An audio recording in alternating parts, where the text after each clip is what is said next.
Chapter 1. The last normal day. John's perspective. The morning light filtered through the blinds of their small Capitol Hill apartment, casting geometric shadows across the hardwood floor.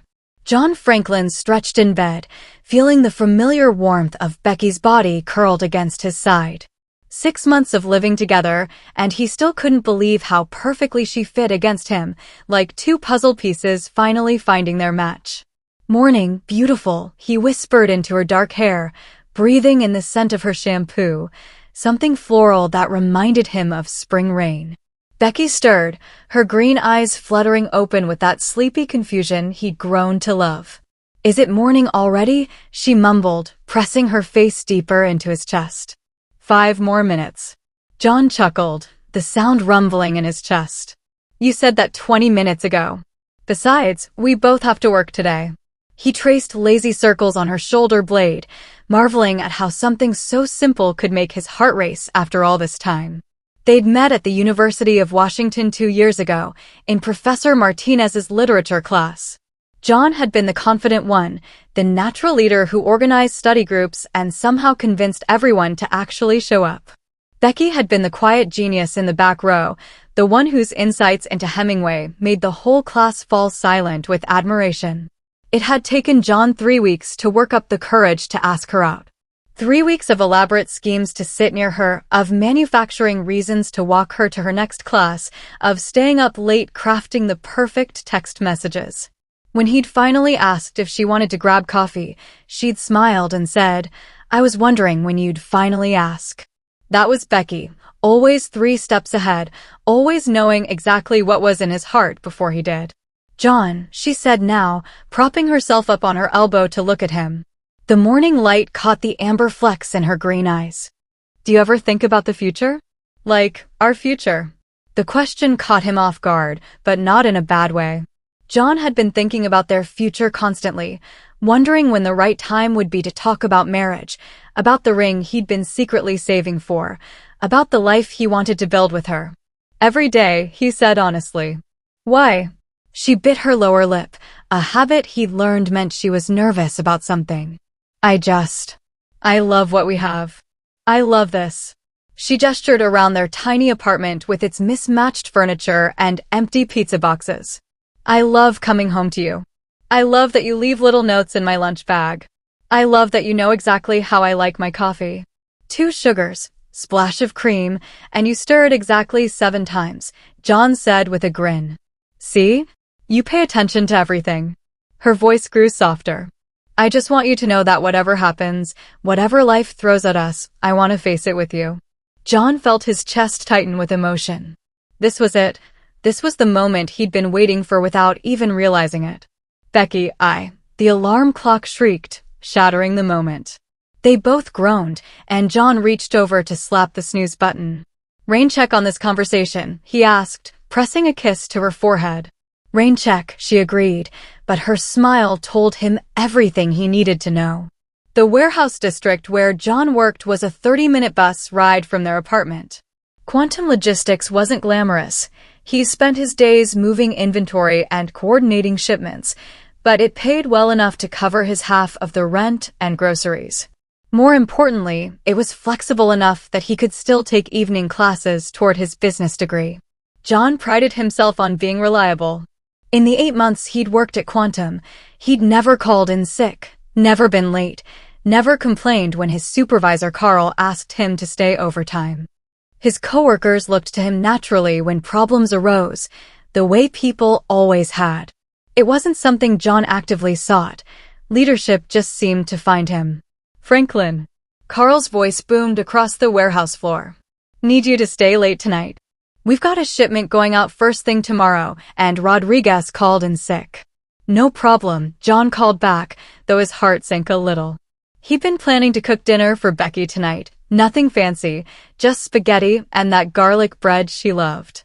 But overtime meant extra money, and extra money meant he could afford something nicer than a second-hand engagement ring.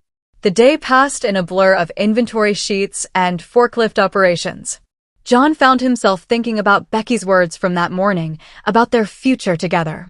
He imagined Sunday mornings in a house with a real backyard, maybe a dog, kids playing in the grass while he and Becky watched from the porch. The image felt so real he could almost smell the barbecue smoke. By 8 o'clock, the warehouse had emptied except for John and the night security guard, an older man named Harold who spent most of his shift reading paperback mysteries. John finished loading the last pallet onto the truck, his muscles pleasantly sore from the day's work. Heading out, Harold, John called as he grabbed his jacket from his locker. "See you tomorrow, son. Drive safe." The October air in Seattle carried the promise of rain, though the sky was still clear. John pulled his jacket tighter as he walked toward the bus stop, thinking about the text he'd send Becky to let her know he was finally on his way home.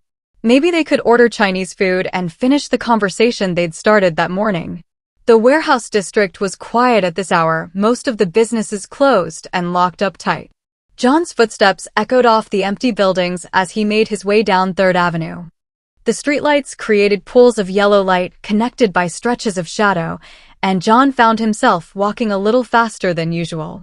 He was 2 blocks from the bus stop when he heard it, a sound like crying, coming from the alley between Morrison Shipping and Pacific Coast Imports. John paused, listening. There it was again, definitely a woman's voice, soft and distressed. Every instinct told him to keep walking, to mind his own business, to get to the bus stop where there were lights and other people waiting for the 8:30 route. But John Franklin had never been the type to walk away from someone who needed help. It was one of the things Becky loved about him, this compulsive need to fix things, to protect people. "Hello," he called into the alley. "Is someone there? Are you okay?" The crying stopped. John pulled out his phone and turned on the flashlight, the LED beam cutting through the darkness. "I heard you crying. Do you need help? Should I call someone?" A figure stepped out of the shadows, a woman, maybe mid-20s, with pale skin and dark hair that seemed to absorb the light from his phone. She was beautiful in an unsettling way, like a classical painting come to life. Her dress was old-fashioned, something that might have been in style decades ago. "I'm sorry," she said, her voice carrying a slight accent he couldn't place. "I didn't mean to frighten you." "You didn't frighten me," John said, though that wasn't entirely true. Something about her made his skin crawl, made every nerve-ending scream danger. "Are you hurt? Do you need me to call the police?" She smiled, and John's blood turned to ice. Her teeth were wrong, too sharp, too white, with canines that curved to wicked points. "You're very kind," she said, taking a step closer. "So few people are kind anymore. They walk past suffering without a second thought. But not you. Another step. You stopped. You cared. That makes you special." John's hand tightened on his phone, his thumb hovering over the emergency call button. "I'm going to go now," he said, backing toward the mouth of the alley. "There's a police station just a few blocks from here. They can help you better than I can." "Oh, but you've already helped me so much," the woman said. "More than you know." She moved faster than should have been possible, crossing the space between them in the blink of an eye. John felt her hand close around his throat with inhuman strength, lifting him off his feet as if he weighed nothing. His phone clattered to the ground, the light spinning crazily across the alley walls. "Please," he gasped, clawing at her fingers. "I have a girlfriend. People who care about me. They'll look for me." "I know," she whispered, her face inches from his. "I can smell her on you. Sweet little thing, isn't she? All that love, all that loyalty." Her grip tightened. "Don't worry. You won't suffer long." John felt her breath on his neck, cold as winter air. Then came the pain, sharp and burning as her fangs pierced his skin. He tried to scream, but no sound came. His vision began to blur as she drank, his life flowing out of him in rhythmic pulses. The last thing he remembered was her voice, soft and almost regretful. "Sleep now, brave boy. When you wake up, everything will be different." Becky's prospective Becky Paul had always been a worrier. It was part of her nature, as fundamental as her green eyes or her tendency to overthink everything. She worried about tests even when she'd studied for hours, worried about money even when the bills were paid, worried about John every time he was 5 minutes late coming home from work. But this was different. This was the kind of bone-deep anxiety that made her pace the apartment like a caged animal, checking her phone every 30 seconds for a text that never came. John was never late without calling. In the 6 months they'd been living together, he'd never once failed to let her know if his plans changed. It was one of the things she loved about him, his reliability, his consideration, the way he understood that her anxious mind needed constant reassurance. She'd gotten his text at 6:15, working late tonight. Should be home by 9:30. Love you. It was now 11:47 p.m. Becky had called his phone 6 times, each call going straight to voicemail. She'd texted him a dozen messages, starting casual and growing progressively more frantic. 6:45 p.m. Okay, see you soon. Dinner in the fridge. 8:30 p.m. Hey, how much longer? Just wondering. 9:45 p.m. John? Your phone going to voicemail. Call me when you get this. 10:30 p.m. I'm starting to worry. Please just text me back so I know you're okay. 11:15 p.m. John, where are you? She'd called Quantum Logistics, but the main line went to an automated message after business hours. She'd even looked up Carl's number on social media and left him a voicemail, feeling ridiculous but desperate for any information. The rational part of her mind, the part that had earned her a 3.8 GPA in psychology, kept trying to provide logical explanations. His phone battery had died.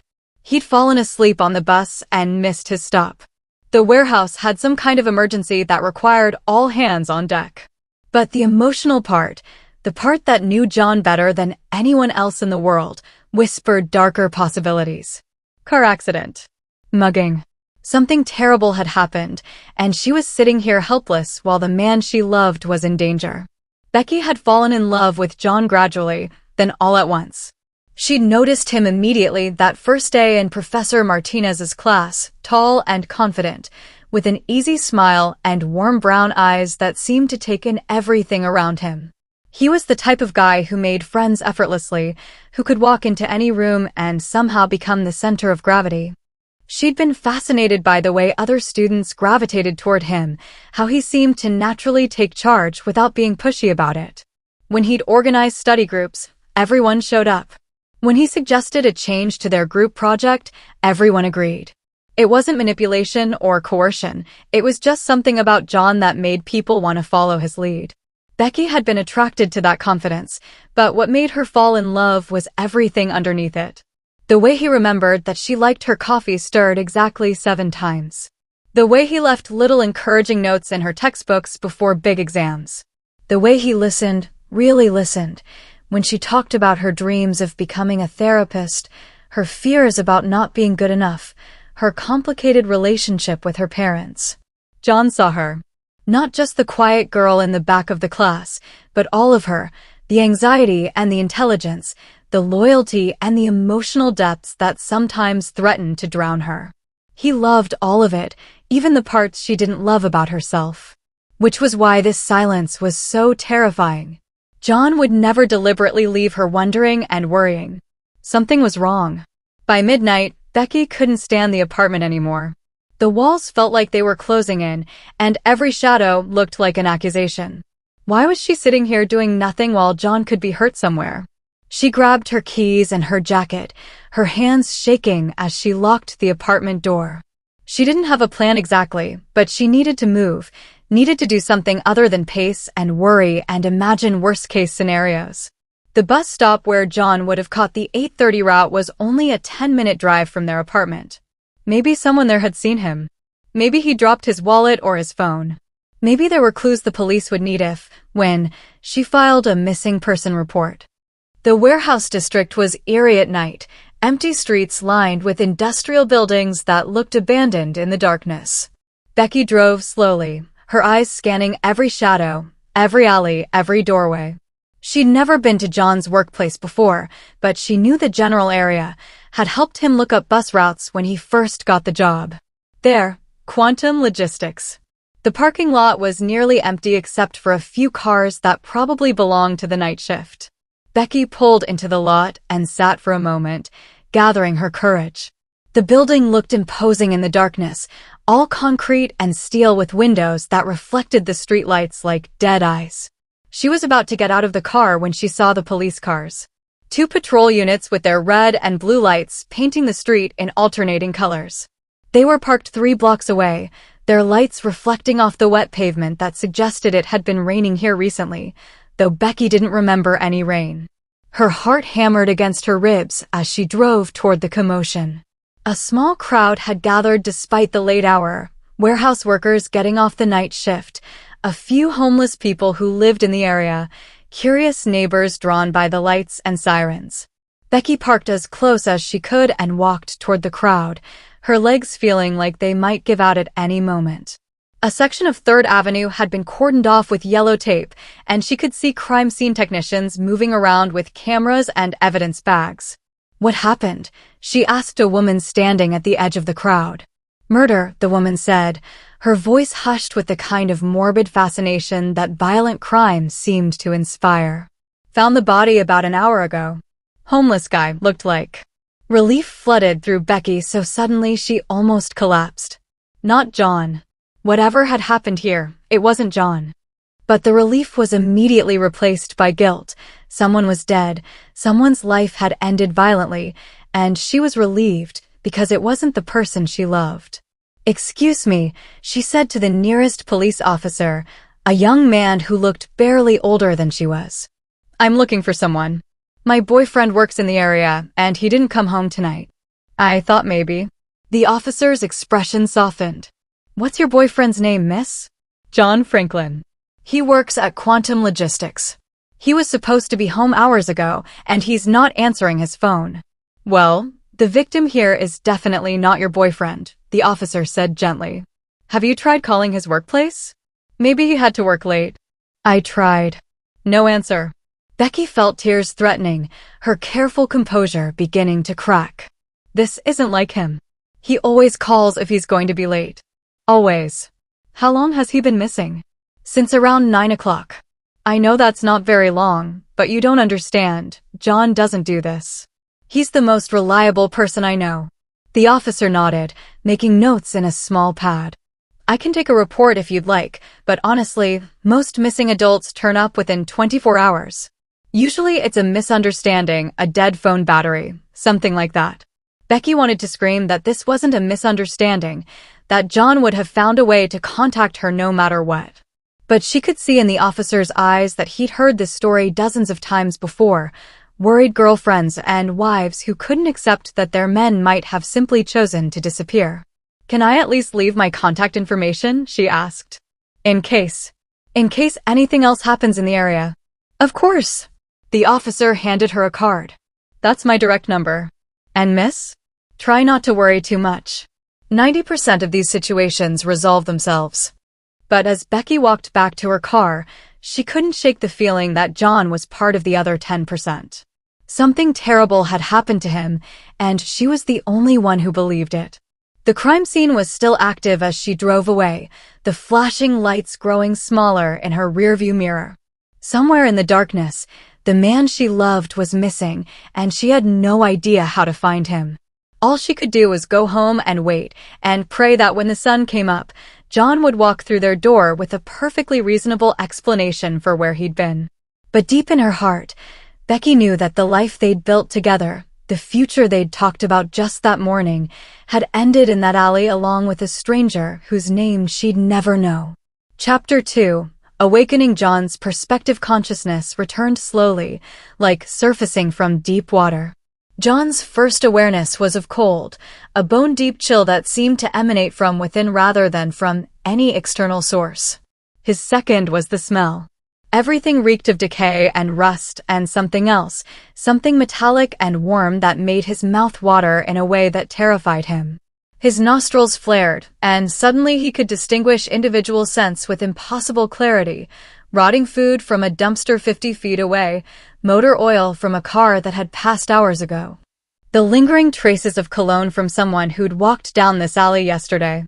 And underneath it all, threading through every other smell like a golden ribbon, was the scent of blood. John's eyes snapped open, and immediately he had to squeeze them shut again. The world was too bright, too sharp, too much. Even in the pre-dawn darkness of the alley, everything seemed illuminated as if by stadium lights. He could see individual dust motes floating in the air, could count the bricks in the building across the way, could read graffiti that should have been invisible in the shadows. He tried to sit up and gasped as his body responded with inhuman speed and strength. One moment he was lying on his back against the cold concrete, the next he was standing upright, his head spinning from the sudden movement. "What the hell?" he whispered, and even his own voice sounded different, sharper somehow, carrying undertones he'd never heard before. The memories came flooding back then.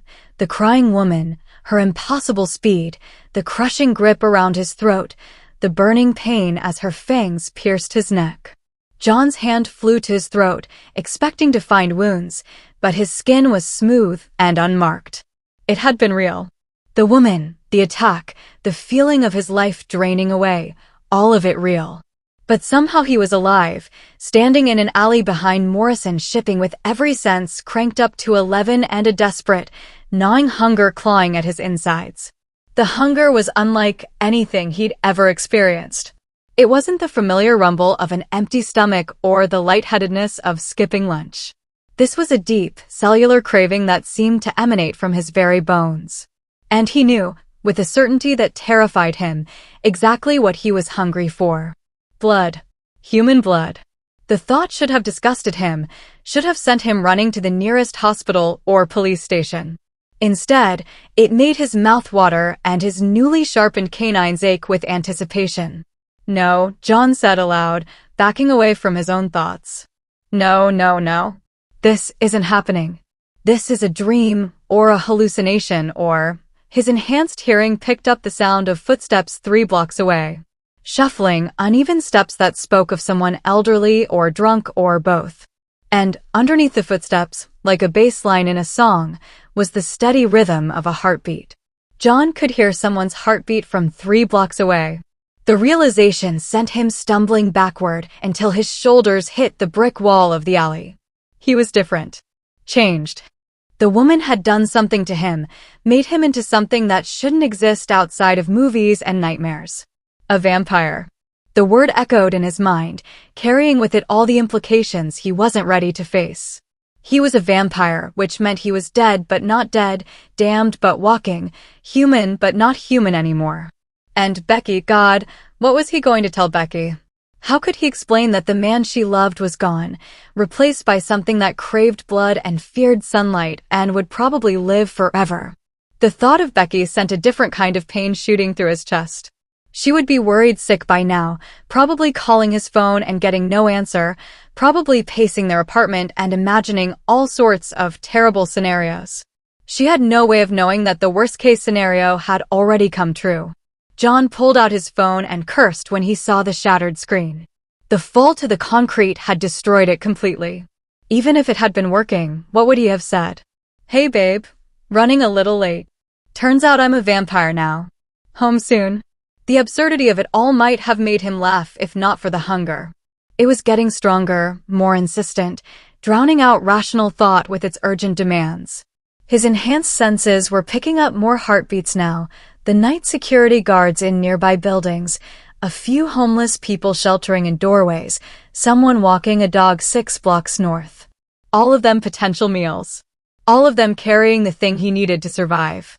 John tried to focus on getting home, on finding some way to explain to Becky what had happened. But his feet seemed to move of their own accord, following the scent trails and heartbeats that painted invisible paths through the dark city. He found himself on 5th Avenue, moving with a fluid grace he'd never possessed as a human. His reflection in store windows showed a stranger, same face, same body, but with an otherworldly beauty that made his features seem carved from marble. His eyes, once warm brown, now held flecks of gold that seemed to glow in the darkness. The homeless man was sheltering in the doorway of an abandoned coffee shop, wrapped in layers of tattered clothing that couldn't quite mask the scent of unwashed skin and desperation. He looked up as John approached, his eyes wary but not afraid. "Not yet." "Spare some change, friend?" the man asked, his voice rough with years of hard living. John stopped a few feet away, his hands clenched into fists as he fought against the hunger. This was wrong. This was murder. This was exactly the kind of person John Franklin would have helped, not hurt. But John Franklin was dead. What stood here now was something else, something driven by needs that had nothing to do with morality or conscience. "Please," John whispered, though he wasn't sure if he was pleading with the homeless man or with himself. "I don't want to hurt you." The man's expression shifted to concern. "You okay, kid? You look like you've seen a ghost." The irony wasn't lost on John. He probably looked like a ghost because he essentially was one, a walking dead thing wearing his own face. "I'm so sorry," John said, and then the hunger took over. He moved faster than thought, faster than the man could even begin to react.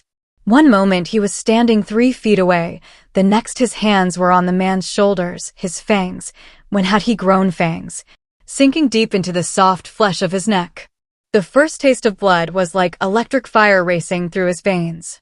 Every cell in his body sang with relief and pleasure and a satisfaction so profound it bordered on ecstasy. The man's life force flowed into him, warm and rich, and exactly what he'd been craving without knowing it. Dimly, he was aware of the man's struggles, his muffled cries, his hands weakly pushing against John's chest. But the blood was everything. The blood was life itself, and John couldn't stop drinking even as the heartbeat beneath his lips grew weaker and more erratic. By the time the man's heart stopped beating, John had drained him completely.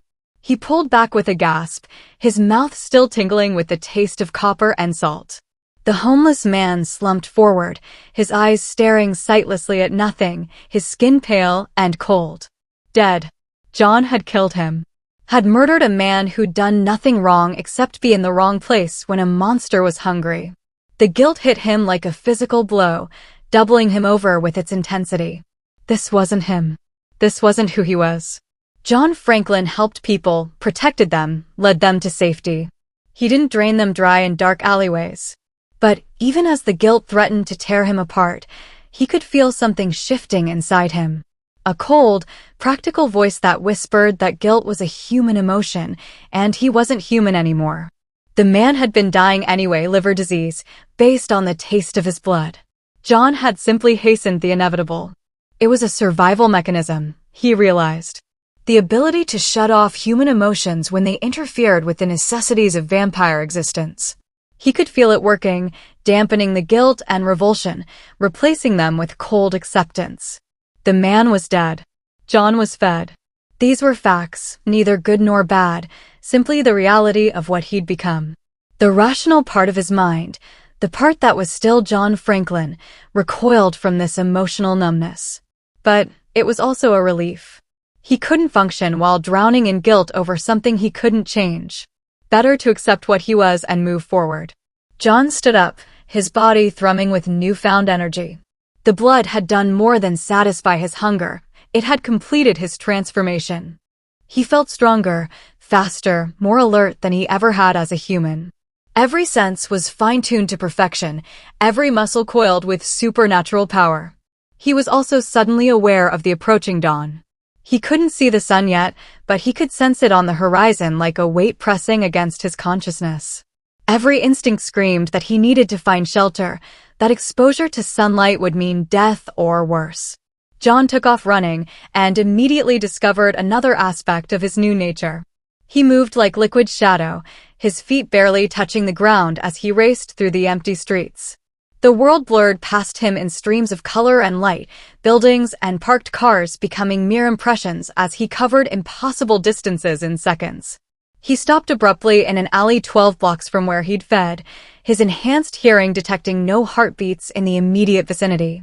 The sun was still below the horizon, but he could feel its approach like a growing pressure behind his eyes. Shelter. He needed to find somewhere dark and secure to wait out the daylight hours. The abandoned building at the end of the alley looked promising. Broken windows covered with plywood, graffiti-covered walls, the general air of a place that had been forgotten by the world. John circled the building until he found a loose board covering a basement window. It took no effort at all to pry it off with his bare hands and slip inside. The basement was pitch black, but John's enhanced vision rendered it as clearly as daylight. Concrete walls, exposed pipes, stacks of moldering boxes that had been left behind when the business moved out. And there, in the far corner, a ventilation shaft that had been partially dismantled during some long-ago renovation. It was big enough for a person to crawl through, and it led deeper into the building's mechanical systems. John squeezed inside, finding a space where the shaft widened into a maintenance area.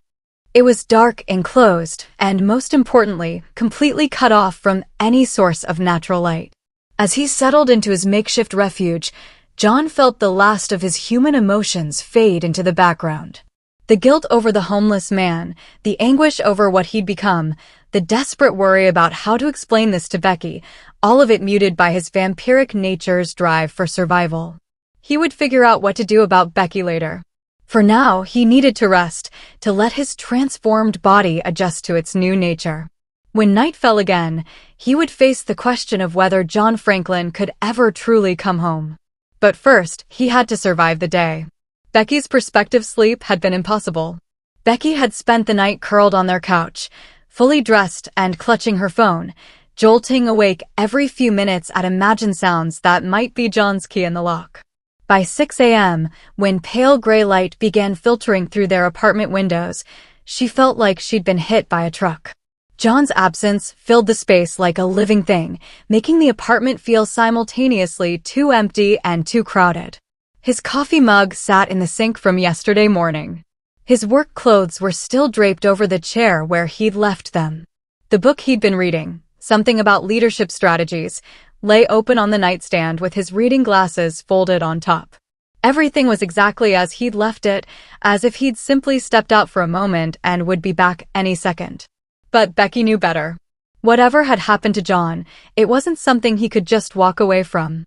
She'd called quantum logistics first thing, as soon as she thought someone might be there. The receptionist had been polite but unhelpful. Yes, John Franklin had worked his shift yesterday. Yes, he'd stayed late, but no one had seen him leave the building. "Could I speak to his supervisor? Carl?" Becky had asked, gripping the phone so tightly her knuckles turned white. "I'm sorry, but Carl doesn't come in until 9. I can have him call you back. Please. It's urgent. John never came home last night." The receptionist's voice had softened slightly. "I'll make sure he gets the message right away, honey." But that was 3 hours ago, and Carl still hadn't called back. Becky had tried the police next, but her conversation with Officer Martinez, the same young officer from the crime scene, had been frustratingly brief. 24 hours, he'd said. They couldn't file a missing person report until John had been gone for 24 hours. Standard procedure. But what if something happened to him? Becky had pressed. What if he's hurt somewhere? "Ma'am, I understand you're worried, but statistically speaking, most missing adults return home within the first day. Has he ever done anything like this before? Any history of depression, substance abuse, gambling problems?" No. The suggestion that John might have simply abandoned her had made Becky's voice sharp with indignation. "John isn't like that. He's the most stable, reliable person I know. If he's not here, it's because something happened to him." But she could hear the skepticism in Officer Martinez's voice, the weary patience of someone who dealt with dozens of worried girlfriends convinced that their men would never just leave. To him, she was just another anxious woman who couldn't accept that her boyfriend might have gotten cold feet. By 9:30, when Carl still hadn't called back, Becky decided to drive to the warehouse herself. She needed to see where John worked, needed to talk to the people who'd seen him last. Maybe there were security cameras. Maybe someone had noticed something strange. The morning commute traffic was brutal, giving her plenty of time to imagine worst-case scenarios. John mugged and left for dead in some alley. John hit by a car and lying unconscious in a hospital with no ID. John kidnapped by someone who'd been watching him, waiting for the right opportunity. By the time she reached the warehouse district, Becky's hands were shaking so badly she could barely steer. Quantum logistics looked different in daylight, smaller somehow, less imposing. The parking lot was full of cars and delivery trucks, the loading docks busy with workers moving pallets and checking clipboards. It looked like the kind of place where nothing bad could possibly happen, where people showed up, did their jobs, and went home to their families. The receptionist was a middle-aged woman with kind eyes and graying hair pulled back in a practical ponytail. She looked up as Becky approached the front desk, her expression shifting to concern when she saw Becky's face. "You must be John's girlfriend," she said before Becky could even introduce herself. "I'm Sharon. I'm the one you talked to this morning. Is Carl here? I really need to speak with him. He's out on the loading dock. Let me get him for you." Sharon picked up her phone and spoke quietly for a moment, then hung up. "He'll be right in. Can I get you some coffee? You look like you could use it." Becky accepted the coffee gratefully, wrapping her hands around the warm mug to stop their trembling. The break room where Sharon led her was typical industrial chic: fluorescent lights, plastic chairs, a bulletin board covered with safety notices and shift schedules. Carl turned out to be a bear of a man in his 50s, with grease-stained coveralls and the kind of rough kindness that Becky imagined came from years of managing warehouse workers. He sat down across from her with a heavy sigh. "Sharon told me about John," he said without preamble. "I gotta say, this isn't like him at all. Kid's been here 8 months, never missed a day, never caused any trouble." "What time did he leave last night?" Becky asked. "That's the thing, I don't know. I left around 6, told him to lock up when he finished loading the Pacific Northwest Express truck. Harold would have been here then, but he's the night security guard. Works alone most of the time. Can I talk to Harold?" Carl checked his watch. "He gets off at 8 a.m., but he might still be around. Let me see if I can catch him." Harold turned out to be a thin, elderly man with intelligent eyes behind wire-rimmed glasses. He remembered John clearly: nice kid, always polite, usually caught the 8:30 bus on 3rd Avenue. "What time did he leave last night?" Becky asked. "Oh, around 8:15, maybe 8:20. Said goodnight, walked out toward the bus stop like always." "And you didn't see anything unusual? No one hanging around the parking lot, no strange cars?" Harold shook his head slowly. "Nothing like that. Though." He paused, frowning. "Come to think of it, I did see the police cars later. Must have been around 10:30, 11 o'clock. Couple of squad cars with their lights on, down on 3rd Avenue. Becky's blood turned cold. "Did you see what happened?" "Nah, too far away. But there was yellow tape, crime scene folks. Figured somebody got mugged or something. Happens sometimes in this neighborhood, especially late at night." The crime scene. The one Becky had stumbled across while looking for John. She'd been relieved when the officer told her the victim wasn't her boyfriend, but now she wondered, had John seen something? Had he tried to help and been hurt in the process? Could John have walked past wherever this happened? She asked. "Sure," Harold said. 3rd Avenue's the most direct route to the bus stop. If something happened between here and there." He trailed off, seeing the expression on Becky's face. Carl put a gentle hand on her shoulder. "Let's not jump to conclusions. Harold, you got the security footage from last night?" "Course. System records everything for 30 days. The security office was cramped and smelled of coffee and cigarettes. Harold pulled up the footage from the night before, fast-forwarding through hours of empty corridors and parking lots until he found what they were looking for. There was John at 8:18 p.m., walking across the parking lot with his jacket slung over his shoulder and his phone in his hand. He looked completely normal, tired from a long day, but otherwise fine. He disappeared from view as he reached the street, heading toward the bus stop just like he did every night. "That's the last camera that would have caught him," Harold said. "Everything else points internal, toward the building." Becky stared at the frozen image of John walking away from the camera. He'd been alive and unhurt at 8:18. The crime scene had been discovered around 10:30. Somewhere in those 2 hours and 12 minutes, something had happened to the man she loved. "I need to go to the police," she said, standing up abruptly. "They need to see this footage. They need to know John was there." Carl nodded grimly. "Harold, burn that to a disk for her. And Miss Becky, if there's anything else we can do, anything at all, you just let us know. John's good people. We want to help find him." The drive to the police station passed in a blur of stop-and-go traffic and racing thoughts. Becky clutched the disc containing the security footage like a lifeline. It wasn't much, but it was proof that John had been in the area when something violent had happened. It was enough to make the police take her seriously. The Central Precinct building was all concrete and glass, imposing in a way that made Becky feel small and helpless.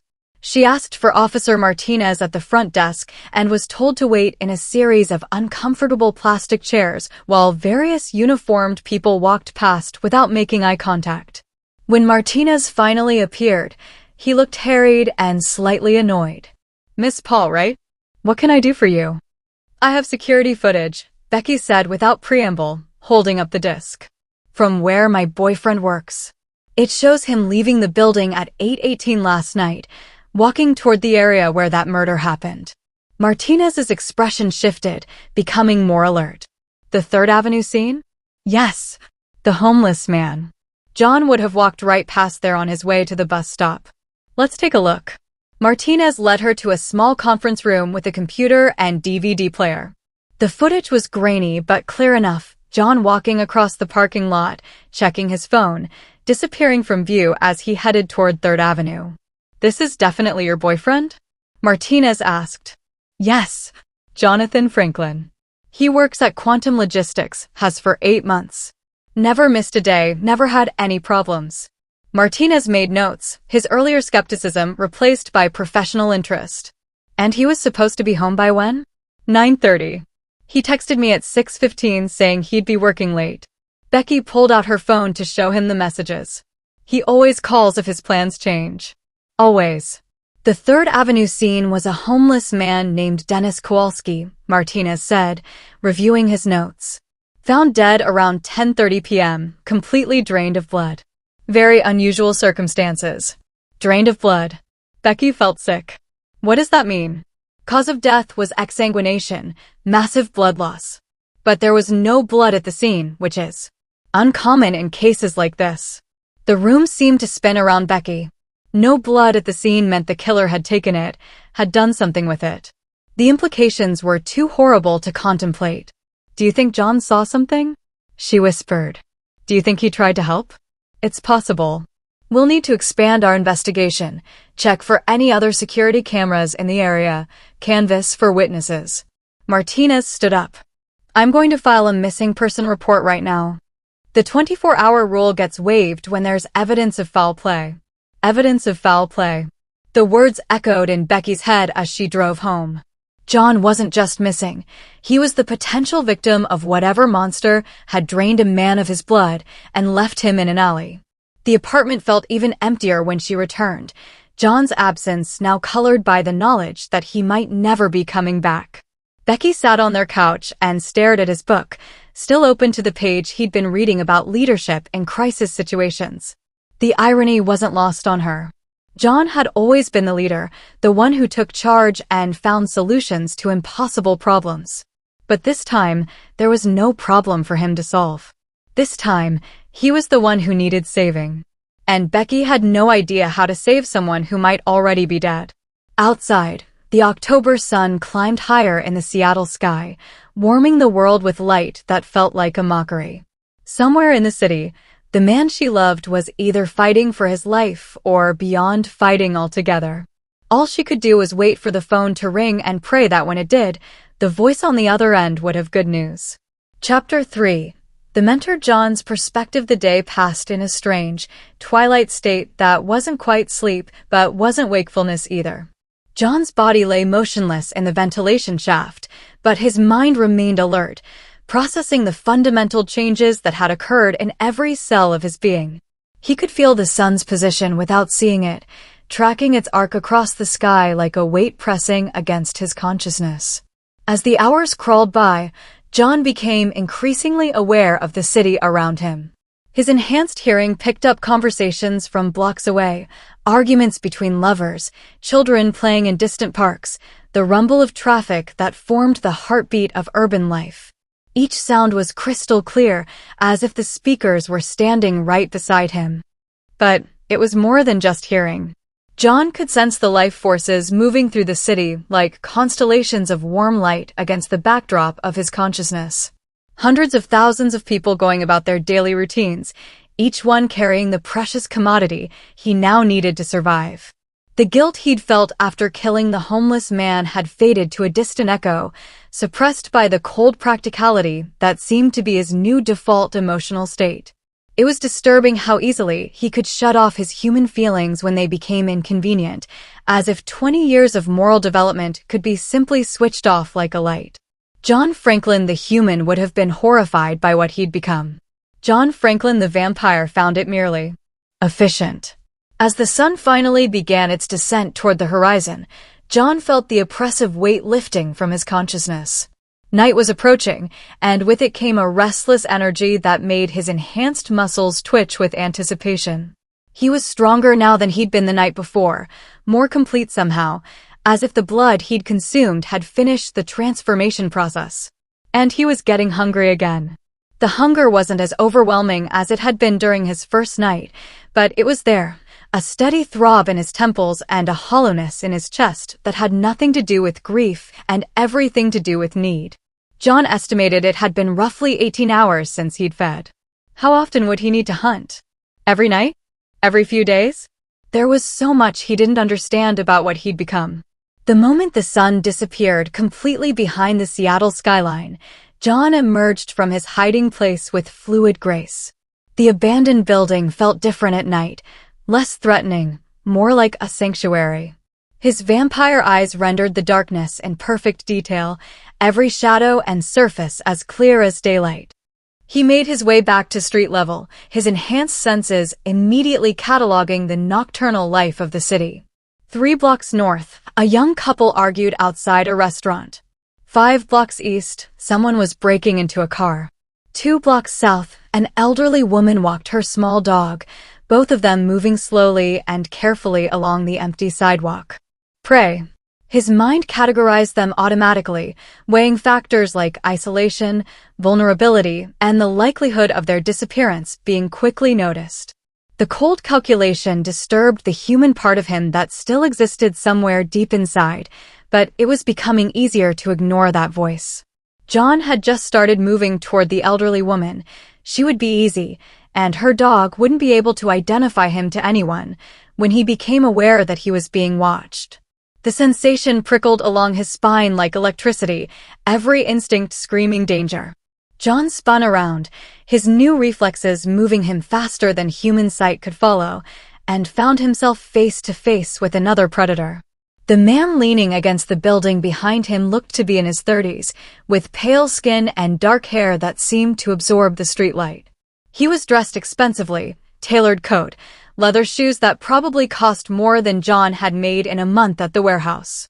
But it was his eyes that gave him away, the same golden flecks that John had seen in his own reflection.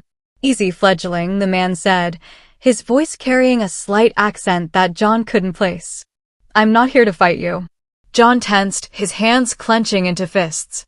"Who are you?" "Someone who's been where you are." The stranger pushed off from the wall with lazy grace. "Someone who knows what it's like to wake up in an alley with fangs and a hunger you don't understand." "I don't know what you're talking about." The man smiled, revealing teeth that were just slightly too sharp to be human. "Of course you don't. That's why you're about to make a mess of that old woman and her little dog. First week mistakes. They're practically inevitable." John's eyes narrowed. "You've been watching me. I've been watching over you.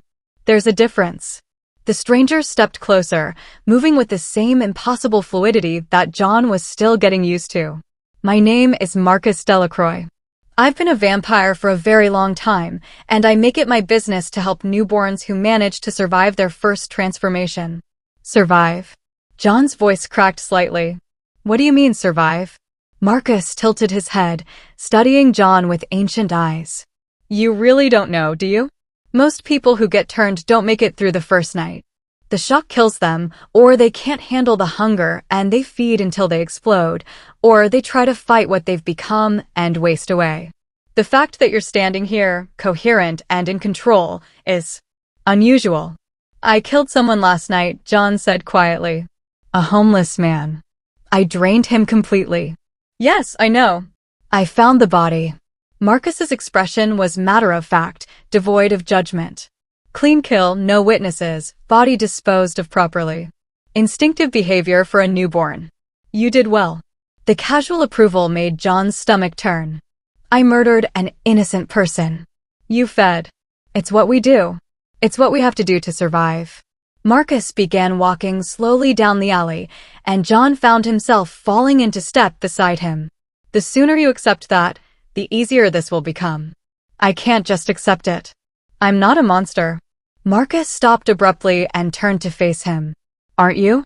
You have fangs, enhanced strength and speed, an overwhelming need for human blood, and the ability to shut off your conscience when it becomes inconvenient. What exactly do you think you are?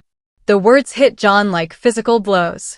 Everything Marcus said was true, but hearing it stated so bluntly made it impossible to maintain any illusions about what he'd become. The woman who turned me, John said after a long moment. She didn't explain anything. She just attacked me. Rogue vampire, most likely. Probably recently turned herself, acting on pure instinct. Marcus resumed walking. They're dangerous, to humans and to our kind alike. No control, no understanding of the rules that keep us hidden. Rules.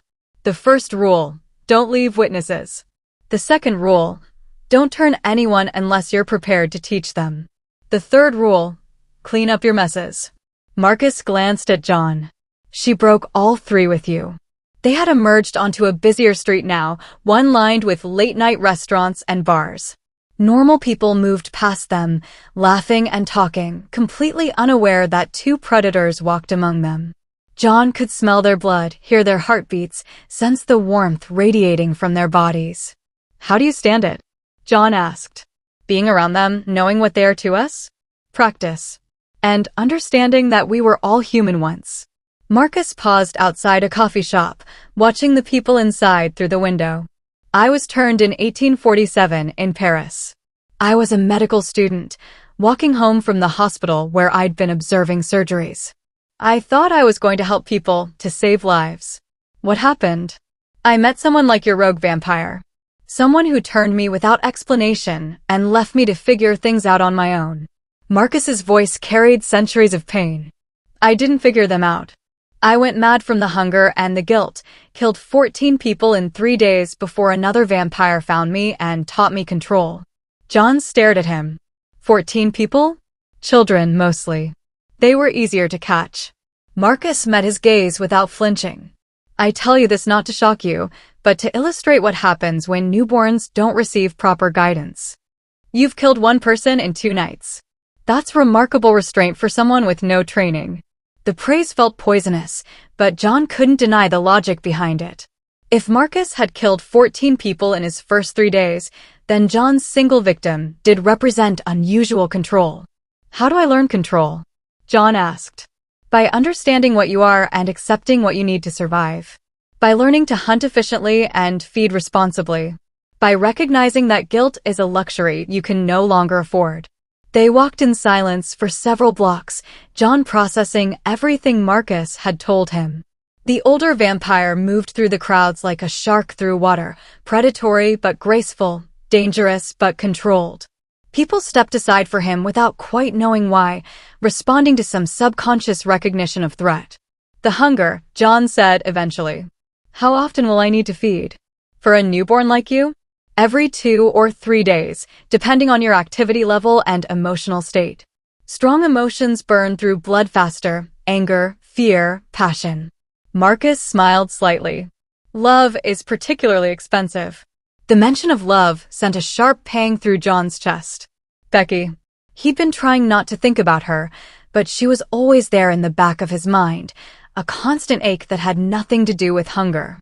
I have a girlfriend, John said quietly. She's probably worried sick about me. Marcus nodded knowingly. The human attachments. They complicate things considerably. I can't just abandon her. I love her. And what exactly do you plan to tell her? That you're a vampire who needs to drink human blood to survive?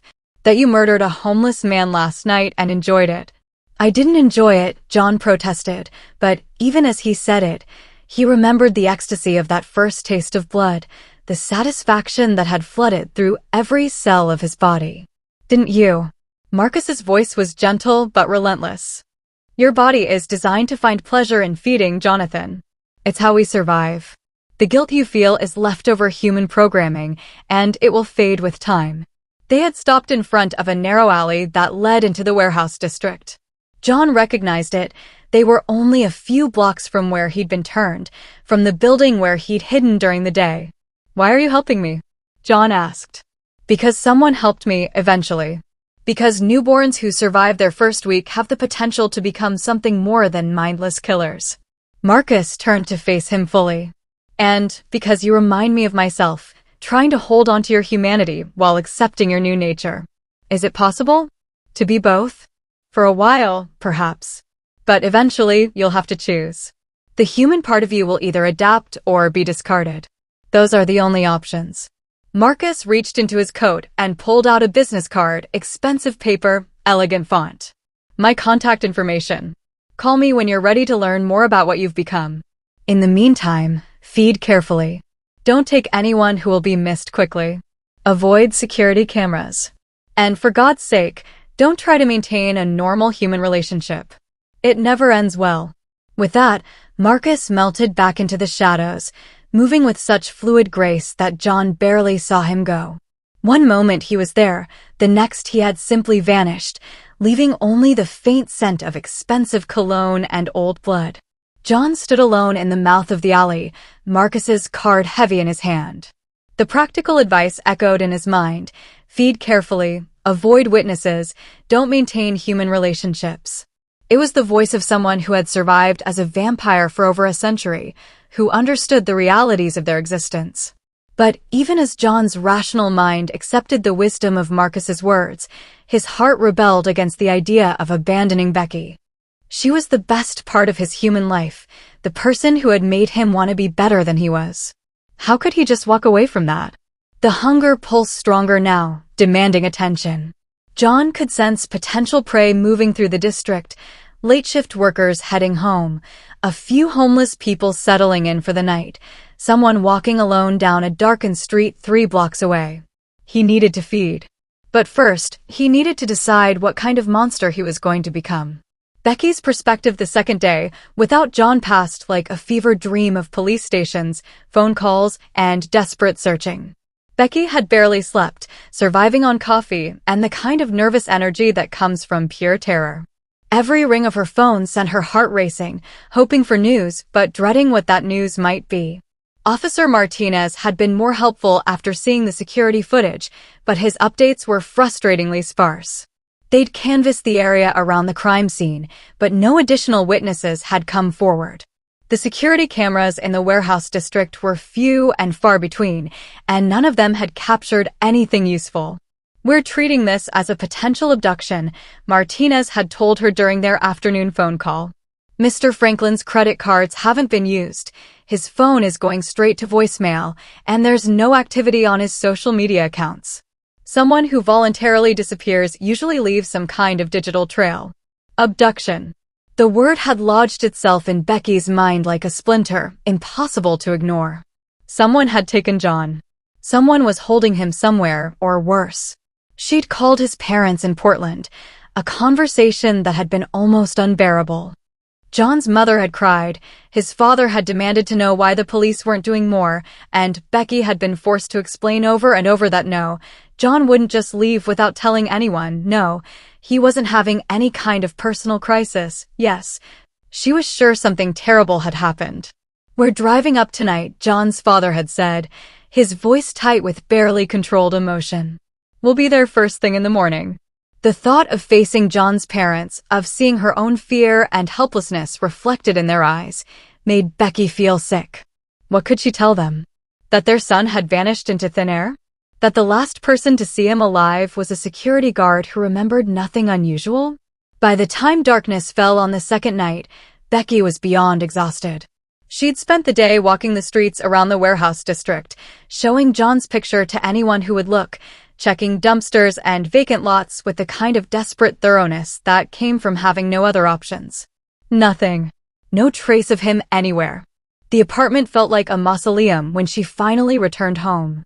Becky stood in the doorway for a long moment, taking in the scene that had become heartbreakingly familiar. John's book still open on the nightstand, his coffee mug still in the sink, his work clothes still draped over the chair. She'd been avoiding their bedroom, sleeping fitfully on the couch instead. Their bed still smelled like him, like the cologne he wore and the detergent they used, and something indefinably John that made her chest ache with loss. Becky collapsed onto the couch and pulled out her phone, scrolling through the dozens of messages she'd sent to John's number over the past 2 days. She knew it was pointless. His phone was either dead or destroyed, but she couldn't stop herself from trying. Day 1, 9:47 p.m. John, please call me.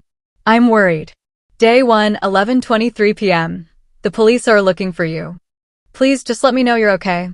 Day 2, 6:15 a.m. Your parents are driving up from Portland. They're scared too. Day 2, 2:33 p.m. I went to the warehouse today. Carl says everyone's asking about you. They're worried too. Day 2, 8:45 p.m. I don't know what to do anymore. Please come home. Each message felt like throwing stones into a bottomless well, disappearing without even an echo. But Becky couldn't stop herself from typing one more. Day 2, 10:17 p.m. I love you. Whatever happened, whatever's wrong, we can fix it together. Just please come home. She hit send and immediately felt foolish. If John could respond, he would have by now. If he was alive and free, he would have found a way to contact her. The silence wasn't mysterious, it was final. Becky was about to put her phone away when it buzzed with an incoming call. Her heart leaped as she looked at the screen, hoping beyond hope to see John's name. Instead, it was Officer Martinez. Miss Paul? I wanted to update you on the investigation. Did you find him? Becky's voice came out as a whisper. No, ma'am. But we did find something else. Another body, about 6 blocks from the original crime scene. Same circumstances, complete blood loss, no blood at the scene. Becky felt the world tilt around her. When? The body was discovered this morning, but based on the state of decomposition, we estimate time of death was sometime late last night. We're looking at a possible serial killer, someone with a very specific method. Serial killer. The words hit Becky like physical blows. Do you think John saw something? Do you think he's being held by whoever is doing this? It's possible. Or, Martinez's voice trailed off. Or what? Miss Paul, I need to ask you something, and I want you to think carefully before you answer. Has John ever shown any violent tendencies? Any history of aggression or unusual behavior? The question was so absurd that Becky almost laughed. John? No, absolutely not. He's the gentlest person I know. He won't even kill spiders. He catches them and puts them outside. I had to ask. When someone disappears in connection with multiple murders, we have to consider all possibilities. After Martinez hung up, Becky sat in the darkness of their apartment, trying to process what he'd told her. 2 people dead, both drained of blood in some impossible way. John missing from the same area where both murders had occurred. The rational part of her mind insisted that John was a victim, not a perpetrator. He was being held by whoever was committing these horrible crimes, or he was dead, or he was lying injured somewhere waiting for help. But a tiny, treacherous voice in the back of her mind whispered other possibilities. What if John had seen something he shouldn't have? What if he'd been in the wrong place at the wrong time? What if he was being forced to participate in something terrible? No. Becky rejected the thoughts as soon as they formed. She knew John better than anyone else in the world. Whatever was happening, whatever had happened to him, he was not responsible for these murders. The knock on her apartment door came at 11:23 p.m., according to the clock on her phone. Becky had been dozing fitfully on the couch, wrapped in the blanket from their bed that still smelled like John. The sound made her bolt upright, her heart hammering against her ribs. Police. It had to be police with news about John. Good news or bad news, she wasn't sure she wanted to know, but she couldn't ignore it. Becky stumbled to the door and looked through the peephole, expecting to see Officer Martinez or another uniformed officer. Instead, she saw a figure in a dark coat, face turned away from the door. Who is it? She called. The figure turned and Becky's world exploded into relief and confusion and a dozen other emotions she couldn't name. It was John. He looked different somehow, paler, more angular, with shadows under his eyes that spoke of exhaustion or pain. But it was definitely him, standing in the hallway outside their apartment like he'd just come home from a normal day at work. Becky fumbled with the locks, her hands shaking so badly she could barely turn the deadbolt. John. Oh my God, John, where have you been? I've been going crazy. The police are looking for you. Your parents are driving up from Portland. The door finally opened, and John stepped inside. Becky threw herself into his arms, pressing her face against his chest and breathing in his familiar scent. He was here. He was alive. Nothing else mattered. But something was wrong. John's arms came around her, but his embrace felt different, stronger somehow, but also more careful, as if he was afraid of hurting her. His body was cold against hers, cold in a way that had nothing to do with the October weather. You're freezing, Becky said, pulling back to look at his face. Have you been outside this whole time? John, what happened? Where have you been? John's eyes, his beautiful brown eyes, looked haunted in a way she'd never seen before. There were gold flecks in them that caught the light strangely, and when he looked at her, she felt like he was seeing something she couldn't understand. Becky, he said quietly, we need to talk. The tone of his voice sent ice through her veins. This wasn't the voice of someone who had been accidentally delayed or caught up in some misunderstanding. This was the voice of someone who had experienced something life-changing and terrible. Okay, she said carefully. Let's talk. But first, let me call Officer Martinez and let him know you're safe. The police have been looking for you and your parents. No.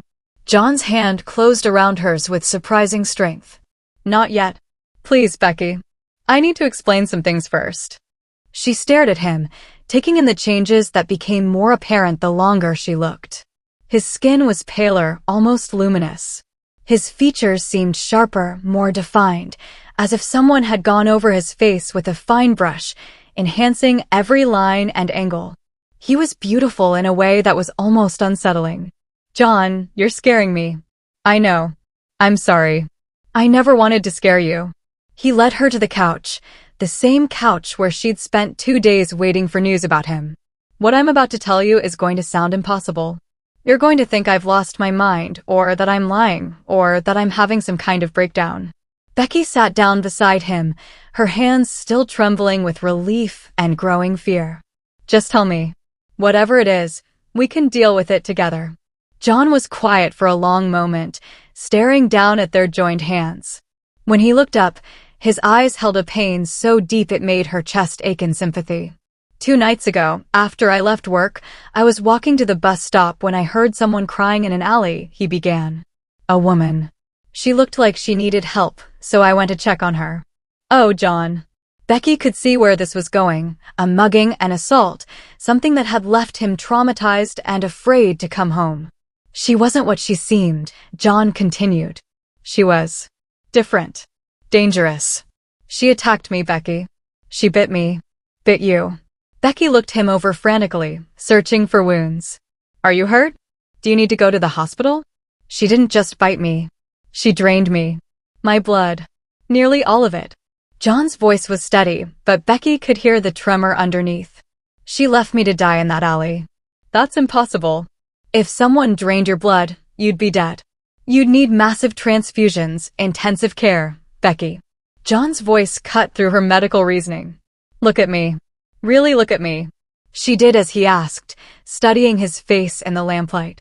The pale skin, the sharp features, the eyes with their strange golden flecks. And something else, something that made her skin crawl even though she couldn't identify what it was. I did die, John said quietly. Or something like dying. When I woke up, everything was different. I could hear things from blocks away, see in perfect darkness, smell individual scents that were completely overwhelming. And I was hungry. Not for food. For blood. The words hung in the air between them like a physical presence. Becky stared at John, waiting for him to smile and tell her this was some kind of elaborate joke. But his expression remained serious, pained, completely sincere. You're talking about vampires, she said finally. Yes. John, vampires don't exist. They're folklore, movie monsters. You've been through something traumatic, and your mind is trying to process it by, "Give me your hand," John interrupted. What? Your hand. Give it to me. Becky extended her right hand, and John took it gently in both of his. His skin was cold as ice, but that wasn't what made her gasp. It was the strength in his grip, the way his fingers seemed to encompass her entire hand without effort. "Feel my pulse," he said. Becky pressed her fingers against his wrist, searching for the familiar rhythm of his heartbeat. There was nothing. No pulse, no warmth, no sign of blood moving through his veins. "That's not possible," she whispered. "Watch," John said. He moved faster than her eyes could follow, one moment sitting beside her on the couch, the next standing by the window 10 feet away. Then he was back, settling onto the couch as if he'd never moved. Becky's mind reeled, trying to process what she'd just seen. It was like watching a video with frames missing, movement that defied physics and logic. "The homeless man they found," John said quietly. "The one who was drained of blood. That was me. I killed him because I was hungry and I didn't understand what was happening to me." "No." Becky shook her head violently. "No, you wouldn't hurt anyone. You're not capable of murder." "I wasn't. But I'm not the same person anymore, Becky. I'm something else now, something that needs human blood to survive." The room seemed to spin around her. This couldn't be real. Vampires were fantasy, the stuff of gothic novels and cheesy movies. People didn't just get turned into mythological creatures in real life. But the evidence was right in front of her. John's impossible speed, his missing pulse, his changed appearance. The 2 murders in the warehouse district, both involving complete blood loss. John's disappearance at exactly the right time and place. "You killed someone," she said, the words feeling foreign in her mouth. "Yes. And you're going to have to kill again." "Yes." Becky stared at him, at the man she loved who was apparently no longer human. Everything she thought she knew about the world, about reality itself, was crumbling around her. "What does this mean?" she whispered. "For us, for our future, for everything we planned?" John's face crumpled with pain. "I don't know. I met someone tonight, another vampire who's been helping me understand what I've become. He says relationships with humans don't work. He says I'll have to choose between my old life and my new nature." "And what do you choose?" John reached for her hands again, his cold fingers intertwining with hers. "I choose you. I'll always choose you. But I don't know if that's enough anymore." Becky looked into his eyes, those familiar brown eyes with their new golden flecks, and saw the man she'd fallen in love with. He was different now, changed in ways she was only beginning to understand, but he was still John. Still the person who left notes in her lunch bag, who knew exactly how she liked her coffee, who had risked his own safety to help a stranger in an alley. "We'll figure it out," she said, surprising herself with the steadiness of her voice. "Whatever this means, whatever you need, we'll figure it out together." "Becky, you don't understand what you're saying. I'm dangerous now. I could hurt you without meaning to. And I'll have to keep killing people to survive. Then we'll deal with that too." Becky squeezed his hands, marveling at their inhuman strength. "I love you, John. All of you, including whatever you've become. That doesn't just disappear because you're different now." John's eyes filled with tears that caught the lamplight like liquid gold. "I love you too. More than my own life. But I'm scared of what I might become, of what I might do to you." "Then don't become that. Choose to be better. Choose to be the man I fell in love with, just more than human now." They sat together in the lamplight, hands joined, processing the impossible reality of their situation. Somewhere in the city, a serial killer was hunting people and draining them of blood. But he wasn't a killer at all. He was the man Becky loved, transformed into something out of nightmares and fairy tales. And somehow, impossibly, she was okay with that. Because love, real love, didn't disappear just because the world turned out to be stranger and more dangerous than anyone had imagined. If anything, it became more precious, more necessary, more worth fighting for. "What happens now?" Becky asked. "I don't know," John admitted. "But we'll figure it out. Together." Outside their apartment window, Seattle slept on, unaware that monsters walked among them. And in their living room, A human woman and a vampire held hands and planned a future that shouldn't have been possible, but felt more real than anything else in their suddenly transformed world. Chapter 4. Revelations. John's perspective. The next 3 nights passed in a strange sort of limbo. John had called in sick to work, using his enhanced vocal control to mimic the sound of illness over the phone. Becky had contacted the police to report that he'd been found safe, spinning a story about a head injury that had left him disoriented and wandering the city with amnesia. Officer Martinez had been skeptical, but ultimately relieved. One less missing person case to worry about, and no evidence connecting John to the string of blood-drained bodies that continued to appear throughout Seattle. Because John had been feeding. Marcus had been right about the frequency. Every 2 to 3 days, the hunger would return with increasing intensity until it became impossible to ignore. John had learned to hunt more efficiently, targeting people who wouldn't be immediately missed: addicts, prostitutes, the chronically homeless who existed on the margins of society. Each kill became easier than the last, both technically and emotionally. His vampiric nature's ability to suppress guilt and remorse grew stronger with practice, allowing him to function without the crushing weight of human morality. But the human part of him, the part that still loved Becky with desperate intensity, watched in horror as he became something unrecognizable. "You're getting better at this," Marcus observed as they disposed of John's latest victim, a drug dealer who'd been operating out of an abandoned warehouse in the International District. "More efficient, cleaner kills. The emotional suppression is developing nicely." John said nothing, focusing on the mechanical task of wrapping the body in plastic sheeting. The dealer had been a predator himself, someone who sold poison to teenagers and beat his girlfriend when she tried to leave him. John told himself it was almost a public service, removing someone like that from the world. The rationalization felt hollow, but it was better than thinking about the man's last moments, the terror in his eyes as John's fangs found his throat. "You're still fighting it," Marcus continued, his ancient eyes missing nothing. "Still clinging to human notions of right and wrong. It's admirable in a way, but ultimately futile." "Some things shouldn't change," John said quietly. "Some parts of who I was are worth keeping. Such as love, loyalty, the desire to protect the people I care about." Marcus smiled, but there was sadness in the expression. "Those are the most dangerous emotions for our kind. They make us vulnerable, unpredictable. They make us weak. Or they make us worth something more than just survival." They carried the body to Marcus's car, a sleek black sedan with a trunk large enough for their grim cargo. John had learned that Marcus owned several properties throughout the city, including a crematorium that he used for disposal purposes. No questions asked, no records kept, no evidence left behind. "Tell me about her," Marcus said as they drove through the empty streets. "This girlfriend of yours. What makes her so special that you're willing to risk everything to keep her?" John was quiet for a long moment, thinking about how to explain Becky to someone who clearly viewed human attachments as weaknesses to be discarded. "She sees me," he said finally. "Not just the surface, but all of it. She knew I was a natural leader before I did.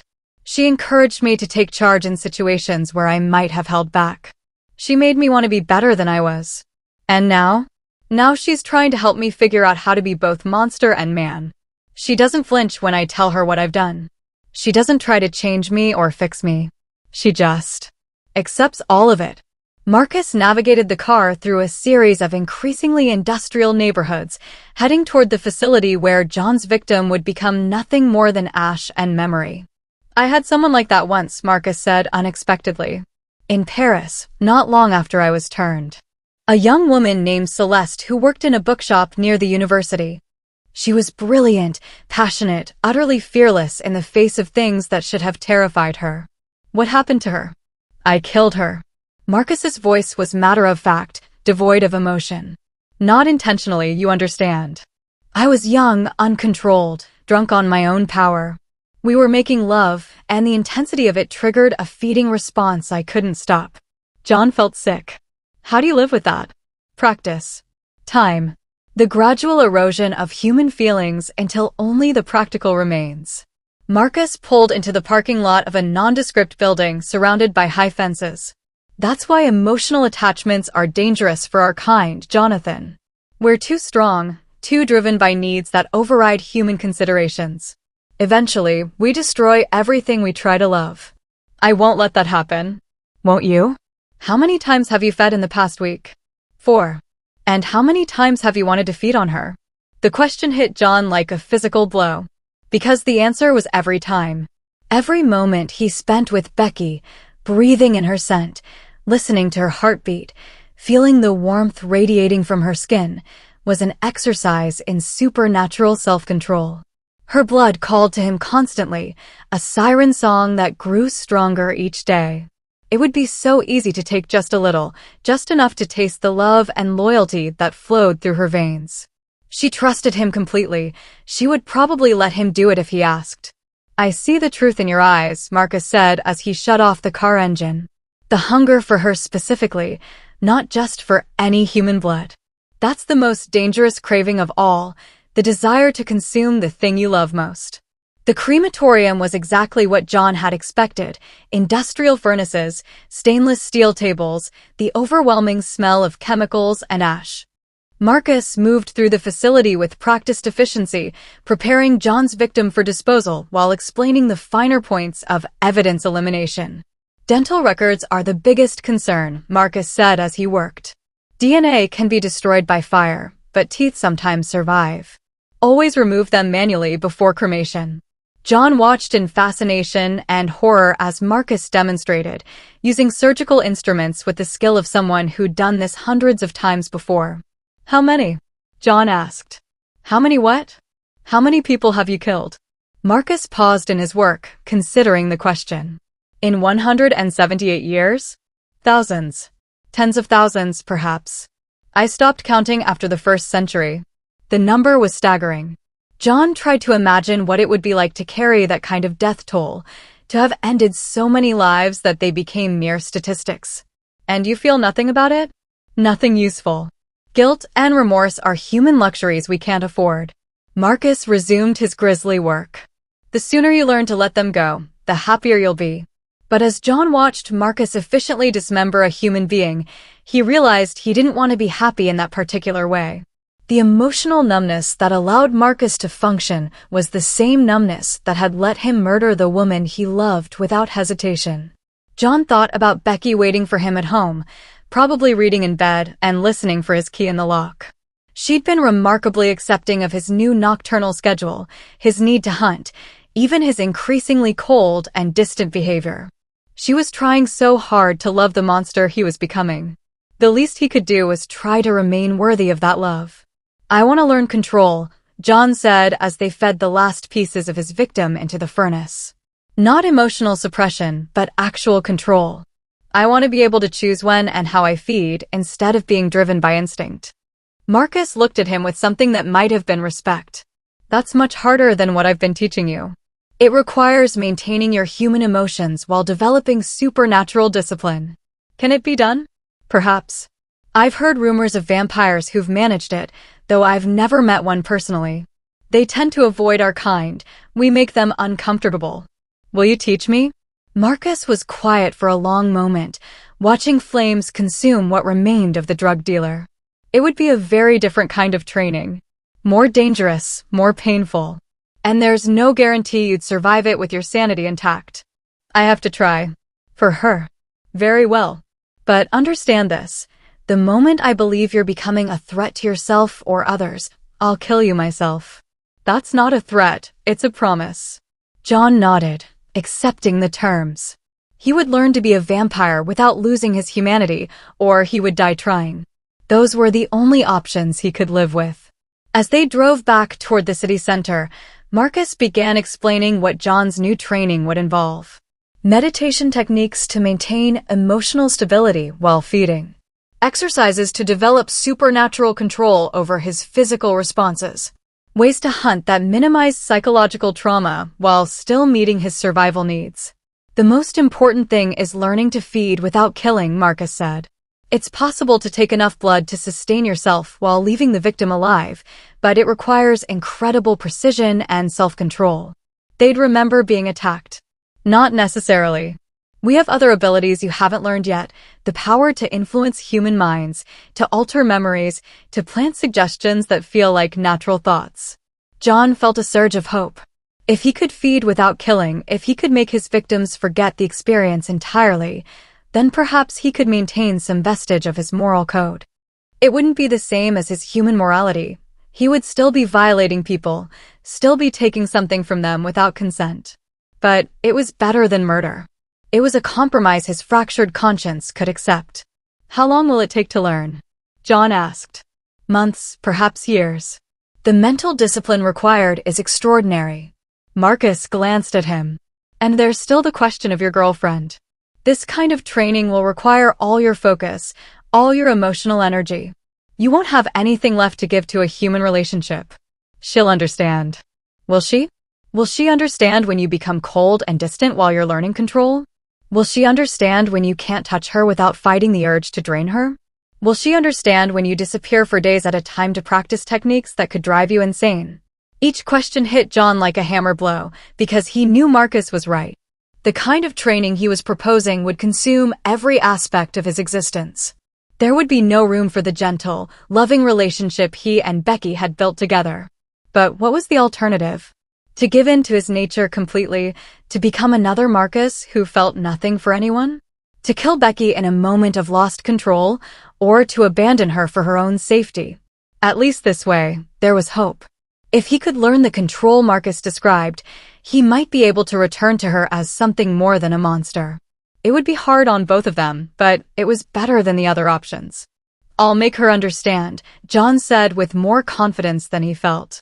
Marcus said nothing, but John caught the skeptical look in his ancient eyes.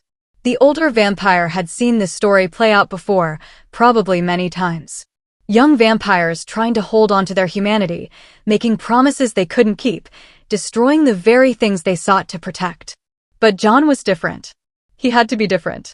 Because the alternative, a future without Becky, without love, without any connection to the man he'd once been, was worse than death itself.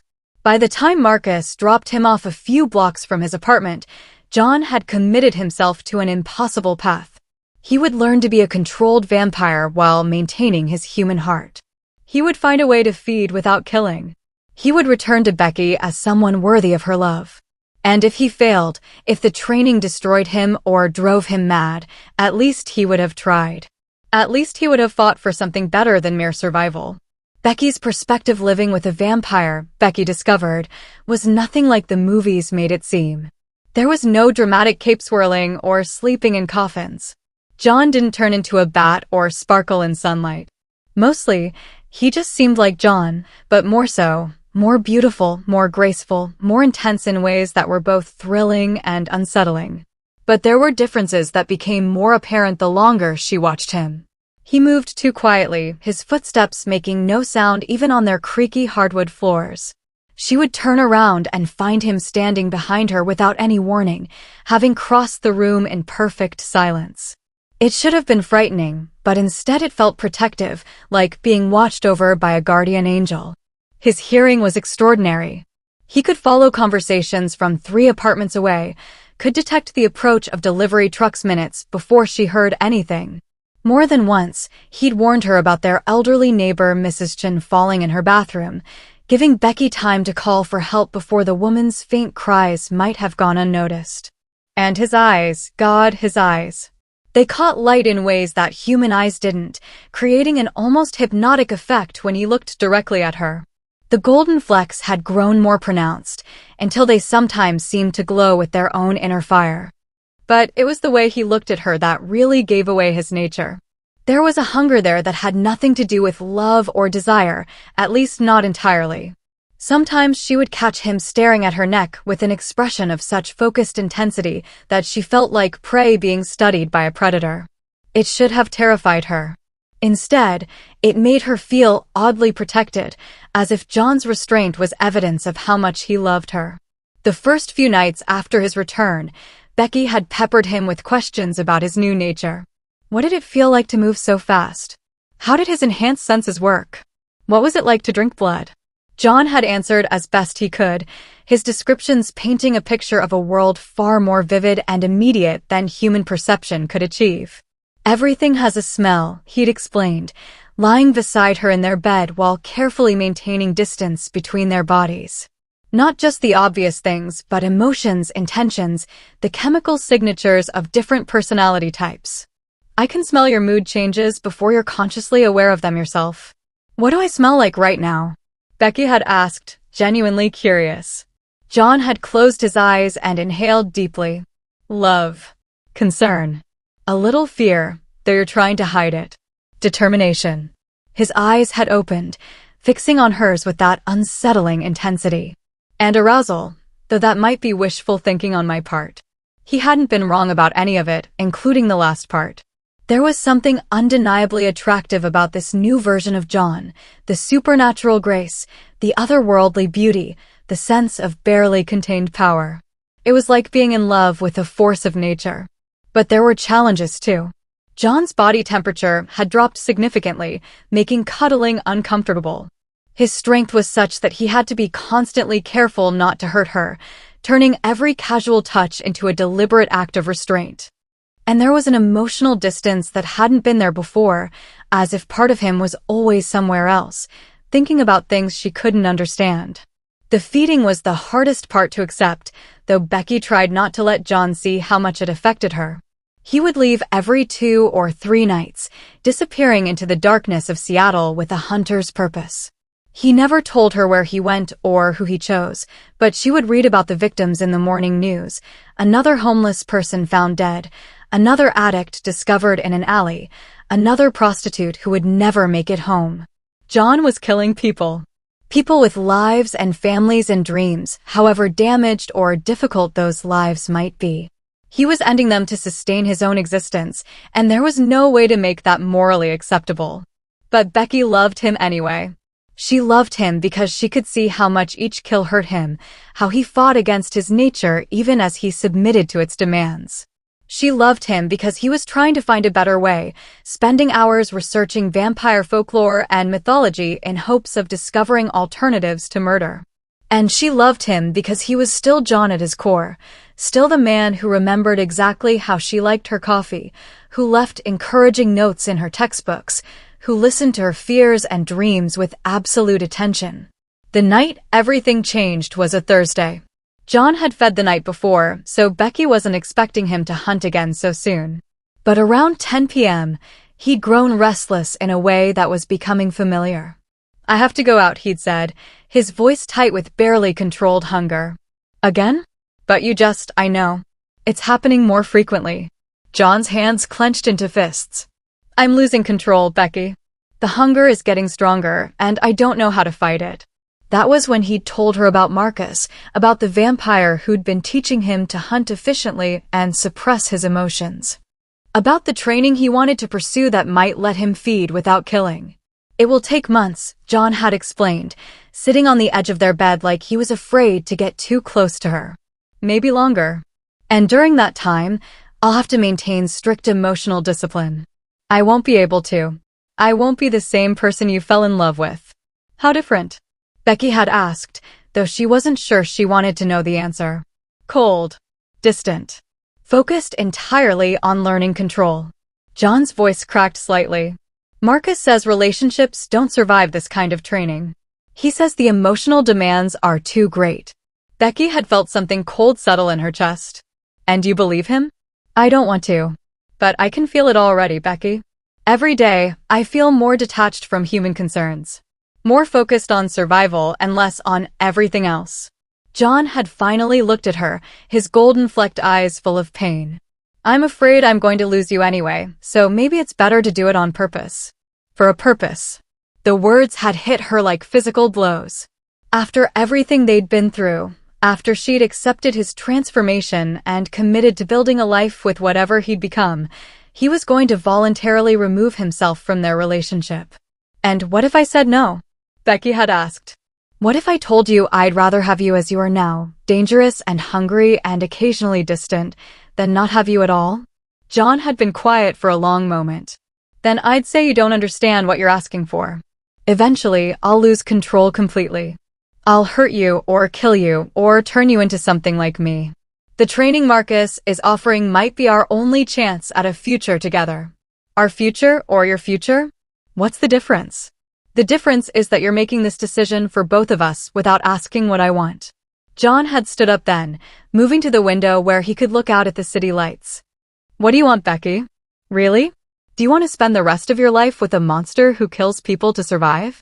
Do you want to constantly wonder if tonight's the night I'll lose control and drain you dry? Do you want to watch me become more inhuman every day until there's nothing left of the man you loved? The questions had been harsh, but fair. Because those were exactly the fears that kept Becky awake during the day while John slept, the worries that she tried not to think about when he looked at her with that predatory hunger. But she'd also seen the alternative in John's description of Marcus, a vampire so emotionally dead that he could discuss murder like a technical problem, who'd killed the woman he loved without seeming to feel any lasting remorse. I want you to stay human, Becky had said finally. Not human in body, but human in heart. I want you to keep feeling guilt about the people you kill, because that guilt is proof that you're still the man I fell in love with. The guilt is destroying me. Then let me help you carry it. John had turned from the window to stare at her. How? I don't know yet. But there has to be a way that doesn't involve you becoming an emotionless killing machine. Becky had stood up and walked to him, taking his cold hands in hers. Give me some time to think. Let me research this myself, see if there are other options. Becky, a week. Give me 1 week to see what I can find. If I can't come up with anything better than Marcus's training, then we'll talk about it again. John had agreed, though she could see the skepticism in his ancient young eyes. He thought she was naive, clinging to romantic notions about love conquering all. Maybe he was right. But Becky had advantages that John didn't. She had a psychology degree, which meant she understood how trauma and guilt affected the human mind. She had research skills honed by years of academic work. And she had something Marcus clearly lacked, absolute faith in the power of love to find solutions that pure logic couldn't reach. That night, while John slept fitfully in their bedroom, Becky had begun her research.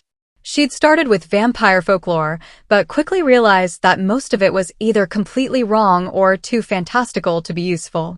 The internet was full of role-playing games and romance novels, none of which seemed to have much connection to John's actual condition. But she'd found other things. Medical journals discussing rare blood disorders that created cravings for human blood.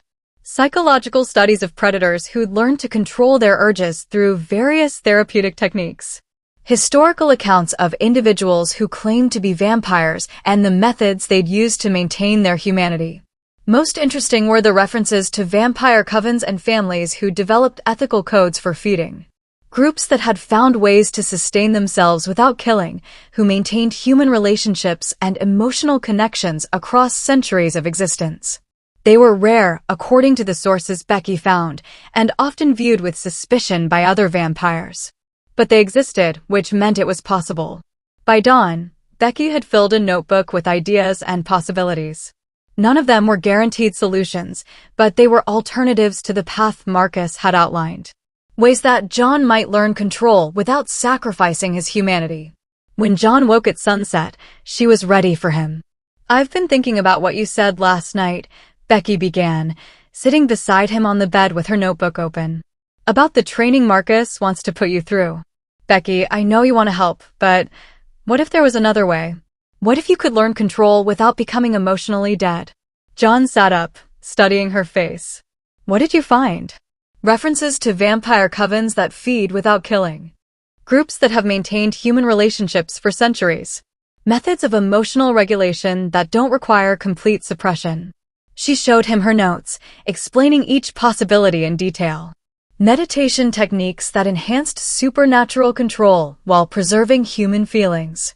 Blood-sharing arrangements with willing donors who were compensated and protected.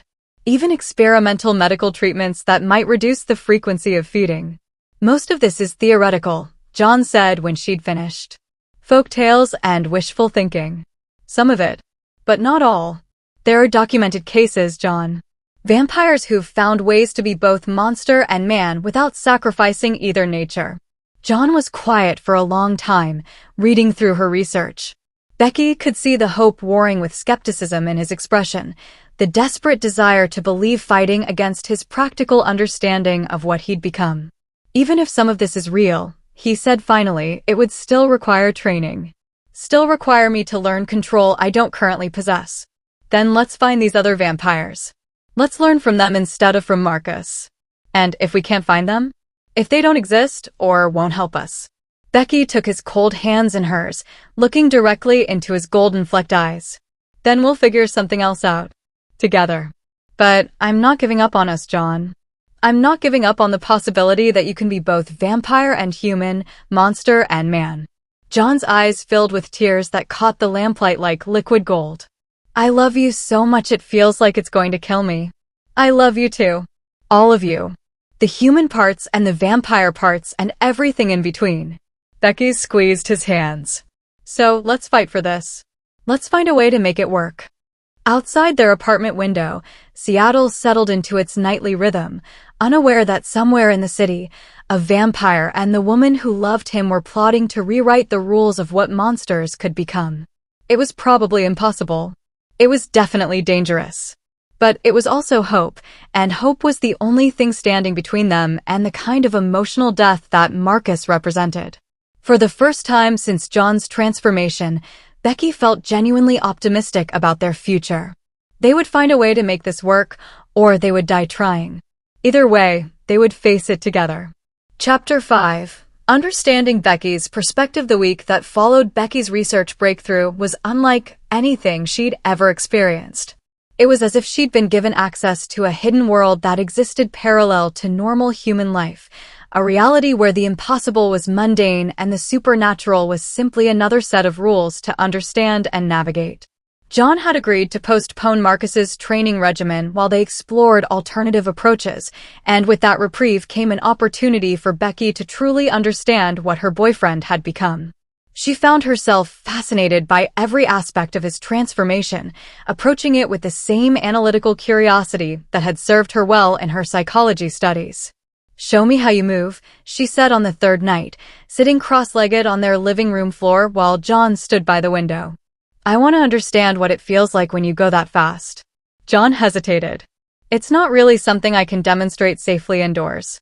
The speed. It's not like running fast. It's like existing between seconds, moving through spaces that time hasn't quite caught up to yet. Try to describe it. Please. I need to understand what your world is like now." John closed his eyes, and for a moment his face took on an expression of intense concentration, as if he was accessing memories that belonged to someone else. "When I move at full speed, everything else slows down," he began, his voice taking on a dreamy quality. "I can see dust particles hanging motionless in the air, watch raindrops falling like they're suspended on invisible strings. People become statues frozen mid-gesture, their expressions locked in whatever emotion they were feeling when I started moving." Becky leaned forward, captivated. "What does it feel like in your body?" "Like liquid fire.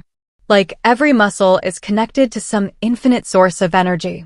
My feet barely touch the ground. Sometimes I feel like I'm flying just an inch above the surface, touching down only when I need to change direction." John opened his eyes, looking directly at her. "And everything is so clear, Becky. So precise. I can calculate distances and trajectories and collision points without thinking about it. It's like my brain has become some kind of organic computer." "The senses," Becky prompted. "Tell me about those." "Which ones?" "They're all different now. All of them. Start with hearing." John sat down on the couch, but maintained his careful distance from her. Even now, even when he was trying to be close, he never let himself get within arm's reach. Becky pretended not to notice, though it stung every time. "Hearing is overwhelming at first," John said. "Right now, I can hear Mrs. Chin watching television 3 apartments over. She's watching some kind of medical drama, and one of the characters just said something about a patient needing emergency surgery. I can hear the couple in 3B arguing about money. Apparently, he bought something expensive without telling her. There's a cat somewhere in the building, probably on the 2nd floor, scratching at a door because it wants to go outside." Becky listened carefully, but could hear nothing beyond the usual ambient noise of their apartment building. "How do you filter it out? How do you focus on just one conversation or sound?" "Practice, mostly. It's like learning to read. At first you have to sound out every letter, but eventually your brain just recognizes whole words without thinking about it. I've learned to sort sounds by distance, by importance, by emotional content. Emotional content. Fear has a different sound than anger. Love sounds different than lust. Grief is unmistakable once you know what to listen for. John's expression grew distant. I can hear the homeless woman 2 blocks south crying. She's been crying for 20 minutes now, these quiet, hopeless sobs that she thinks no one can hear. The pain in his voice made Becky's chest ache. She could see how his enhanced senses weren't just superhuman abilities, they were also a constant exposure to human suffering that he was powerless to fix. "What about smell?" she asked gently. "That's even more complex. Every person has a unique scent signature based on their diet, their emotions, their health, their genetics. I can tell you had coffee about 3 hours ago, that you're slightly anxious, but trying to hide it, that you skipped lunch because I can smell the acid in your stomach, and that you're—" John paused, his nostrils flaring slightly. "That you're aroused, though I'm not sure why." Becky felt heat rise in her cheeks. It was true. Listening to John describe his supernatural abilities with such intimate detail was having an unexpected effect on her. There was something undeniably attractive about the way he moved through the world now, like a predator who was also somehow still the gentle man she'd fallen in love with. "It's you," she admitted. "The way you describe these things, the way you move, the way you look at me. It's different now, but it's still you. And there's something, I don't know, powerful about it." John's eyes widened, and for a moment she saw gold flecks flare brighter. "Becky, that's dangerous thinking." "I'm dangerous. More than you realize." "How dangerous? Do you want me to be honest?" "Always." John took a deep breath, though she realized it was probably more habit than necessity now. "Every moment I'm near you, I can smell your blood. I can hear it moving through your veins, can sense the rhythm of your heart, can practically taste the emotions flowing through your system. And all of it calls to me. All of it makes me want to bite you, to drink from you, to take everything you are into myself." The words should have terrified her. Instead, they sent a strange thrill through her body, a mixture of fear and excitement that was both confusing and intoxicating. "But you don't," she pointed out. "You resist it. Barely. And it gets harder every day." John's hands clenched into fists. "When we were together before, when we made love, I could focus entirely on you, on making you feel good, on the connection between us. Now there's this constant background hunger that colors everything. I'm afraid that if I touch you the way I want to touch you, if I let myself get lost in the sensation the way I used to, I'll lose control." Becky felt her heart race at the admission. She'd wondered why John had been so physically distant since his transformation, why he never reached for her anymore, why he slept curled on his side of the bed like he was afraid to accidentally make contact. "What would happen if you did lose control?" she asked. "I could kill you. Or turn you into something like me." John's voice was barely above a whisper. "And I'm not sure which would be worse." Silence settled between them, heavy with implications. Becky stared at John's profile as he turned to look out the window, processing what he'd just told her. The man she loved was fighting a constant battle between his need for her and his need to protect her from himself. "What's it like when you feed?" she asked suddenly. John jerked as if she'd slapped him. "Becky, I need to know. I need to understand all of it, not just the parts you think I can handle." John was quiet for a long time, his internal struggle playing out across his features. Finally, he began to speak, his voice hollow and distant. "It's like coming home after being lost for years. Like drinking water after dying of thirst. The moment the blood touches my tongue, every cell in my body sings with relief and pleasure and satisfaction." John's eyes closed, as if he was reliving the experience.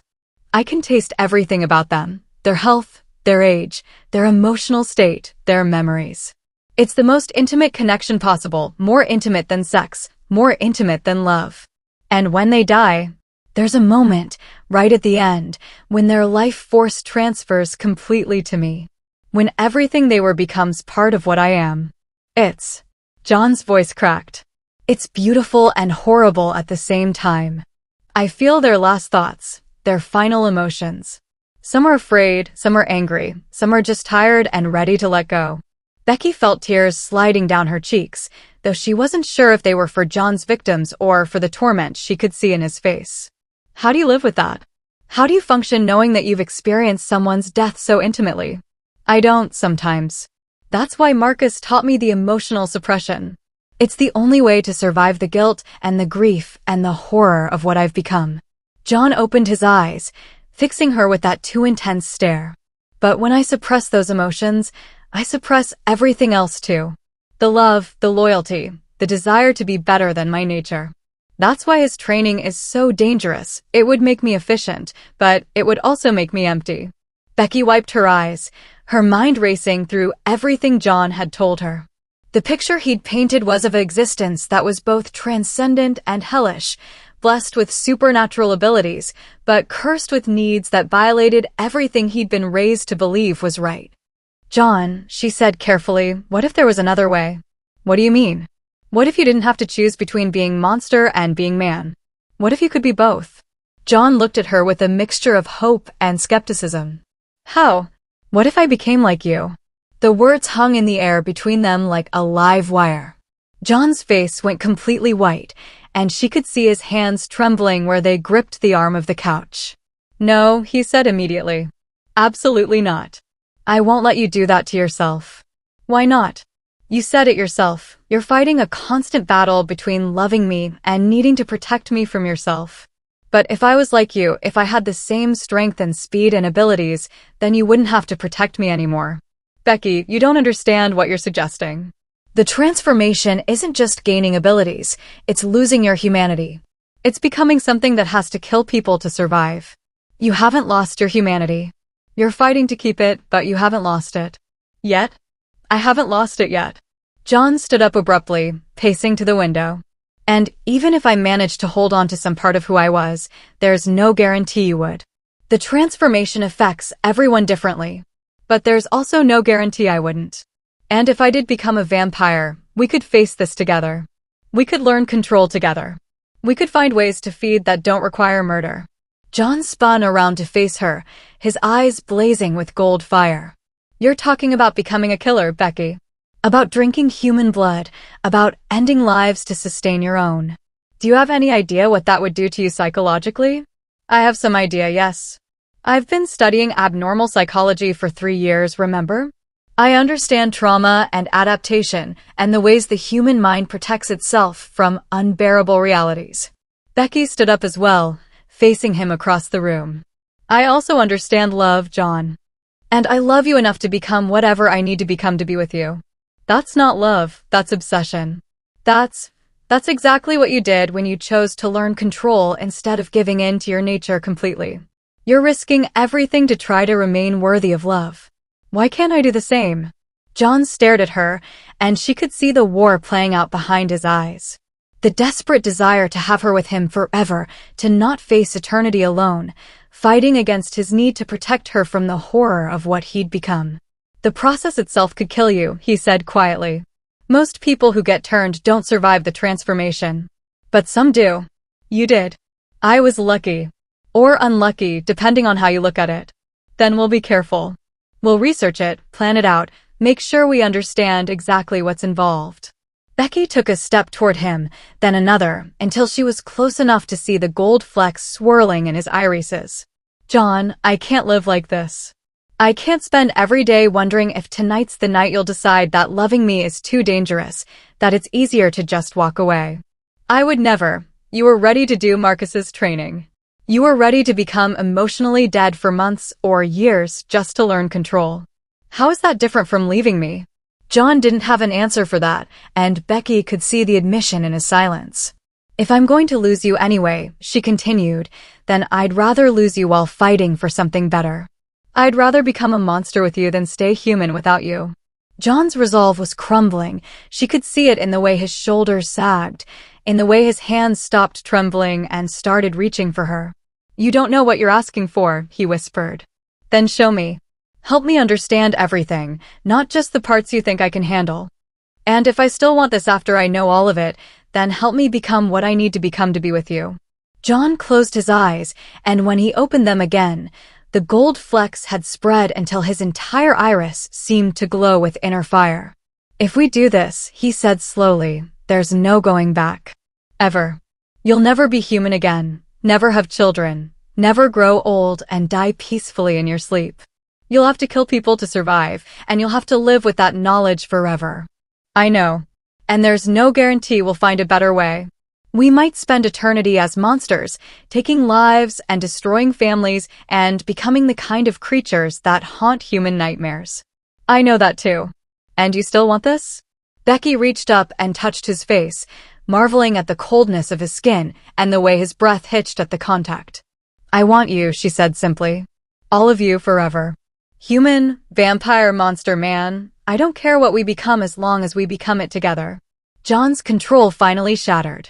He pulled her against him with inhuman strength, his mouth finding hers in a kiss that was desperate and hungry and tinged with the metallic taste of blood.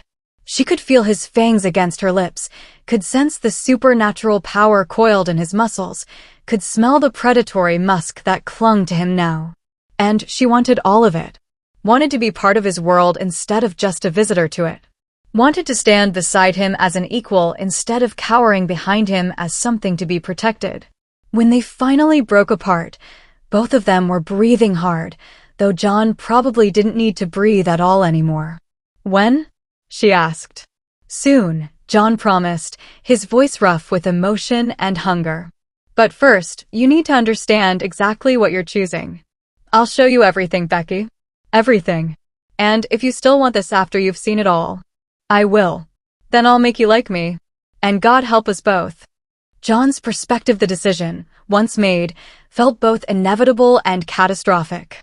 John had spent weeks fighting against the idea of turning Becky, knowing instinctively that it would change everything between them in ways that couldn't be predicted or controlled.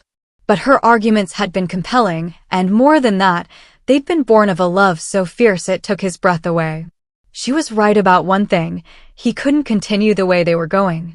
The constant battle between his love for her and his need to protect her from himself was destroying them both. Every day brought him closer to either losing control completely or walking away to spare her the inevitable devastation. At least this way, they would face the unknown together. But first, she needed to understand what she was choosing. Really understand it, not just the sanitized version he'd been giving her. "Tonight, you're coming with me when I hunt," John told her on Friday evening, 3 days after their conversation about the transformation. "I want you to see what feeding actually looks like. I want you to watch me kill someone." Becky had gone pale at the suggestion, but she nodded with determination. "Okay, where do we go?" "The International District. There's a drug dealer who operates out of an abandoned warehouse down there. He's been selling fentanyl to teenagers, and yesterday one of his customers overdosed. 16 years old. John had been watching Marcus's methodology, learning to choose victims who wouldn't be mourned, whose deaths might even be considered a service to the community. It made the guilt easier to bear, though it didn't eliminate it entirely. They took the bus into downtown Seattle, John's enhanced senses tracking potential threats and opportunities throughout the journey. Becky sat beside him in silence, her emotions radiating anxiety and determination in equal measure. The warehouse district at night was a different world from the bustling commercial area it became during the day. Empty buildings loomed like tombstones, their broken windows reflecting streetlight in jagged patterns. The few people they encountered moved quickly and purposefully, avoiding eye contact and staying close to the pools of light cast by working street lamps. "He'll be in the loading dock area," John explained as they approached the target building. 3 men with him, probably armed. "I'll take him first, then deal with the others if they become a problem." "You'll kill all of them?" "If I have to. If they see me feed, they can't be allowed to live." Becky nodded, though John could smell the fear rolling off her in waves. Not fear of him exactly, but fear of what she was about to witness, what she was about to become complicit in. The warehouse smelled of rust and decay and human waste. John led Becky to a broken window on the second floor that overlooked the loading dock, positioning her where she could see everything that was about to happen. Below them, 4 men sat around a space heater, passing a bottle of whiskey and counting money. The dealer, a thin man in his 30s with gang tattoos covering his arms, was explaining something to his companions in Spanish, gesturing emphatically with a gun that glinted in the firelight. "That's Eduardo Vasquez," John whispered. 34 years old, been dealing for 8 years.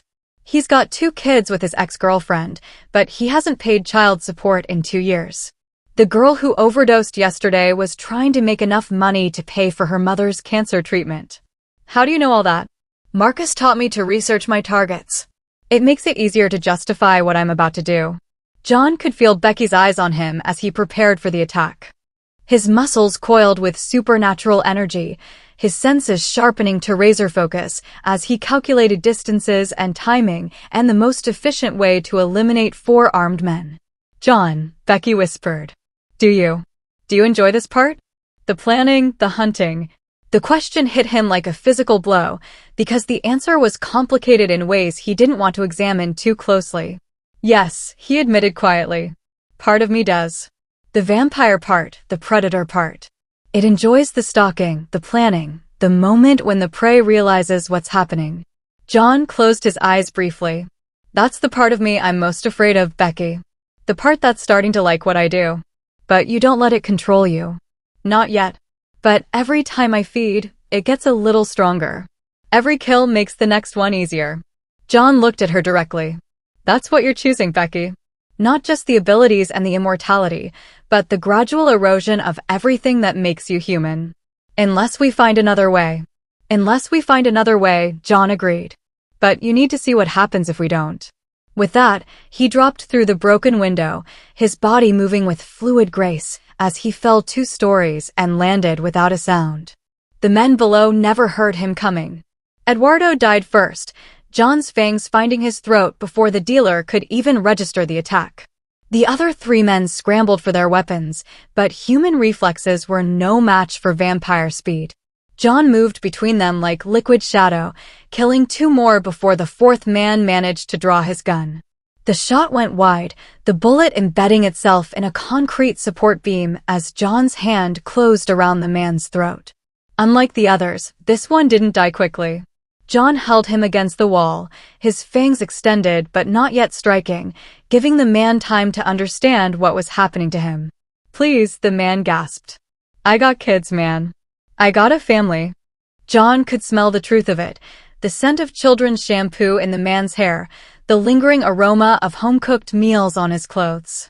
This wasn't a career criminal like Eduardo. This was probably just someone who'd gotten caught up in something bigger than himself. For a moment, John hesitated. The human part of him, the part that had once helped strangers in alleys, rebelled against killing an innocent man.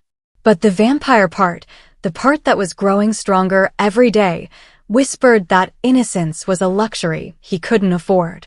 Witnesses meant exposure, and exposure meant death. John sank his fangs into the man's throat, drinking deeply as life flowed out of him in rhythmic pulses. The blood carried flavors of desperation and love and the terrible knowledge that his children would grow up without a father. John consumed it all, adding this man's death to the growing catalog of lives he'd ended. When it was over, when all 4 men lay dead in the abandoned warehouse, John looked up to find Becky watching him from the broken window. Her face was pale with shock, but she hadn't looked away. She'd forced herself to watch every moment of the massacre he'd just committed. John leaped back up to the 2nd floor, landing beside her with predatory grace. Blood still stained his lips, and his eyes glowed with the satiation that came after feeding. "Now you know," he said quietly. "That's what I am. That's what you're choosing to become." Becky stared at him for a long moment, taking in the blood on his face, the inhuman beauty that transformation had given him, the casual ease with which he'd just ended 4 lives. "The last man," she said finally. "He really did have children." "Yes. And you killed him anyway." "Yes. Because you couldn't let him live knowing what he'd seen." "That's right." Becky nodded slowly, processing the implications. "If I become like you, I'll have to make those same choices. I'll have to kill innocent people to protect myself. Eventually, yes. Unless we find another way. And if we don't find another way?" If this is what our existence becomes, stalking and killing and consuming human lives to sustain our own, John felt something cold settle in his chest. This was the moment of truth, the point where Becky would either accept the full reality of what he was offering or reject it in horror.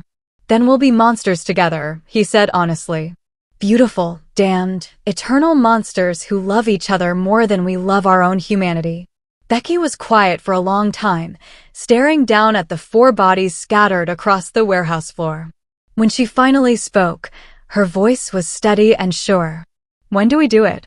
Relief and terror warred in John's chest. You're certain?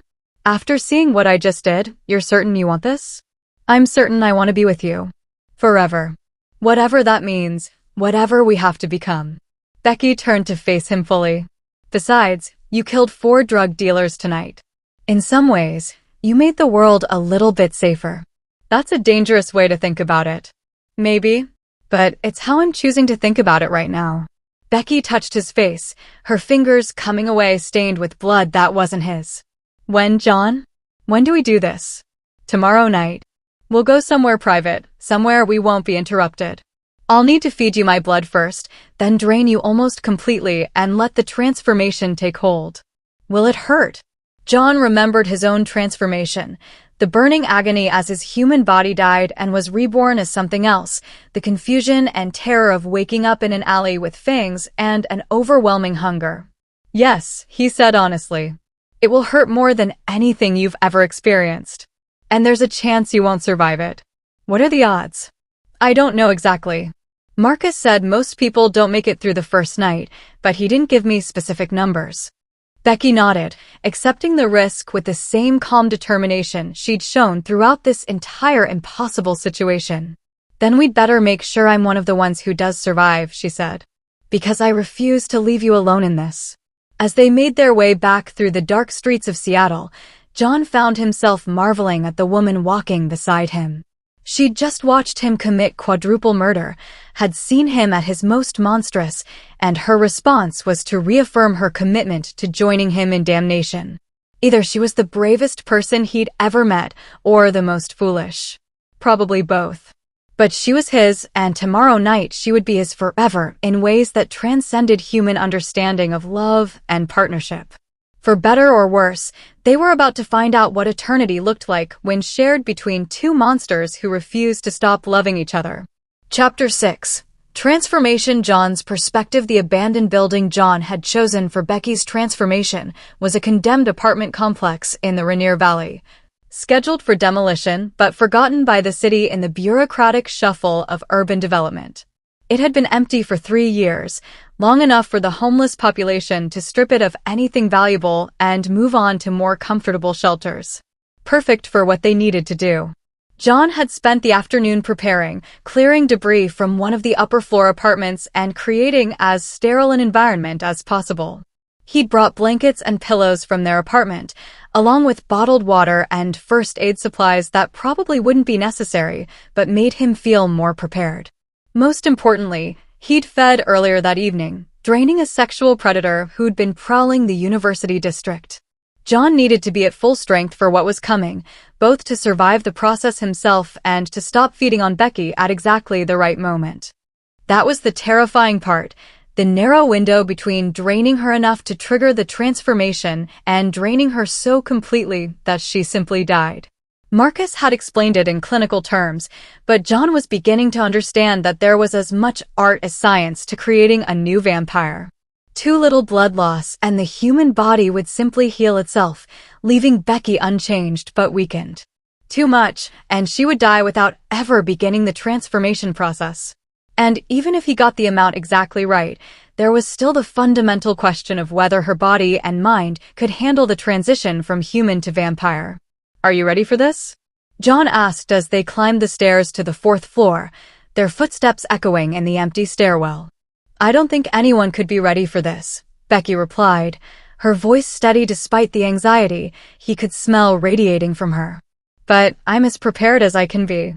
She'd spent the day putting her human affairs in order, calling in sick to work, paying bills, writing letters to her parents that she hoped she'd never have to send.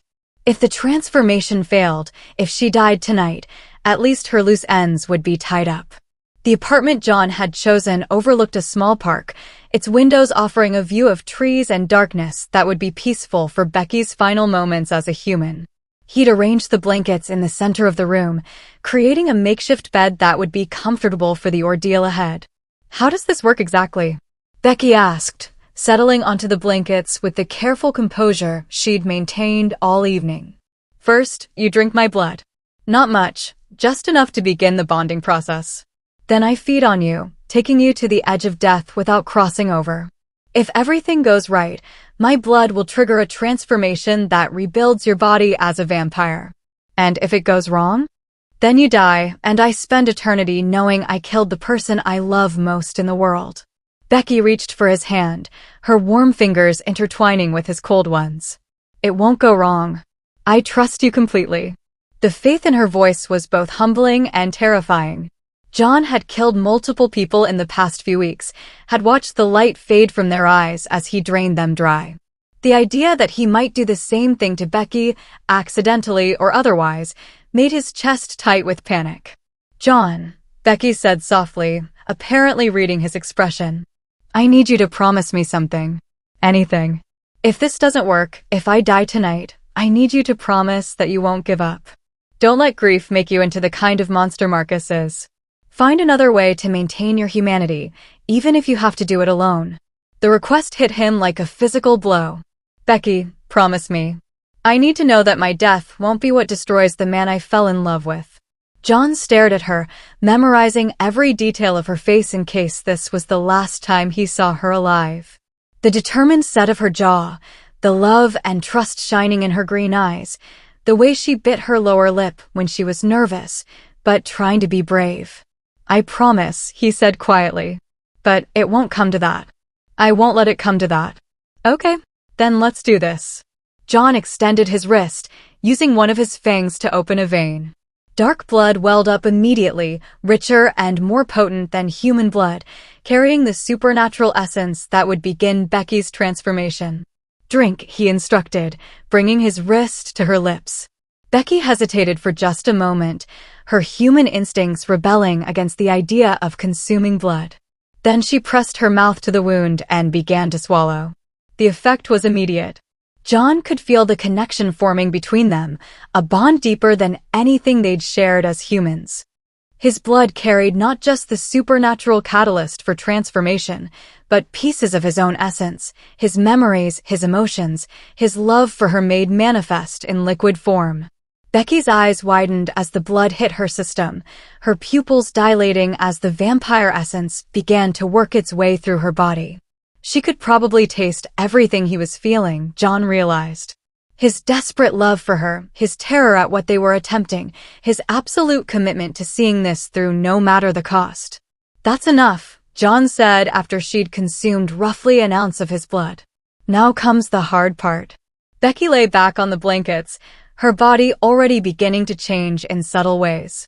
Her skin was gaining the luminous quality that marked vampires, and when she looked at him, her eyes held flecks of gold that caught the moonlight. "I can feel it," she whispered. "Your blood. It's like fire in my veins. The transformation has already begun. My feeding will complete the process." John positioned himself beside her, his fangs extending in response to the scent of her blood. "Are you ready?" "Yes." "I love you, John. I love you too. More than my own existence." John lowered his head to her throat, his enhanced senses cataloging everything about this moment. The warmth of her skin, the steady rhythm of her pulse, the scent of her blood that was already changing as his essence mixed with hers. His fangs pierced her neck with surgical precision, and immediately he was lost in the most intoxicating experience of his vampiric existence. Becky's blood was unlike anything he'd ever tasted. Where his victims had carried flavors of fear and desperation and the bitter tang of lives lived without hope, Becky's blood sang with love and courage and absolute trust.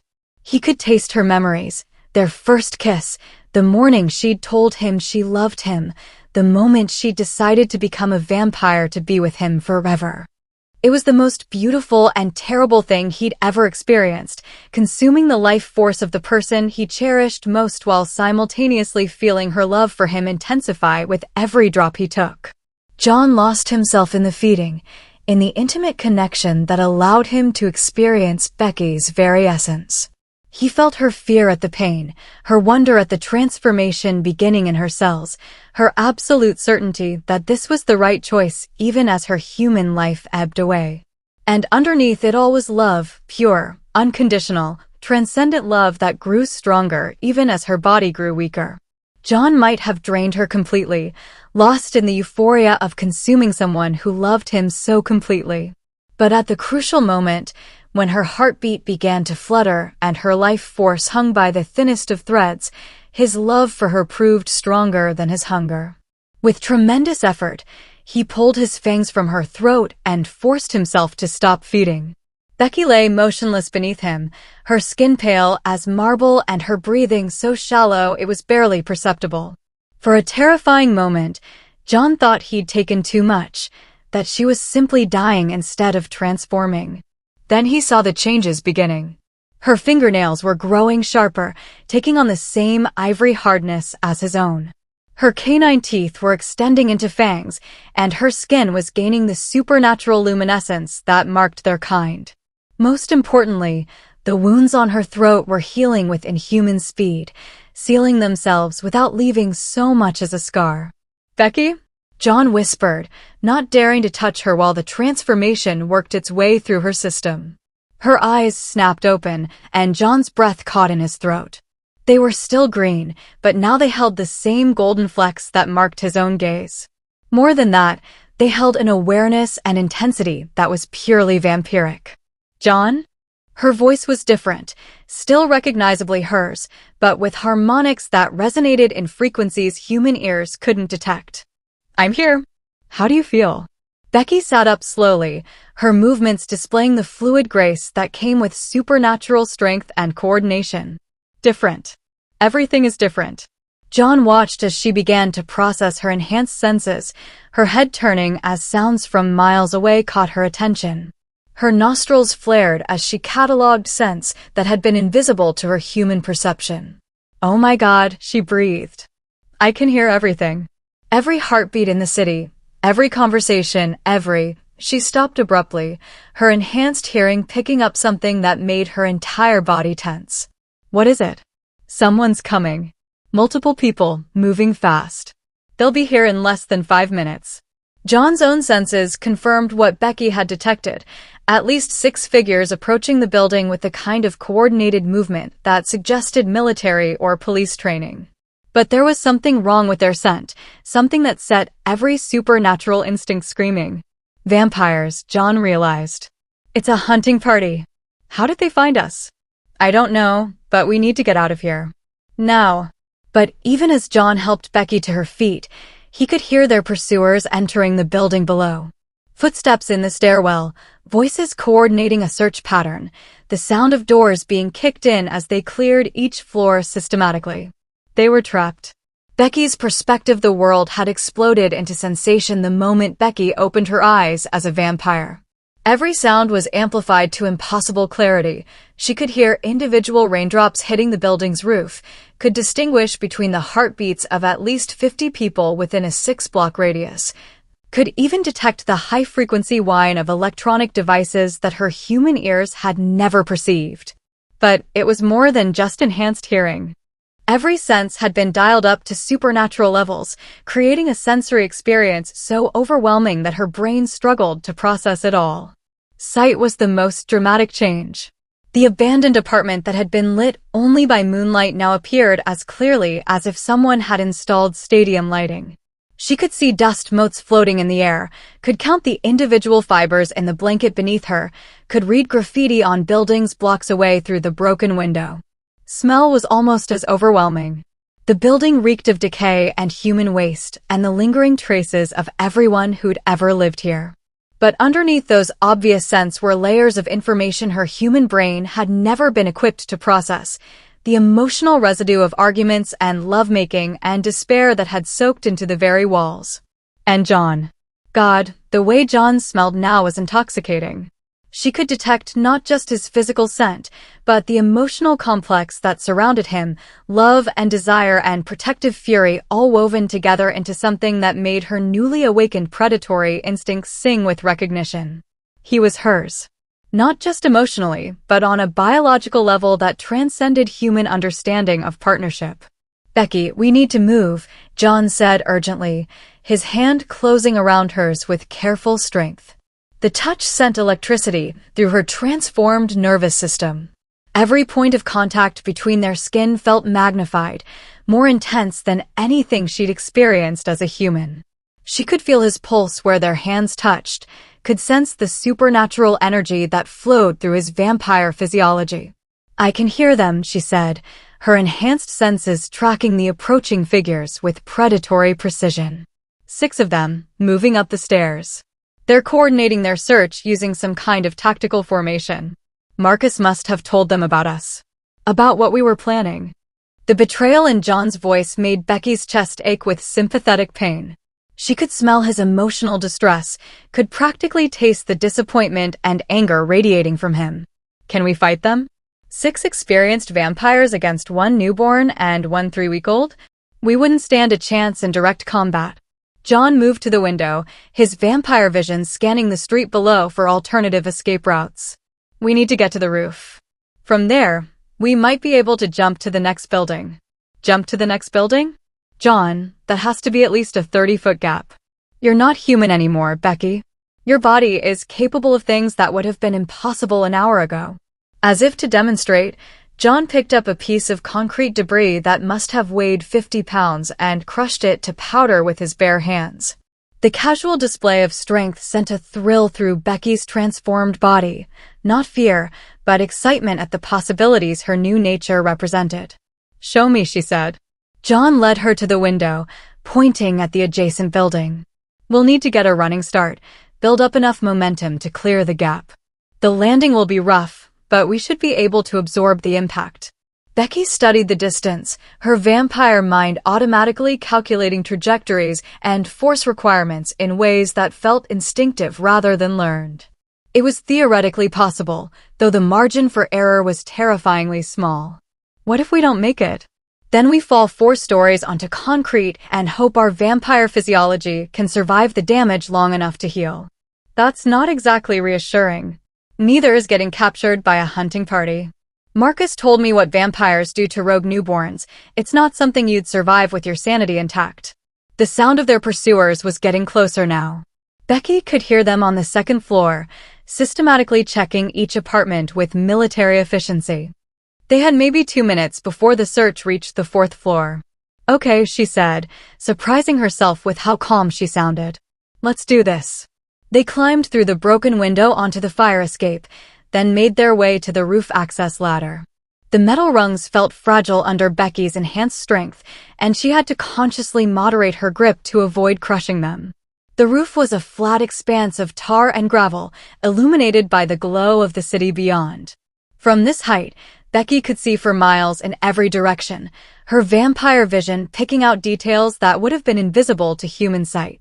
There, John pointed to the adjacent building. The gap is about 28 feet.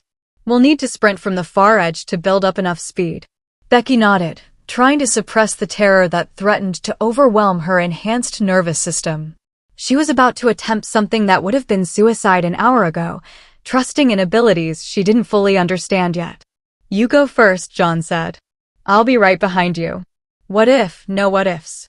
We do this together, or we die together. Those are the only options. The simple certainty in his voice steadied her. This was John, the man who'd led study groups and organized their friends and somehow always knew the right thing to do in a crisis. If he said they could make this jump, then they could make this jump. Becky backed up to the far edge of the roof, her vampire muscles coiling with supernatural energy.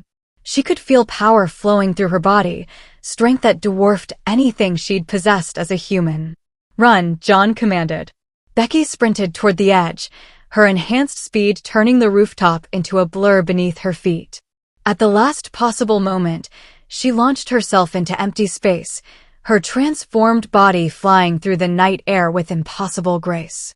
For a heart-stopping moment, she hung suspended between the buildings, 30 feet above the concrete street. Time seemed to slow as her vampire senses tracked her trajectory, calculating whether she'd built up enough momentum to clear the gap. She landed hard on the adjacent roof, her knees buckling under the impact, but her vampire physiology absorbing the shock without serious injury. A moment later, John landed beside her with cat-like grace, his more experienced body handling the jump with significantly more control. "Are you hurt?" he asked, helping her to her feet. "I don't think so. Everything works." Becky tested her limbs, marveling at how quickly any minor injuries seemed to be healing. "That was incredible. That was necessary.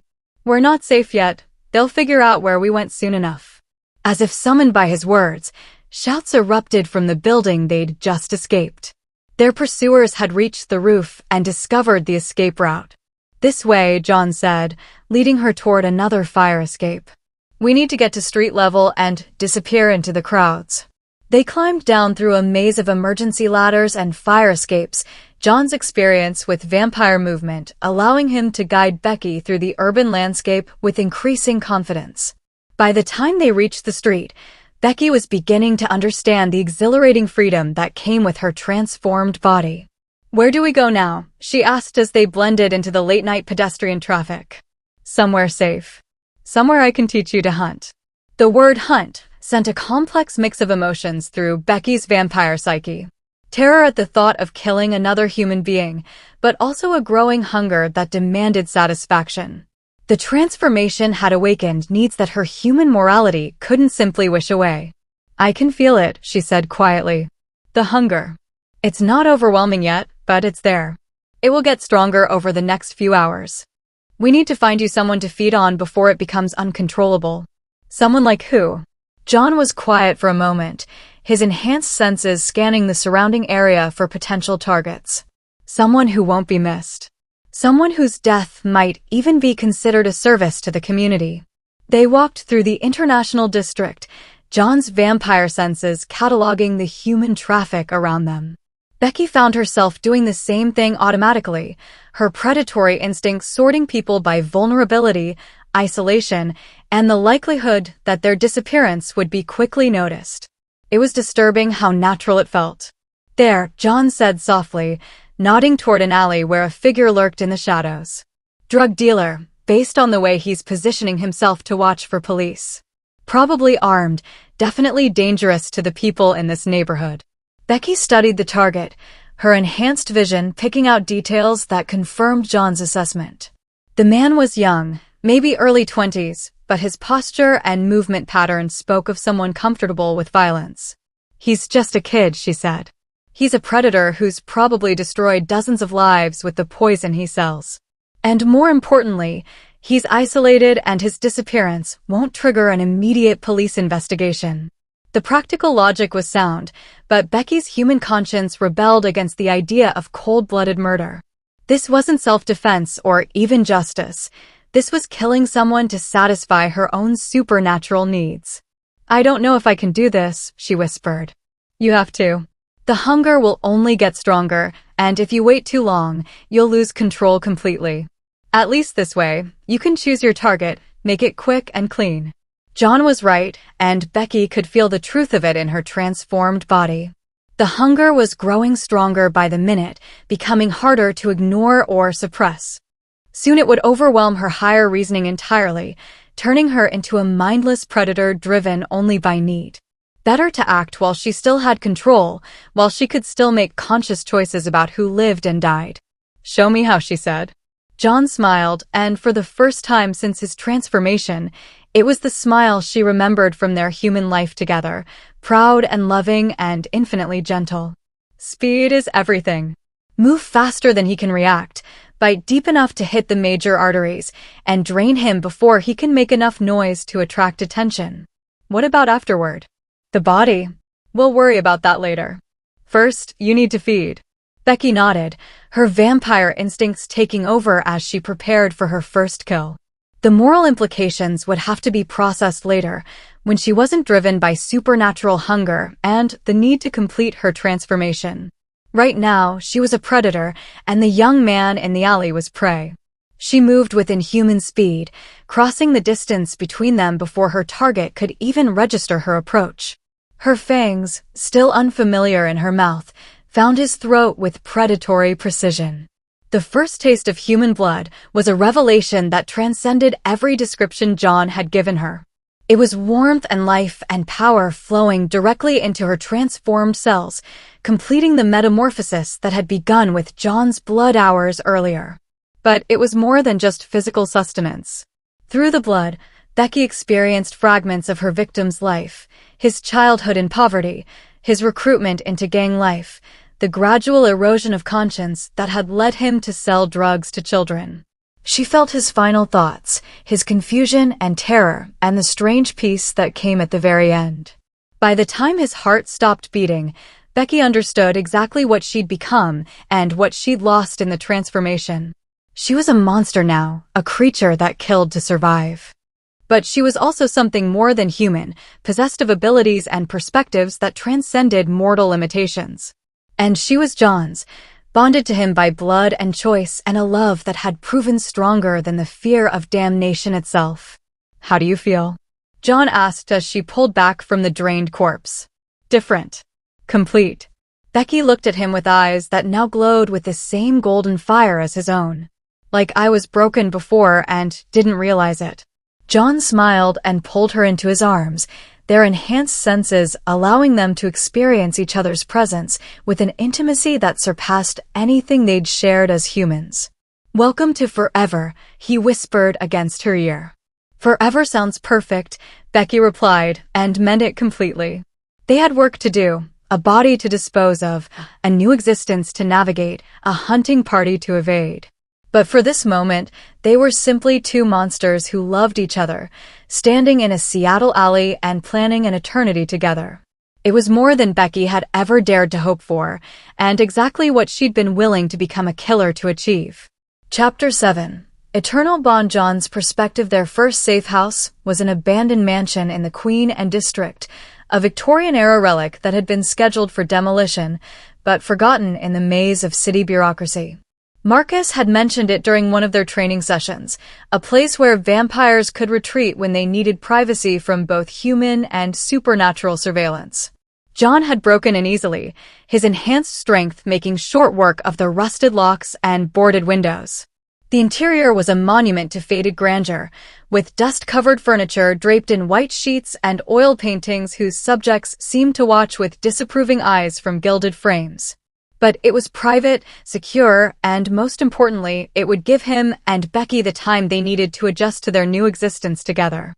The transformation had changed everything about their relationship, though not in ways John had anticipated. He'd expected the supernatural bond to intensify their connection, but he hadn't been prepared for the sheer, overwhelming nature of what they now shared. "I can feel you," Becky said on their second night in the mansion, sitting cross-legged on the four-poster bed they'd claimed as their own. "Not just emotionally, but physically. When you moved across the room just now, I felt the motion in my own body." John nodded, settling beside her with careful grace. "It's the blood bond. When I turned to you, I didn't just give you vampire abilities. I linked us on a fundamental level. We're connected now in ways that go deeper than anything humans can experience." "Show me," Becky said, her green-gold eyes holding that intensity that had become so familiar since her transformation. John extended his hand, palm up, and used one of his fangs to open a small cut across his wrist. Immediately, Becky gasped, her own wrist beginning to bleed in exactly the same spot, the wound appearing spontaneously as their bond translated his injury into her flesh. "We share everything now," John explained, watching as both wounds healed simultaneously. "Pain, pleasure, sensation, emotion. What I experience, you experience. What you feel, I feel." The implications of that connection were staggering, and they were still learning to navigate its complexities. When John hunted, Becky felt the satisfaction of feeding even if she wasn't physically present. When Becky experienced the overwhelming sensory input of her enhanced abilities, John shared in her wonder and confusion. But it was more than just shared sensation. Their emotional states had become intertwined in ways that made it difficult to tell where one ended and the other began. John's guilt over the people he'd killed was tempered by Becky's acceptance and understanding. Becky's occasional fear of what they'd become was soothed by John's absolute certainty that their choice had been right. "This afternoon, when you were sleeping," Becky said quietly, "I felt your dreams. Not the content exactly, but the emotions. You were dreaming about the homeless man, your first kill." John closed his eyes, remembering the recurring nightmare that had plagued him since the night of his transformation. "I dream about all of them sometimes. Every person I've killed. In the dreams, they ask me why I chose them, why their lives were worth less than my hunger." "What do you tell them?" "Nothing. Because there isn't a good answer." John opened his eyes, meeting her gaze. "In the dreams, I just feed on them again, over and over, until I wake up with the taste of their blood in my mouth." Becky reached for his hand, their fingers intertwining with the kind of perfect fit that seemed designed by nature rather than chance. "I felt your guilt through the bond. But I also felt something else, relief." "Relief?" "Relief that you still feel guilty. Relief that killing people still haunts your dreams." Becky's thumb traced across his knuckles with feather-light pressure. "As long as you're tormented by what we do, you're still human where it matters." The observation hit John like a revelation. He'd been so focused on the horror of taking lives that he'd missed the significance of his emotional response. The guilt wasn't a weakness to be suppressed, it was proof that his humanity hadn't been entirely consumed by his vampiric nature. "The bond," John said slowly, "it doesn't just connect us physically. It's preserving parts of ourselves that might otherwise be lost." "How do you mean?" "Your love for me, your acceptance of what I've become, I can feel it constantly through our connection. It's like having a lifeline back to who I was before the transformation." John brought their joined hands to his lips, pressing a soft kiss to her knuckles. "And my determination to be worthy of that love, my commitment to finding a better way. You feel that too, don't you?" Becky nodded. "It's like having an anchor. No matter how overwhelming the vampire instincts become, I can always feel your love holding me steady." The realization fundamentally shifted John's understanding of what they'd accomplished. By bonding themselves together through blood and choice, they'd created a supernatural support system that might allow them to maintain their humanity indefinitely. But the bond had other implications as well, ones that were becoming increasingly apparent as they explored the physical aspects of their transformed existence. "When you touch me," John said, his voice dropping to a whisper, "I don't just feel your hands on my skin. I feel what you're feeling when you touch me.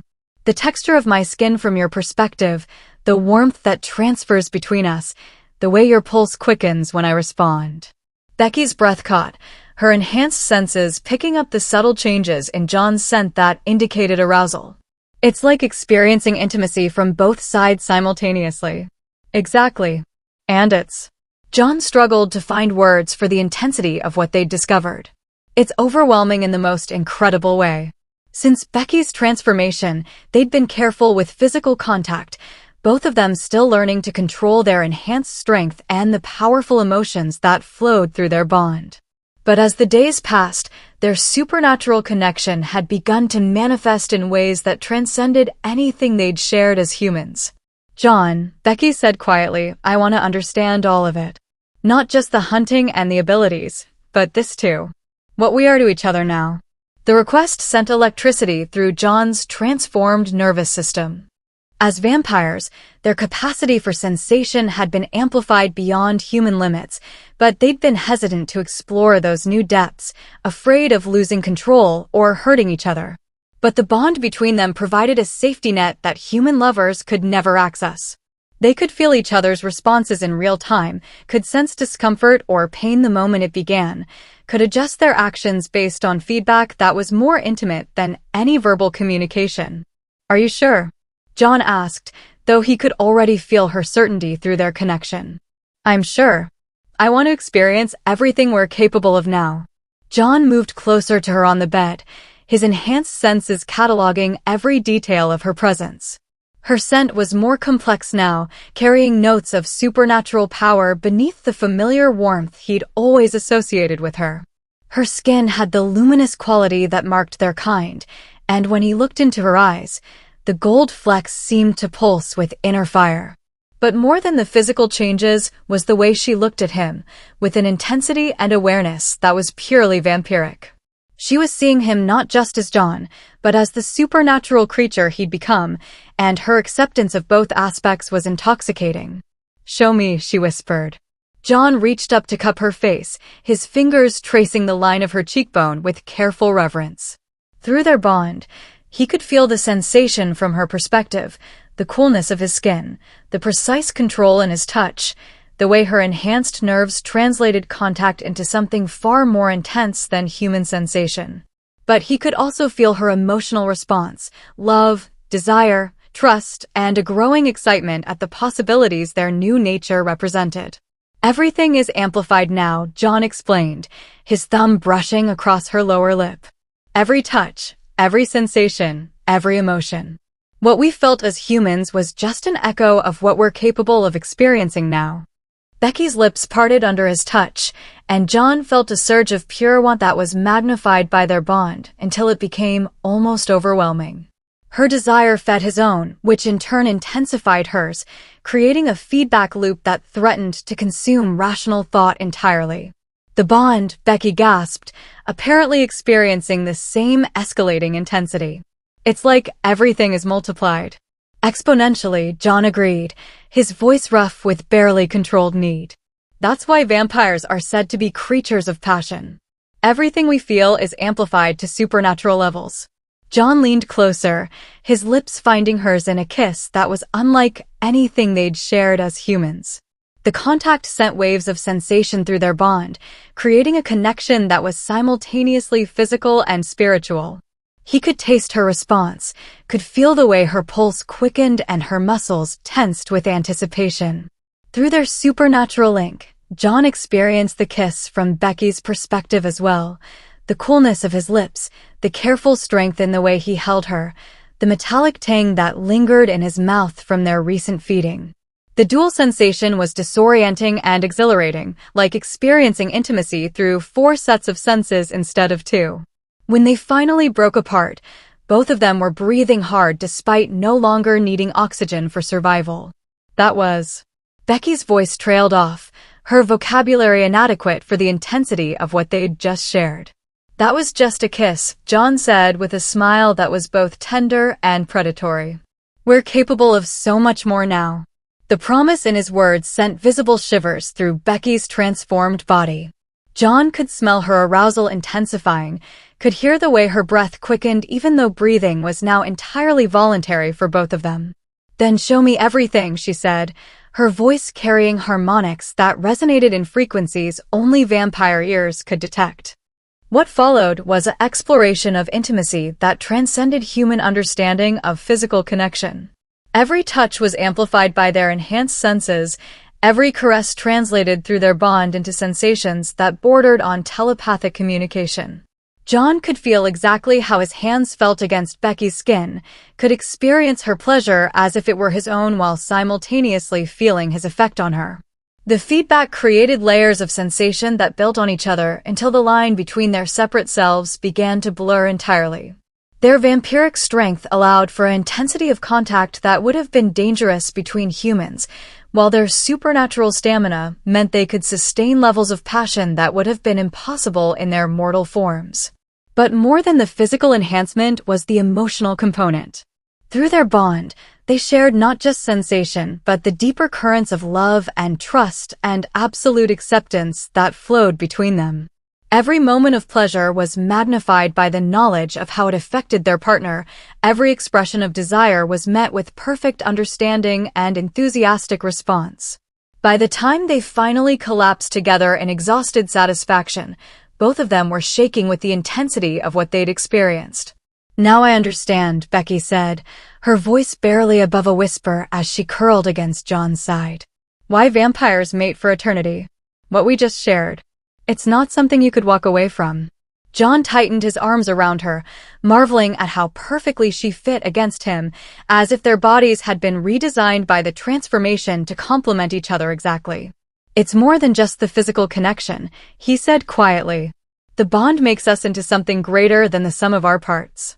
Individually, we're monsters trying to hold onto our humanity.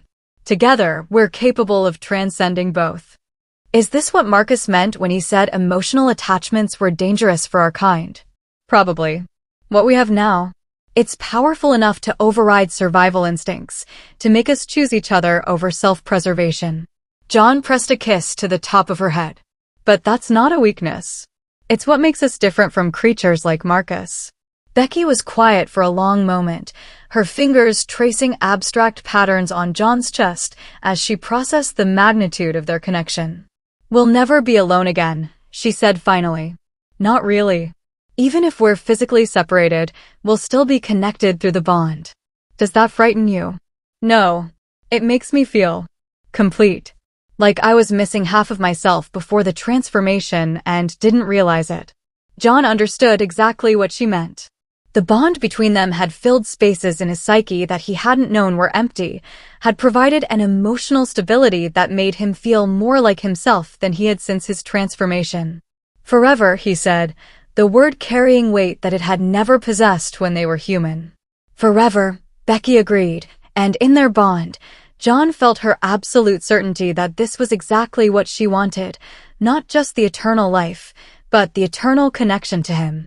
Outside the mansion's windows, Seattle slept on, unaware that somewhere in their midst, two vampires had discovered a form of love that transcended every limitation mortality had placed on human hearts. Becky's perspective the morning after their first true vampire intimacy, Becky woke to a world that seemed fundamentally different from the one she'd known just hours before. Not because of any external change, but because the bond between her and John had deepened into something that felt more essential than breathing.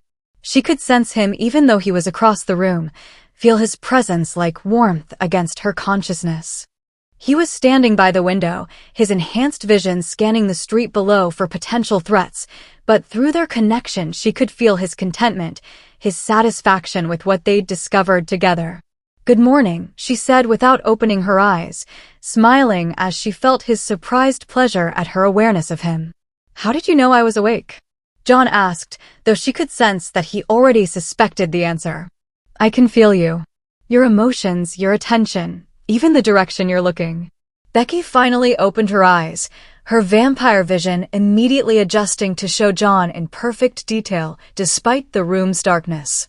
"It's like having a sixth sense that's tuned specifically to you."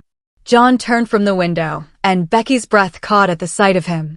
The transformation had enhanced his natural attractiveness, but more than that, she could now see the supernatural energy that flowed through him, the predatory grace that marked him as something beyond human.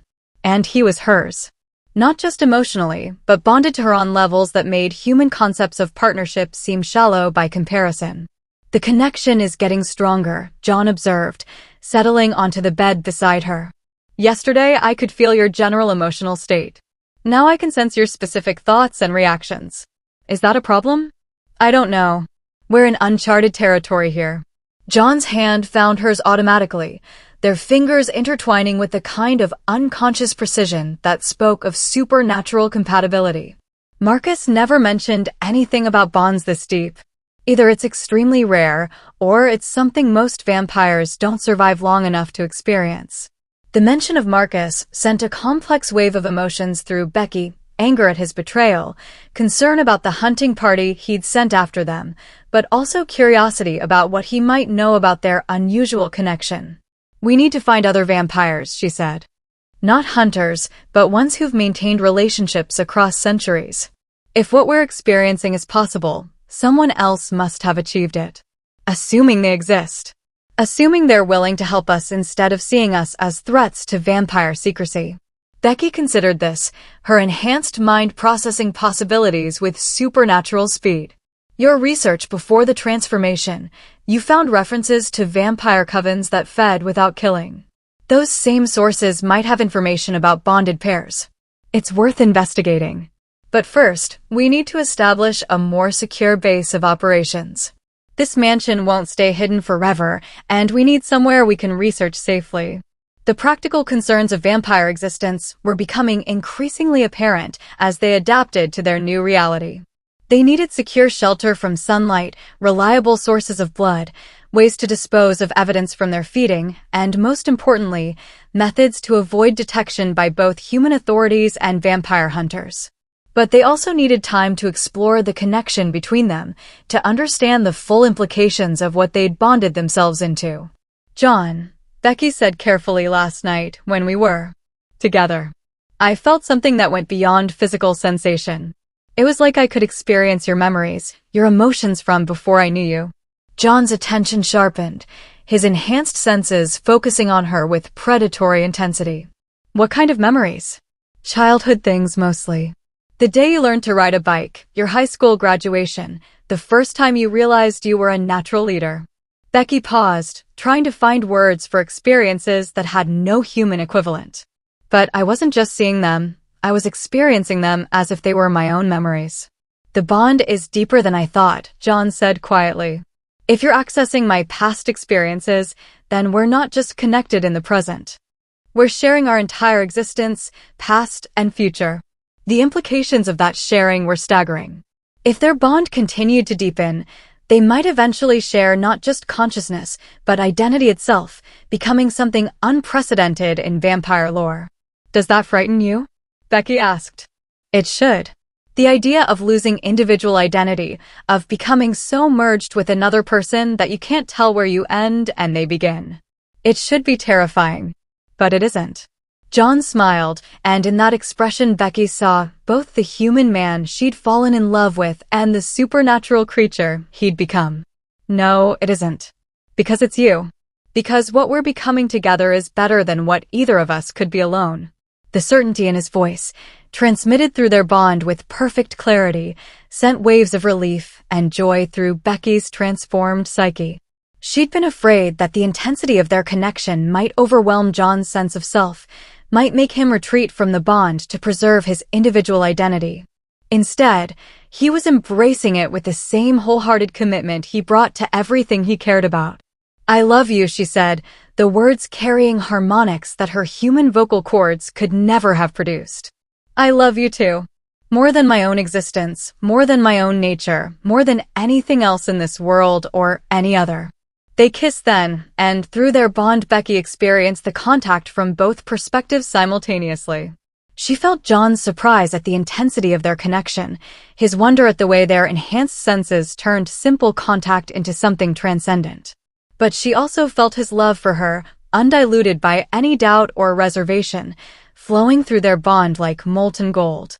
When they separated, both of them were trembling with barely controlled desire. "We should hunt today," John said, his voice rough with hunger that was both supernatural and entirely human. "We've been feeding off the stores I built up before your transformation, but we need fresh blood soon." Becky nodded, though the thought of killing again still sent complex emotions through her transformed psyche. The guilt was becoming easier to suppress, but it hadn't disappeared entirely, and she wasn't sure she wanted it to. "Together this time," she said. "I want to learn how you choose targets, how you minimize risk, how you make it clean." "Together," John agreed. "From now on, everything we do together." They spent the rest of the evening preparing for their hunt, with John teaching Becky the finer points of vampire predation. How to identify targets who wouldn't be missed, how to avoid security cameras and potential witnesses, how to dispose of bodies in ways that wouldn't attract police attention. It was disturbing how easily the knowledge came to her, how her transformed mind processed hunting strategies with the same analytical clarity she'd once applied to psychology textbooks. "The hardest part," John explained as they prepared to leave the mansion, "is maintaining enough humanity to choose your targets ethically, while suppressing enough conscience to actually complete the kill." "How do you find that balance?" "I don't, always. Sometimes I choose someone I tell myself deserves to die, then discover through their blood that they were just desperate or afraid or trying to protect someone they loved." John's expression grew distant. "Other times I target someone who seems innocent, only to taste memories of cruelty or violence that make me glad they're gone. And the guilt gets easier to compartmentalize. The vampire part of me can shut down emotional responses when they interfere with survival. But I try to remember the guilt afterward, try to let it remind me that taking lives isn't something to be done casually. They made their way through the Queen and District toward the downtown core, their enhanced senses cataloging potential prey as they moved. Becky found herself automatically assessing the humans they passed, their isolation, their apparent vulnerability, the likelihood that their deaths would trigger police investigations. The calculating coldness of her own thoughts should have horrified her. Instead, it felt natural, as if her human moral framework was simply one option among many rather than an absolute guide to behavior. "There," John said quietly, nodding toward a figure lurking near the entrance to an underground parking garage. "Armed robbery in progress. We can intervene and feed at the same time." Becky's enhanced vision picked out the details John had already assessed. A young man with a gun demanding money from an elderly woman, his body language suggesting he was desperate enough to escalate to violence if she resisted. "Two targets," she observed. "The robber and potentially the victim." "No, just the robber. She's innocent. But she's isolated, vulnerable. Her death would be easier to cover up." The words came out of Becky's mouth without conscious thought, her vampire instincts providing tactical analysis that her human conscience rejected immediately. The ease with which she could contemplate murdering an innocent woman for convenience should have sent her running back to the mansion in horror. Instead, it just made her grateful for John's presence, for the anchor his moral certainty provided through their bond. "We protect innocence," John said firmly. "That's what separates us from creatures like Marcus. We may be monsters, but we're monsters with principles." The correction felt right in a way that had nothing to do with logic and everything to do with love. Through their bond, Becky could feel John's absolute commitment to maintaining some vestige of the heroic nature that had made her fall in love with him as a human. If preserving that aspect of his character meant occasionally making their existence more difficult, then that was a price she was willing to pay. "Show me how to save her while we feed," Becky said. John smiled, and in that expression she saw approval that warmed her more than any amount of physical comfort. They moved with vampire speed, crossing the distance to the parking garage in seconds. The robber never saw them coming. One moment he was threatening an elderly woman with a gun. The next he was pinned against a concrete wall with John's fangs in his throat. The woman screamed, but Becky was there before the sound could escape the garage, her enhanced speed allowing her to catch the elderly lady before she could fall. "It's okay," Becky said, her vampire abilities allowing her to project an aura of calm and safety. "You're safe now. The bad man can't hurt you anymore." Through their bond, she could feel John feeding, could taste the robber's blood secondhand and experience the satisfaction as it flowed into his transformed system. But she could also feel his restraint, his careful control to ensure the death was quick and as painless as possible. "What happened?" the elderly woman asked, her confusion evident as she struggled to process what she'd witnessed.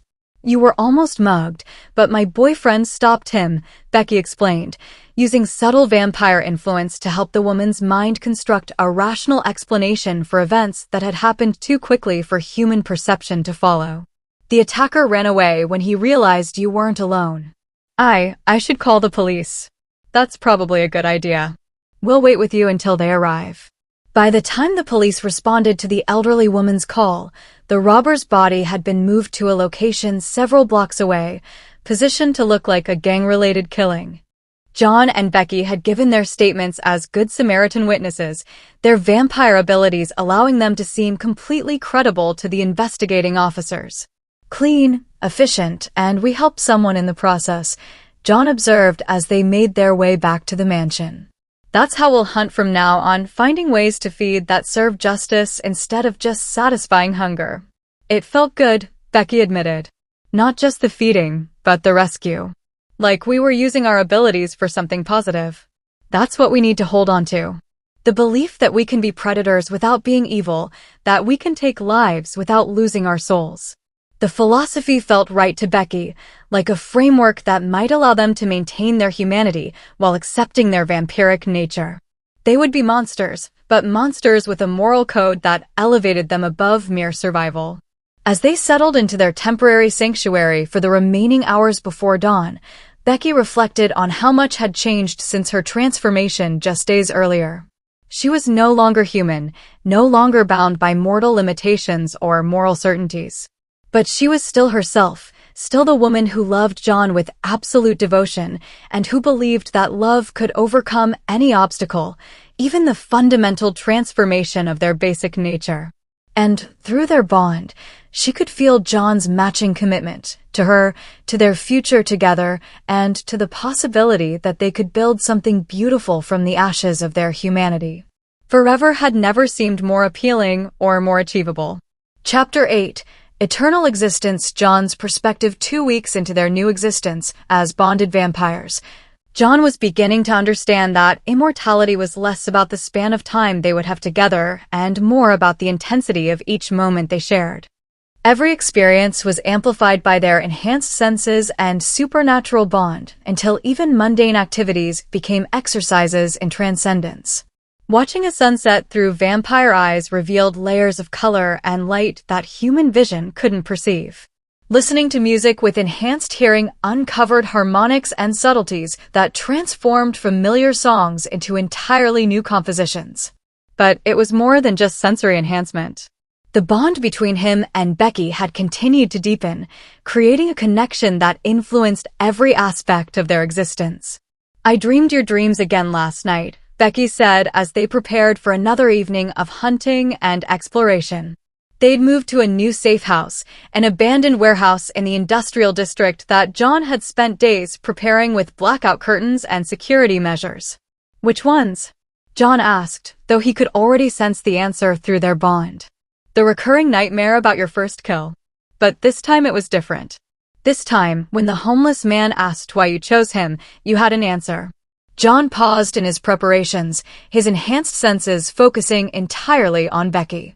"What did I tell him?" "That you were sorry. That if you could have found another way, you would have. That his death taught you to choose better targets, to make killing count for something more than just survival." The dream felt familiar even though John didn't remember experiencing it himself. Through their bond, Becky's dreams had become his dreams, her memories integrated with his own until the distinction between their individual experiences began to blur. "Is that how you see it?" John asked. "As a learning experience rather than a tragedy?" "I see it as both. Every person we've killed has been a tragedy, even the ones who probably deserve to die. But each death has also taught us something about control, about choosing targets, about maintaining our humanity while accepting our nature." The perspective was quintessentially Becky, finding meaning and growth in even the darkest aspects of their transformation. Through their bond, John could feel her determination to build something positive from their cursed existence, to use their immortality for purposes that transcended mere survival. "Tonight," John said, "I want to try something different." "What kind of different?" "Non-lethal feeding. I've been researching the techniques Marcus mentioned, ways to take enough blood to sustain ourselves while leaving the victim alive and unharmed." Becky's interest sharpened, her enhanced senses focusing on him with predatory intensity. "Is that really possible?" "Theoretically. It requires incredible precision and control, but if we can master it, we could feed without killing. The victims would need to have their memories altered to forget the experience, but they'd survive." The possibility had been consuming John's thoughts for days. If they could learn to feed without murder, they might be able to maintain their humanity indefinitely. They could be predators without being killers, monsters without being evil. "How do we practice something like that?" Becky asked. "Very carefully. With targets who won't be missed if we make mistakes, but who don't necessarily deserve to die." John pulled out a tablet where he'd been documenting potential subjects. Homeless individuals with no family connections, addicts who've isolated themselves from support networks, criminals who are guilty of nonviolent offenses. And if we drain them accidentally, then we dispose of the bodies and try again with the next target. "But I think we can do this, Becky. The bond between us provides feedback that individual vampires don't have access to. I can feel your hunger and satiation levels through our connection, can sense when you've taken enough blood without needing to guess." The plan was risky, but the potential benefits were enormous. If they could learn to feed without killing, they could integrate into human society in ways that other vampires couldn't. They could maintain relationships, build careers, create lives that blended their supernatural nature with continued connection to the mortal world. Where do we start? Becky asked. The waterfront. There's a homeless encampment under the Alaskan Way Viaduct where people go to disappear from the world. If we choose carefully, we can find someone who won't be missed for days or weeks. They made their way through Seattle's night landscape, their enhanced senses cataloging the city's nocturnal rhythm. John was continually amazed by how different the urban environment seemed through vampire perception, alive with sounds and scents and energies that human senses couldn't detect. I can smell fear from 6 blocks away, Becky observed as they walked. Someone's being mugged near Pike Place Market. And there's a fight starting in a bar in Belltown, John added, his supernatural hearing picking up the escalating voices and aggressive postures that preceded violence. 3 drunk college students about to assault someone they think insulted their girlfriend. The awareness of human suffering and conflict was one of the most difficult aspects of their enhanced existence. Every night brought dozens of opportunities to intervene, to use their abilities to protect innocents or punish predators. But each intervention carried risks, exposure to authorities, potential witnesses, the possibility of revealing their supernatural nature to the wrong people. We can't save everyone, John said, recognizing the frustration in Becky's emotional emanations. I know, but it's hard to ignore when we could make such a difference. We will make a difference. Just not in the obvious ways. John took her hand as they approached the homeless encampment. We'll choose our interventions carefully, focus on situations where we can help without exposing ourselves. The homeless camp was exactly what John had expected, a collection of tents and cardboard shelters occupied by people who'd fallen through every social safety net. Most were dealing with mental illness, addiction, or simply the kind of catastrophic bad luck that could destroy anyone's life given the right circumstances. Him, Becky said quietly, nodding toward a man sitting alone beside a small fire. Mid-40s, chronic alcoholism based on his scent, but no obvious signs of violence or predatory behavior. John studied the target with enhanced senses, cataloging everything that might be relevant to their experiment. The man was isolated from the other camp residents, apparently by choice rather than social rejection. His clothes were dirty but well-maintained, suggesting he hadn't completely given up on himself. Most importantly, his emotional emanations carried sadness and resignation rather than anger or desperation. Good choice. Minimal risk of aggressive response, low probability of being missed quickly. They approached the man with vampire stealth, moving silently enough to avoid detection by human senses. John planned to use their ability to influence human minds to keep the target calm during the feeding process. Excuse me, John said, stepping into the firelight with carefully projected, non-threatening body language. We're looking for someone and wondered if you might have seen him. The homeless man looked up, his eyes focusing with the careful attention of someone who'd learned to assess potential threats quickly. Who are you looking for? My brother, Becky said, settling beside the fire with the kind of natural ease that puts strangers at ease. He's been missing for 3 days. We think he might have ended up down here. The conversation was cover, allowing them to establish rapport while John used subtle vampire influence to relax the man's natural wariness. Within minutes, their target was chatting comfortably about life in the camp, his defenses lowered by supernatural charisma he couldn't consciously detect. You folks seem all right, the man said eventually. Most people who come down here are either cops or do-gooders who think they can save us with pamphlets and good intentions. We're just worried about family, John said, preparing to make his move. Speaking of which, you look tired. When's the last time you got decent sleep? Sleep's hard to come by when you're always watching for trouble. Close your eyes for a minute. We'll keep watch. The suggestion, backed by vampire influence, was irresistible. The homeless man's eyes drifted shut, his breathing deepening as supernatural compulsion overrode his conscious vigilance. John moved with inhuman speed, positioning himself behind the man while Becky maintained her position by the fire. His fangs extended automatically as he leaned toward the target's neck, every predatory instinct urging him to bite deep and drain completely. But through the bond, He could feel Becky's steady presence, her emotional anchor keeping him focused on precision rather than satisfying hunger. John's fangs pierced the man's neck with surgical care, finding the carotid artery without damaging surrounding tissue. Blood flowed onto his tongue, carrying the familiar taste of human life and the intoxicating satisfaction of feeding. Through their bond, Becky experienced the feeding secondhand, her enhanced senses allowing her to monitor John's consumption in real time. When he'd taken approximately a pint, enough to satisfy immediate hunger without causing dangerous blood loss, she projected a sense of satiation that helped him overcome his predatory instincts. John withdrew his fangs and immediately sealed the wounds with his saliva, a vampire ability he discovered allowed for rapid healing of feeding punctures. Within moments, the only evidence of his bite were two small marks that looked like insect stings. "Sleep now," John whispered, reinforcing the compulsion that would keep their victim unconscious for several hours. "When you wake up, you'll feel rested and refreshed. You won't remember talking to us, but you'll have pleasant dreams about reuniting with family." The memory modification was crucial. Without it, their victim would wake up confused and possibly suspicious about the gap in his recollection. But vampire influence could plant false memories as easily as it could erase real ones, creating a logical explanation for any lingering mental effects. "How do you feel?" Becky asked as they moved away from the camp. "Satisfied, but not completely full. Like having a good snack instead of a full meal." John analyzed his physical state, comparing it to the overwhelming satiation that came from complete exsanguination. "I think I could go 3 or 4 days on what I just consumed, maybe longer if I'm not using my abilities extensively." "And he'll be okay?" "He should be.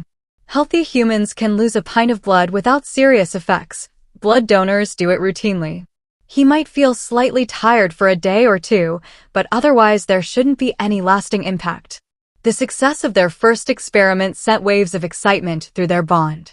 If they could consistently feed without killing, they could maintain their supernatural existence while preserving the last vestiges of their human morality. "We need to practice this technique until it becomes automatic," John said as they made their way back toward their warehouse sanctuary.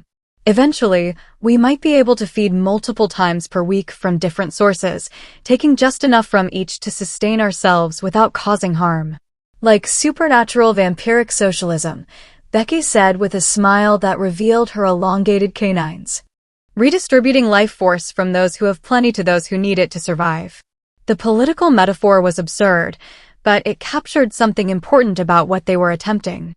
Instead of viewing humans purely as prey, they were trying to develop a relationship that was closer to symbiosis, taking what they needed while giving back through protection and intervention.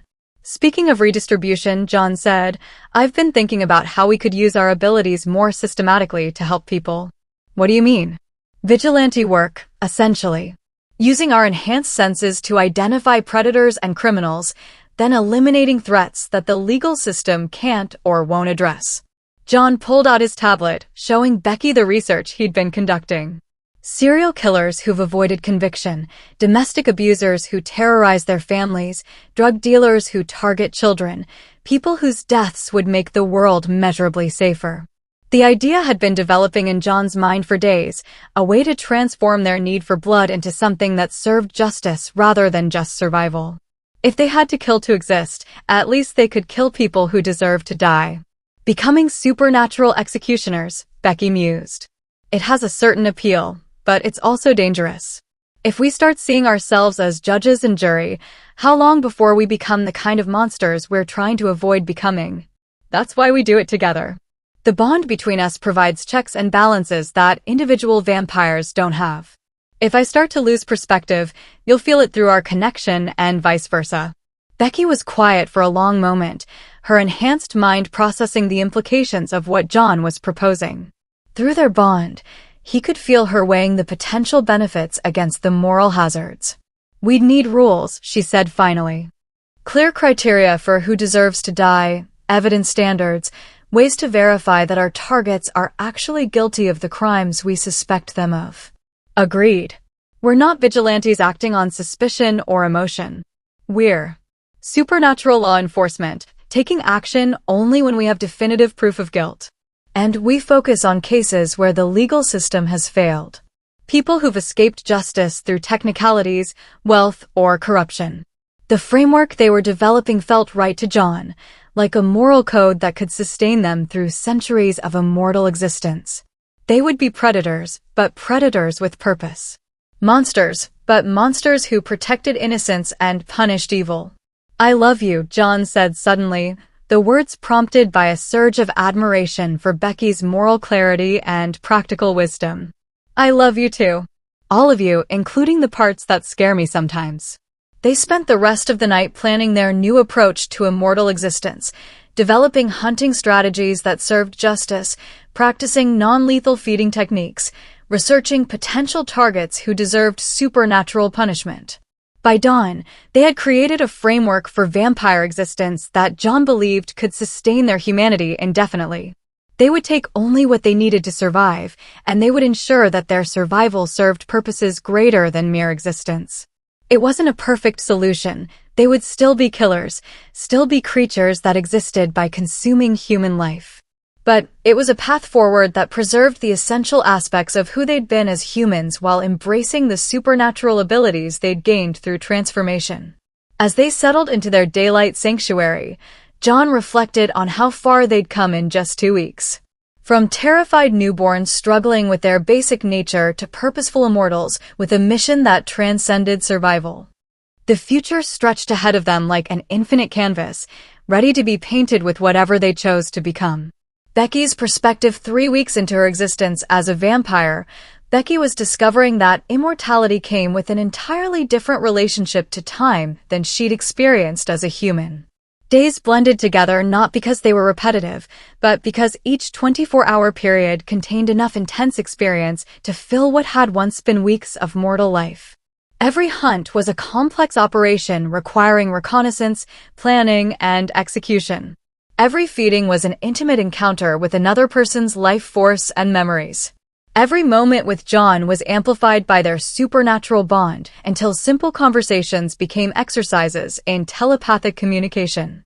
"I can taste your thoughts," she said on a Thursday evening as they prepared for another night of what they'd started calling community service, their euphemism for hunting human predators while practicing non-lethal feeding on appropriate targets.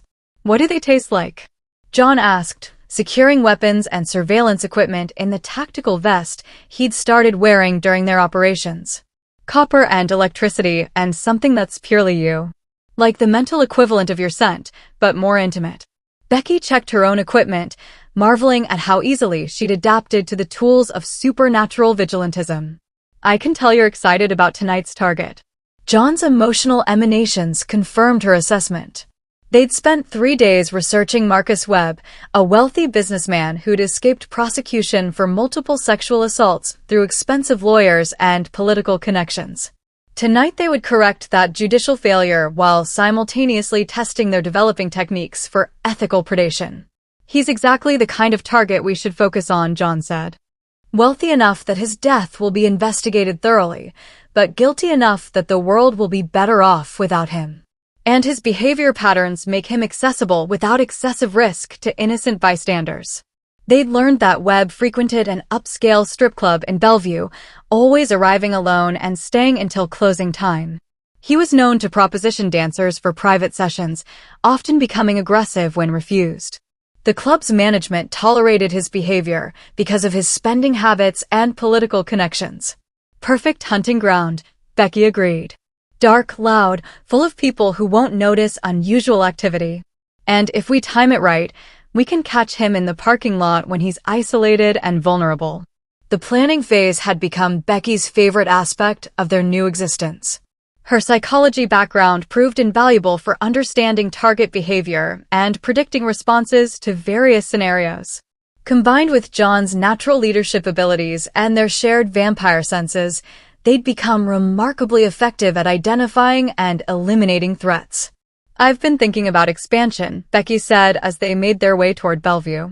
"About ways to increase our impact beyond individual targets." "What kind of expansion?" "Systematic approach to organized crime." Instead of picking off individual predators, we could dismantle entire networks, human trafficking operations, drug cartels, organized prostitution rings.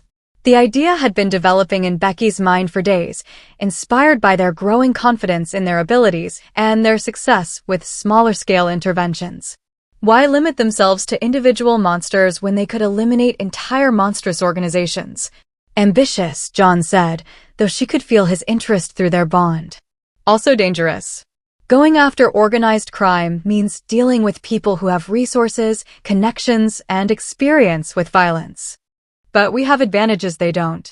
Enhanced senses, supernatural speed and strength, the ability to influence human minds. We could infiltrate their organizations, gather intelligence, then eliminate key players systematically. Through their bond, Becky felt John's tactical mind engaging with the possibilities she'd outlined. He was naturally suited for this kind of strategic thinking, and she could sense him developing operational frameworks even as they walked. "We'd need better intelligence gathering capabilities," John said. Surveillance equipment, computer access, maybe even human contacts in law enforcement who could provide information about cases that aren't being prosecuted. I've been researching that too. There are several Seattle police detectives who've expressed frustration with cases that get buried due to political pressure. If we approach them carefully, we might be able to develop mutually beneficial relationships. The conversation continued as they positioned themselves outside the strip club, their enhanced senses monitoring Webb's location inside while they refined their attack plan. Becky found herself amazed by how naturally this kind of planning came to her now, how easily she could contemplate complex criminal operations without any moral hesitation. "Targets moving," John reported, his superhuman hearing tracking Webb's conversation with club security. "Sounds like he's been denied private time with one of the dancers. He's angry, probably going to leave soon." Emotional state. Aggressive frustration, sexual anger, the kind of entitlement that leads to escalation. "If we don't take him tonight, he'll probably assault someone within the week." The assessment reinforced Becky's conviction that they were doing necessary work. Webb wasn't just a convenient target. He was an active threat to innocent people that the legal system had failed to address. "Positions," John said as the club's rear exit opened. They moved with vampire coordination, John circling to cut off Webb's route to his car while Becky positioned herself to prevent escape toward the street. Their enhanced senses tracked the target's movement through the parking lot with predatory precision. Webb was exactly what Becky had expected, middle-aged, overweight, moving with the aggressive swagger of someone accustomed to getting his way through wealth and intimidation. He was talking loudly on his phone, berating someone about stock prices and promising consequences for poor performance. The kind of man who viewed other people as objects to be used or obstacles to be overcome. "Marcus Webb," John said, stepping out of the shadows with vampire grace. "We need to talk." Webb spun around, his hand moving automatically toward what was probably a concealed weapon. But vampire speed made human reflexes irrelevant. Before he could complete the motion, John had closed the distance and pinned him against his Mercedes. "What the hell? Who are you people?" Webb demanded, his voice carrying the outrage of someone unaccustomed to being challenged. "We're people who don't believe wealth should protect predators from consequences," Becky said, moving to block his line of sight to the street. "We know about Sarah Martinez, about Jennifer Chin, about the 16-year-old you assaulted last month." Webb's face went white, his emotional emanations shifting from anger to fear as he realized his victims' names were known. "I don't know what you're talking about." "I've never." "You paid Sarah $50,000 to drop her assault charges," John interrupted. "You had Jennifer's immigration status investigated to pressure her into silence. And the 16-year-old. Well, her family received anonymous threats that convinced them not to press charges. You can't prove any of that." "We don't need to prove it in court," Becky said with a smile that revealed her elongated canines. "We have different standards of evidence." What followed was efficient and satisfying in ways that surprised Becky with their intensity. Webb died quickly, his life force flowing into John through their blood bond, while Becky monitored for potential witnesses or complications. Through their supernatural connection, she experienced Webb's final moments, his terror, his desperate attempts to bargain with money and political connections, his growing realization that wealth couldn't protect him from supernatural justice. But she also experienced his memories, the catalog of victims he'd accumulated over decades of predatory behavior. Women whose lives he'd damaged or destroyed, families he'd terrorized into silence, a legal system he'd corrupted through strategic donations and political pressure. By the time his heart stopped beating, Becky felt nothing but satisfaction at removing such a creature from the world. Disposal, John said, his enhanced senses confirming that they'd completed the kill without detection. They moved Webb's body to a location several miles away, staging it to look like a gang-related killing that would confuse the investigation and prevent connections to his actual crimes. The Mercedes was driven to a chop shop that John had researched, where it would be dismantled and sold for parts within hours. Clean, efficient, and the world is measurably safer, Becky observed as they made their way back toward their warehouse sanctuary. And we're well fed for the next several days, John added. Though I'm starting to think we should practice non-lethal feeding more often. Complete exsanguination is satisfying, but it limits our operational flexibility. Agreed. If we could learn to subsist on smaller amounts of blood taken from multiple sources, we could hunt more frequently without creating as many unexplained deaths. The tactical discussion continued as they settled into their daylight sanctuary, planning future operations and refining their techniques for supernatural law enforcement. Becky found herself marveling at how completely she'd adapted to this existence, how natural it felt to plan murders and dispose of bodies while maintaining the emotional connection that had made her fall in love with John in the first place. "Do you ever miss it?" she asked as they prepared for the dawn rest period. "Being human, I mean. Having simple moral clarity instead of these complex justifications for what we do." John considered the question, his enhanced mind processing layers of meaning that human consciousness couldn't have accessed. "I miss the innocence sometimes," he said finally. "The ability to see the world in absolutes instead of shades of gray. But I don't miss the limitations, the physical weaknesses, the shortened lifespan, the inability to make a real difference in the world." "And you don't regret the transformation? Don't wish we'd found some other way to be together?" "Never." John's certainty flowed through their bond with absolute clarity. "What we have now, what we've become together. It's better than anything we could have achieved as humans. We're immortal, we're bonded on levels that transcend human understanding, and we're using our abilities to make the world safer." Becky felt the truth of his words in her own transformed heart. Their existence as vampires was more intense, more meaningful, more impactful than their human lives had ever been. They were monsters, but they were monsters with purpose. "Forever," she said, settling into John's arms as dawn approached. "Forever," he agreed, and through their bond she felt his absolute commitment to building an immortal existence that honored both their supernatural nature and their human hearts. Outside their sanctuary, Seattle settled into its daily rhythm, unaware that two vampires watched over the city's nights, protecting innocents and punishing predators with supernatural efficiency. It was exactly the kind of forever Becky had been willing to become a monster to achieve. And it was only the beginning. Chapter 9. Territorial Wars. John's perspective. The first sign of trouble came on a Tuesday night in late November, when John's enhanced senses detected the approach of multiple vampires moving through Seattle with coordinated precision.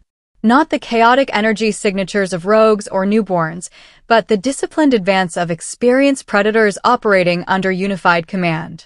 "We have company," John announced, his supernatural hearing tracking at least 8 distinct vampires converging on their warehouse district territory from multiple directions. "Hunting formation, systematic search pattern. They know where we are." Becky's head snapped up from the intelligence reports she'd been analyzing, her own enhanced senses immediately confirming John's assessment. Through their blood bond, he felt her shift from scholarly curiosity to predatory alertness in the space of a heartbeat. "Marcus?" she asked, though her tone suggested she already knew the answer. "Has to be. He's the only vampire in the region who knows our operational patterns well enough to predict our location." John moved to their weapons cache, selecting items that would be effective against supernatural opponents. Looks like he's finally decided we're too dangerous to ignore. The past month of their vigilante activities had been remarkably successful, perhaps too successful for the comfort of Seattle's established vampire hierarchy. They'd eliminated 17 human predators, dismantled 2 organized crime operations, and begun building a network of law enforcement contacts who provided intelligence about cases the system couldn't or wouldn't prosecute. But their success had also attracted attention from vampires who preferred to operate in shadows, who viewed John and Becky's activities as dangerous provocations that might expose their kind to human discovery. 8 vampires, Becky observed, her enhanced hearing tracking their approaching enemies with predatory precision. All experienced, based on their movement patterns. They're not planning to capture us for questioning. No, this is an execution squad. John felt a familiar coldness settle over his emotions as his vampire nature prepared for combat. Marcus has decided we're rogue elements that need to be eliminated. Through their bond, John could feel Becky's response to the threat, not fear, but a fierce protective anger that matched his own. They'd built something beautiful together in their immortal existence, had found ways to be monsters with purpose rather than mindless predators. The idea that other vampires would try to destroy that achievement filled both of them with righteous fury.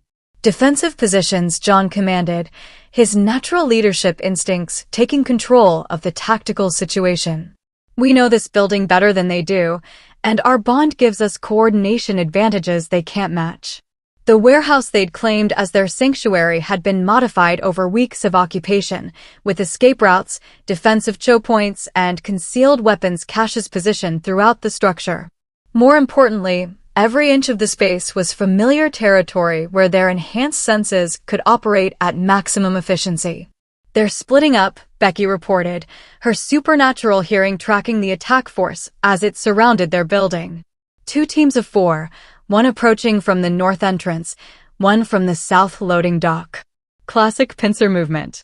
They want to divide our attention and prevent coordinated defense. John moved to the central staircase that would give him oversight of both approach routes. We stick together. Let them come to us on ground we control. The first attackers breached the north entrance with vampire speed, their enhanced senses scanning for threats as they advanced through the darkened warehouse. John and Becky waited in the shadows above, their bond allowing for silent communication that their enemies couldn't detect or intercept. Through Becky's enhanced hearing, John could identify each attacker by their breathing patterns and movement signatures. 3 males, 1 female, all moving with the disciplined coordination of vampires who'd operated together for decades. Their sense signatures carried traces of old blood and supernatural power that marked them as formidable opponents. But they also carried the arrogance of vampires who'd never faced opponents with a blood bond, who couldn't comprehend the tactical advantages that perfect coordination provided.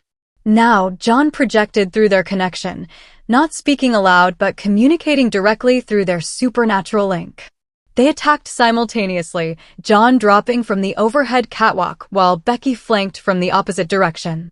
Vampire speed and supernatural coordination turned the assault into a dance of lethal precision, each of them moving in perfect harmony with the other's actions. John's first target, a vampire who appeared to be in his 40s, but whose scent suggested centuries of existence, died before he could react to the attack. John's silver-edged blade found the precise point between vertebrae that would sever the spinal cord, dropping the ancient predator instantly. Through their bond, John felt Becky's simultaneous strike, her own silver weapon piercing the heart of a female vampire whose surprised scream echoed through the warehouse. 2 enemies down in less than 3 seconds, before their companions could even register the nature of the threat they faced. Bonded pair. One of the surviving attackers shouted, his voice carrying the alarm of someone who'd just realized they were facing something unprecedented. They're fighting as a single entity. The recognition came too late. John and Becky moved as if they shared a single consciousness, each anticipating the other's actions through their supernatural connection. When John fainted left, Becky was already positioning herself to capitalize on the opening his movement would create.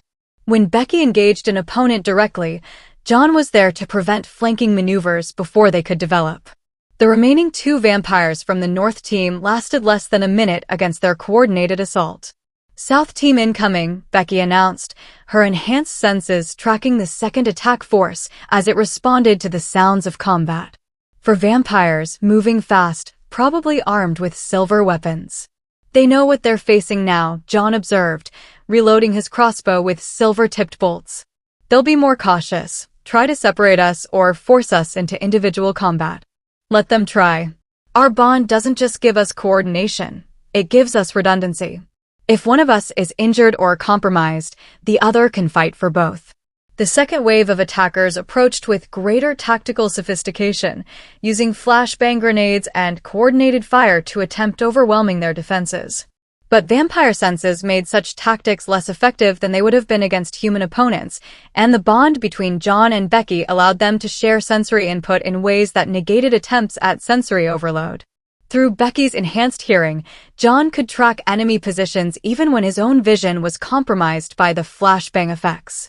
Through John's enhanced smell, Becky could identify individual attackers even when visual identification was impossible. The battle that followed was brutal and efficient, 2 bonded vampires against 4 experienced killers who'd underestimated the advantages that supernatural partnership provided. John felt every blow that Becky absorbed, every moment of pain or exhaustion that she experienced, and he knew she felt the same from him. But rather than weakening them, the shared experience made them stronger. When John was wounded by a silver blade that found the gap in his improvised armor, Becky's fury flowed through their bond and amplified his own combat effectiveness. When Becky was momentarily overwhelmed by 2 attackers working in coordination, John's tactical analysis provided the strategic insights she needed to turn the situation to her advantage. By the time the last attacker fell, John and Becky stood victorious amid a warehouse full of permanently dead vampires. 8 experienced killers, reduced to rapidly decomposing corpses by the superior coordination that their blood bond provided. Status report, John said, his enhanced senses scanning for additional threats while his tactical mind processed what they'd just survived. 2 minor wounds, both healing rapidly. No significant damage to our equipment or sanctuary. Becky moved through the carnage with predatory grace, ensuring that each enemy was truly dead. But this was just the first wave. Agreed. Marcus sent them to test our capabilities, to see how we'd respond to coordinated attack. Now he knows what we're capable of, and he'll adjust his tactics accordingly. The implications were sobering. They'd won this engagement through superior coordination and intimate knowledge of their defensive terrain, but future attacks would be planned around the capabilities they'd just demonstrated. Marcus would send more vampires, better armed and better prepared for opponents who fought as a bonded pair. We can't stay here, Becky said, echoing John's own thoughts. This location is compromised, and we don't have the resources to fortify against a sustained siege. No. We need to relocate, find territory that isn't claimed by established vampire hierarchies. John began gathering their essential equipment, the weapons and intelligence files they'd accumulated during their months of vigilante activities. Somewhere we can operate without territorial conflicts. Where? Every major city has established vampire populations, and most of them won't be any more welcoming than Marcus's people. John had been considering this problem since their first encounter with Marcus, researching potential locations where they could establish independent territory without immediately triggering conflicts with existing vampire communities. The Pacific Northwest has isolated areas that might work, he said, pulling up maps on his tablet. Mountain regions, coastal areas, places where the human population is sparse enough that vampire activities wouldn't automatically trigger territorial disputes. Rural hunting would be more challenging. Fewer target-rich environments, more difficulty finding appropriate prey, but also more opportunities for non-lethal feeding. We could develop relationships with isolated human communities, take small amounts of blood from willing donors in exchange for protection and other services. The concept they were developing represented a fundamental shift in vampire existence, from parasitic predation to something closer to symbiosis. Instead of hiding from human society, they could integrate with it in ways that served both their supernatural needs and human community interests. Ambitious, Becky said, though her tone suggested interest rather than skepticism. "We'd essentially be creating a new model for vampire-human relations." "Why not?" "We've already proven that bonded vampires can maintain their humanity while accepting their predatory nature. The next step is proving that vampires can coexist with humans in mutually beneficial ways." As they prepared to abandon their Seattle sanctuary, John reflected on how much they'd accomplished in just a few months of a mortal existence. They'd learned to hunt ethically, to feed without unnecessary killing, to use their supernatural abilities in service of justice rather than mere survival. But more than that, they'd proven that love could survive transformation into monsterhood, that emotional bonds could grow stronger rather than weaker when enhanced by supernatural connection. The vampires who'd attacked them tonight represented the old way of thinking, secretive, territorial, viewing humans purely as prey to be consumed or threats to be eliminated. John and Becky represented something new, a possibility that vampire existence could evolve beyond those limitations. "Ready?" Becky asked, shouldering her pack of essential equipment. "Ready," John confirmed, taking one last look around the warehouse that had served as their first real home as vampires. They moved into the Seattle night with vampire speed and coordination, two immortal lovers beginning a journey that would take them far from the familiar urban environment where they'd learned to be monsters together. Behind them, 8 vampire corpses slowly decomposed in an abandoned warehouse, silent testimony to the power of supernatural love and perfect partnership. Ahead lay unknown territory and unlimited possibilities for what their eternal existence might become. Becky's perspective, the flight from Seattle felt like both an ending and a beginning. As Becky watched the city lights disappear behind them through the window of the rented car John was driving, she processed the complex emotions flowing through their blood bond: grief for what they were leaving behind, excitement for what lay ahead, and absolute certainty that they were making the right choice. "Any regrets?" John asked, his enhanced senses monitoring her emotional state through their supernatural connection. "About leaving Seattle? No. About becoming vampires in the first place? Never." Becky reached across the center console to take his hand, marveling as always at the perfect way their fingers fitted together. "Though I do regret that we had to kill 8 vampires to prove we deserved to exist. They made that choice when they decided to hunt us. We just proved better at it than they expected." The pragmatic response was typical John, tactical, logical, focused on outcomes rather than dwelling on moral complexities. But through their bond, Becky could feel the deeper currents of his thoughts, the way he processed violence as a necessary tool rather than an end in itself. It was one of the things she loved most about their supernatural partnership, the way they balanced each other's perspectives through their blood connection. John's tactical clarity helped her avoid paralysis when difficult decisions needed to be made, while her emotional depth prevented him from becoming the kind of coldly efficient killer that Marcus represented. "Where exactly are we going?" Becky asked, studying the map John had marked with potential destinations. "Olympic Peninsula, initially. There's a stretch of coastline between Port Angeles and Knee Bay that's largely uninhabited, old-growth forest, isolated beaches, a few small fishing communities that keep to themselves. And you think we can establish territory there without triggering conflicts? I think we can try a different approach entirely. Instead of claiming territory through violence, we establish ourselves as protectors and allies of the human communities. Become part of the ecosystem instead of predators operating against it." The vision John was describing represented a fundamental reimagining of vampire existence, one that Becky found increasingly appealing as she considered its implications. "Supernatural community guardians," she mused. "Using our enhanced senses to watch for threats, our abilities to eliminate dangers before they can harm innocent people." Exactly.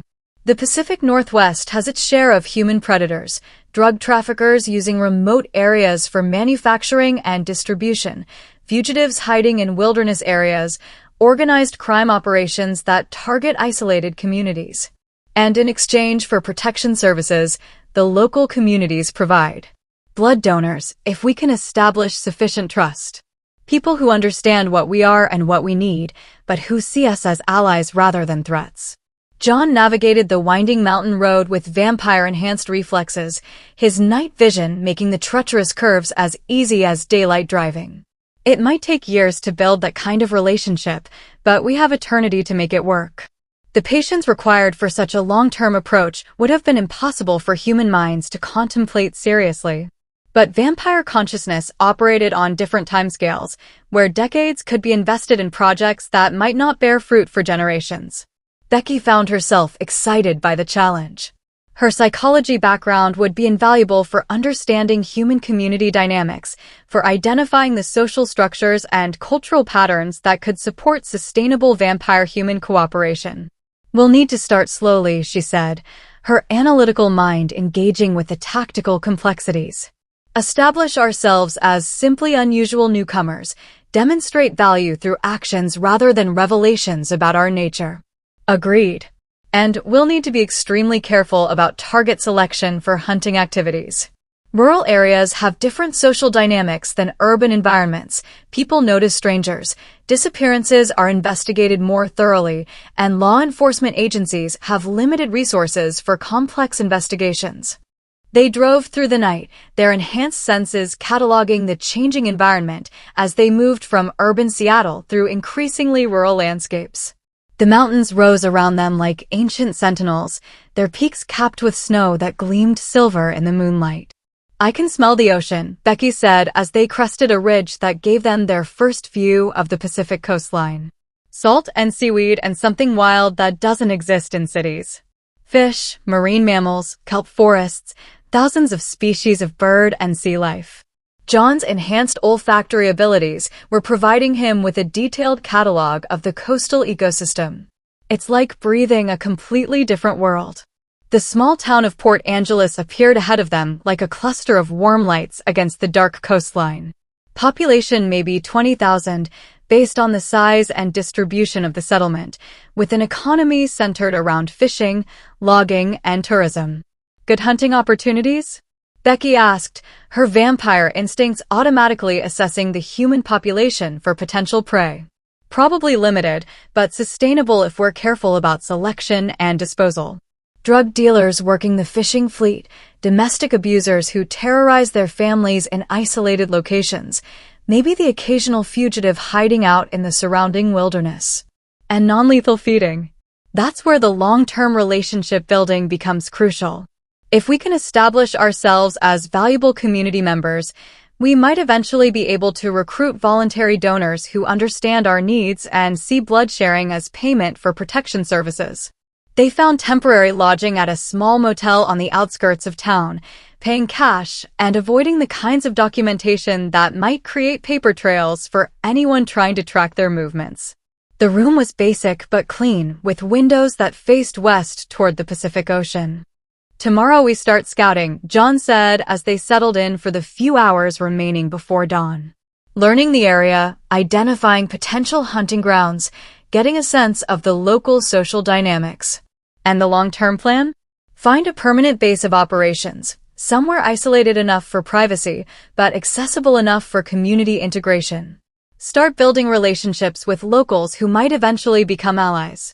Establish sustainable feeding patterns that don't disrupt the social fabric." Becky curled against John's side, their blood bond creating a sense of perfect safety and contentment that transcended their dangerous circumstances.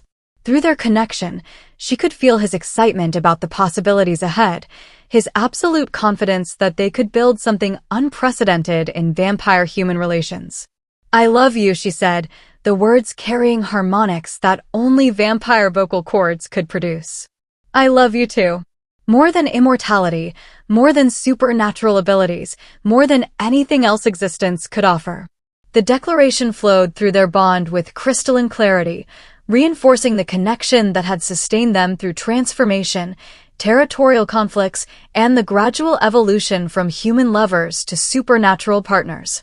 As dawn approached and they settled into the vampiric rest that replaced human sleep, Becky reflected on how completely her priorities had shifted since her transformation. She no longer thought in terms of human career goals or conventional relationship milestones. Instead, she planned in decades and centuries, contemplating the kinds of achievements that were only possible for immortal beings with supernatural abilities. They would build something beautiful on this remote coastline, she was certain. A new model for vampire existence that honored both their predatory nature and their human hearts.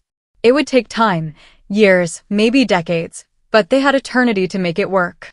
And they would face that eternity together, bonded by blood and choice and love that had proven stronger than the fundamental transformation of their basic nature. Chapter 10. Forever begins. John's perspective. 6 months after fleeing Seattle, John stood on the cliff overlooking their new home and marveled at what they'd accomplished. The restored lighthouse keeper's cottage that served as their permanent sanctuary was invisible from the road, accessible only by a winding trail that most humans would find treacherous even in daylight. But for vampires with enhanced agility and night vision, it was perfect, isolated enough for complete privacy, defensible against any conceivable attack, and positioned to overlook the stretch of Pacific coastline they'd come to think of as their territory. The solar panel installation is complete, Becky announced, emerging from the cottage with the satisfied expression of someone who'd just solved a complex technical problem. We'll have reliable power for all our equipment, and the backup battery system should carry us through extended cloudy periods. John smiled at her enthusiasm for the practical aspects of their new existence. Over the past months, Becky had thrown herself into the challenges of creating a sustainable vampire homestead with the same analytical intensity she'd once applied to psychology studies. "Any word from our contacts in Port Angeles?" he asked. "Sheriff Martinez wants to meet again next week. Apparently, there's been some unusual activity in the National Forest. Hikers reporting strange sounds, campers finding evidence of what might be drug manufacturing operations." Their relationship with local law enforcement had developed more quickly than John had dared hope. Sheriff Elena Martinez was a 20-year veteran of rural policing who'd grown frustrated with her department's inability to address threats that originated in the vast wilderness areas surrounding her jurisdiction. When John and Becky had approached her 6 months ago with offers to provide intelligence about criminal activities in remote locations, she'd been skeptical but desperate enough to listen.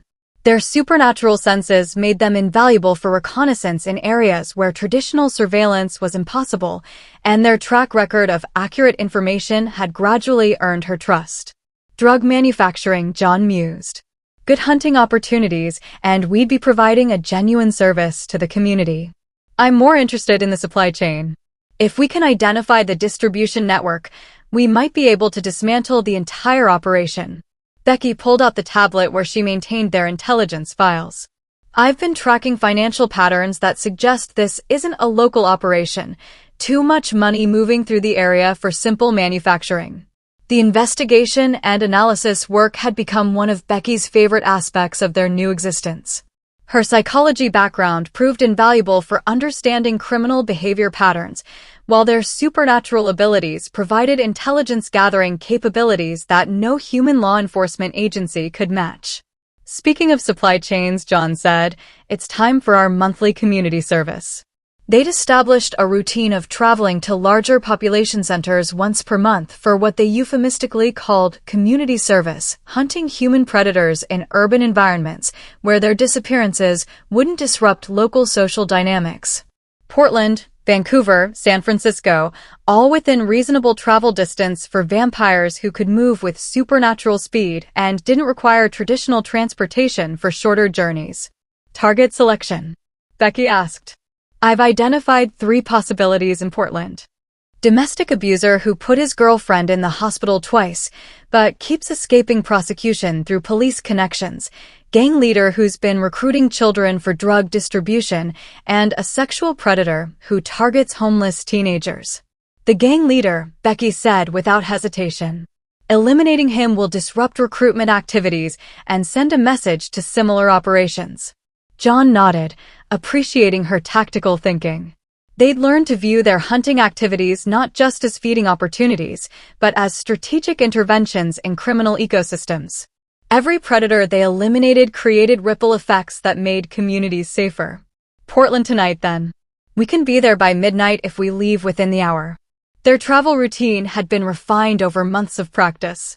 Supernatural speed allowed them to cover the distance to Portland in less than 3 hours, hunting and feeding before dawn, then returning to their coastal sanctuary before sunrise. The freedom of movement that vampire abilities provided was intoxicating in ways that John was still discovering. They could traverse hundreds of miles in single nights, could access locations that were impossible for human visitors, could operate in environments where conventional law enforcement had no presence. "I've been thinking about expansion again," Becky said as they prepared for the journey. "About taking our model to other regions." "What kind of expansion?" "Documentation. Recording everything we've learned about sustainable vampire-human coexistence, creating a handbook for other bonded pairs who might want to attempt similar arrangements." The idea sent excitement through John's enhanced nervous system. If they could prove that their approach was replicable, if other vampires could learn to integrate with human communities rather than simply preying on them, it might represent the beginning of a fundamental shift in vampire-human relations. "Ambitious," he said. "And potentially revolutionary." "That's the point. We've proven that vampires don't have to be secretive parasites or territorial predators. The next step is sharing that knowledge with others who might be ready for a different approach. Assuming we can find others who share our perspective. There have to be others. Other bonded pairs, other vampires who've maintained their humanity, other immortals who are tired of existing as monsters." Becky's eyes took on the golden glow that marked intense vampire emotion. "What we've accomplished here can't be unique. We just need to find them." The conviction in her voice stirred something profound in John's vampire consciousness. They'd spent months focused on establishing their own sustainable existence, but the larger implications of their success were beginning to manifest. If vampire-human coexistence was possible, if supernatural beings could integrate with mortal communities in mutually beneficial ways, then everything about how both species understood their relationship could change. "World travel," John said, the concept taking shape in his mind. "Systematic exploration of global vampire communities, documenting successful integration attempts, sharing our experiences with others who might be attempting similar innovations." "Exactly. We have eternity to make contact with every vampire community on the planet. We could become ambassadors for a new model of supernatural existence." The vision Becky was describing would require decades of travel and investigation, centuries of patient relationship building with vampire hierarchies that might be hostile to their innovations. But it was also the kind of long-term project that immortal consciousness was uniquely suited to pursue. "After we establish our reputation here," John said. "After we've proven that our model works consistently over time. Say, 5 years to build a track record that demonstrates sustainability. 5 years to refine our techniques, to document our methods, to build relationships with local communities that can serve as references for our approach." They set out for Portland as darkness settled over the Pacific coastline, two immortal lovers embarking on what would be their final hunt in the Pacific Northwest before beginning a global journey that might reshape vampire existence forever. The gang leader they'd targeted proved to be exactly the kind of predator their intelligence had suggested, a man who exploited children and terrorized communities through organized violence. His death was efficient and satisfying, his life force adding to their supernatural strength while removing a genuine threat to innocent people. But more than the feeding, it was the symbolic significance that made the hunt meaningful. This was their last prey as regional vampires focused on local territory. Their next hunts would be part of a global mission to transform how their species related to the human world. As they returned to their coastal sanctuary before dawn, John reflected on the extraordinary journey that had brought them to this point. Less than a year ago, they'd been human college students planning conventional lives together. Now they were immortal partners preparing to reshape vampire civilization. "No regrets," Becky said, apparently sensing his thoughts through their blood bond. "None," John confirmed. "Only excitement for what comes next." The future stretched ahead of them like an infinite canvas, ready to be painted with whatever they chose to become. And they would paint it together, bonded by blood and choice and love that had grown stronger through every challenge they'd faced. As the first light of dawn touched the Pacific horizon, John and Becky settled into their lighthouse sanctuary, planning an immortal existence that would honor both their predatory nature and their human hearts. Forever was just beginning. Becky's perspective 2 years later, Becky stood in the ruins of a medieval castle in the Scottish Highlands, her enhanced senses cataloging evidence of vampire habitation that human archaeologists would never detect. The stone walls carried scent traces of supernatural inhabitants spanning centuries, a palimpsest of immortal lives layered one upon another. This place has been continuously occupied by vampires for at least 400 years, she reported to John, who was examining what appeared to be human defensive fortifications from a much more recent era. Multiple family groups, all maintaining strict territorial boundaries. And the humans? Symbiotic relationship, based on the artifacts I'm finding. Protection in exchange for willing donors, mutual defense against external threats. Becky pulled out her tablet to document their findings. This is exactly what we were hoping to discover. Their global survey of vampire communities had taken them to 6 continents over the past 24 months, documenting successful integration attempts and sharing their own experiences with immortals who were ready for alternatives to traditional predatory existence. The results had been more encouraging than either of them had dared hope. 17 confirmed sustainable communities, John said, reviewing their accumulated data. Everything from urban cooperatives in Tokyo to nomadic partnerships with Mongolian herder families. Our model isn't unique, it's just underreported because vampires who successfully integrate with humans don't advertise their methods. And the bonded pairs? 43 documented cases of permanent blood bonds between vampires, most of them maintaining some version of ethical feeding practices. John's excitement flowed through their supernatural connection as he processed the implications. We're not pioneers, Becky. We're part of a movement that's been developing for decades. The discovery had fundamentally shifted their understanding of their place in vampire society. Instead of being unique innovators, they were representatives of an evolutionary trend toward cooperation rather than predation, symbiosis rather than parasitism. The question is whether this movement is strong enough to challenge traditional vampire hierarchies, Becky said. Whether cooperative vampires can organize effectively enough to defend themselves against territorial predators like Marcus. That's why we're documenting everything. If sustainable vampire communities can share information and coordinate responses to threats, they become much more viable. Their current location in the Scottish Highlands was a perfect example of successful long-term vampire-human cooperation. The local clans had been providing protection and blood donors to vampire families for generations, while receiving supernatural protection against external threats and assistance, with problems that conventional authorities couldn't address. Lady MacLeod wants to meet with us tonight, Becky said, checking the schedule she'd negotiated with their hosts. She's interested in our experiences with law enforcement cooperation. Margaret MacLeod was the human leader of the local clan alliance, a woman whose family had been working with vampires for 6 generations. Her perspective on sustainable cooperation would be invaluable for their documentation project. And tomorrow we meet with the vampire families themselves? 3 bonded pairs, 2 traditional hierarchical structures that have adapted to include human allies, and 1 solitary vampire who's been living as a hermit for over 2 centuries. The diversity of successful approaches was one of the most encouraging aspects of their research. Vampire-human cooperation could take many forms, from formal alliances to informal mutual aid agreements, all of them proving that predatory relationships weren't the only option. That evening, Lady MacLeod received them in the great hall of her restored castle, a space that seamlessly blended medieval architecture with modern amenities. She was a woman in her 60s, with the kind of commanding presence that spoke of generations of leadership experience. "You're younger than I expected," she said without preamble, her sharp eyes assessing them with the calculating attention of someone accustomed to evaluating potential allies and threats. "We're newly transformed, relatively speaking," Becky replied. "But we've had intensive experience with integration challenges." "So I've heard. Sheriff Martinez in Port Angeles speaks very highly of your work." Lady MacLeod gestured for them to sit at a table where maps and documents were spread out like battle plans.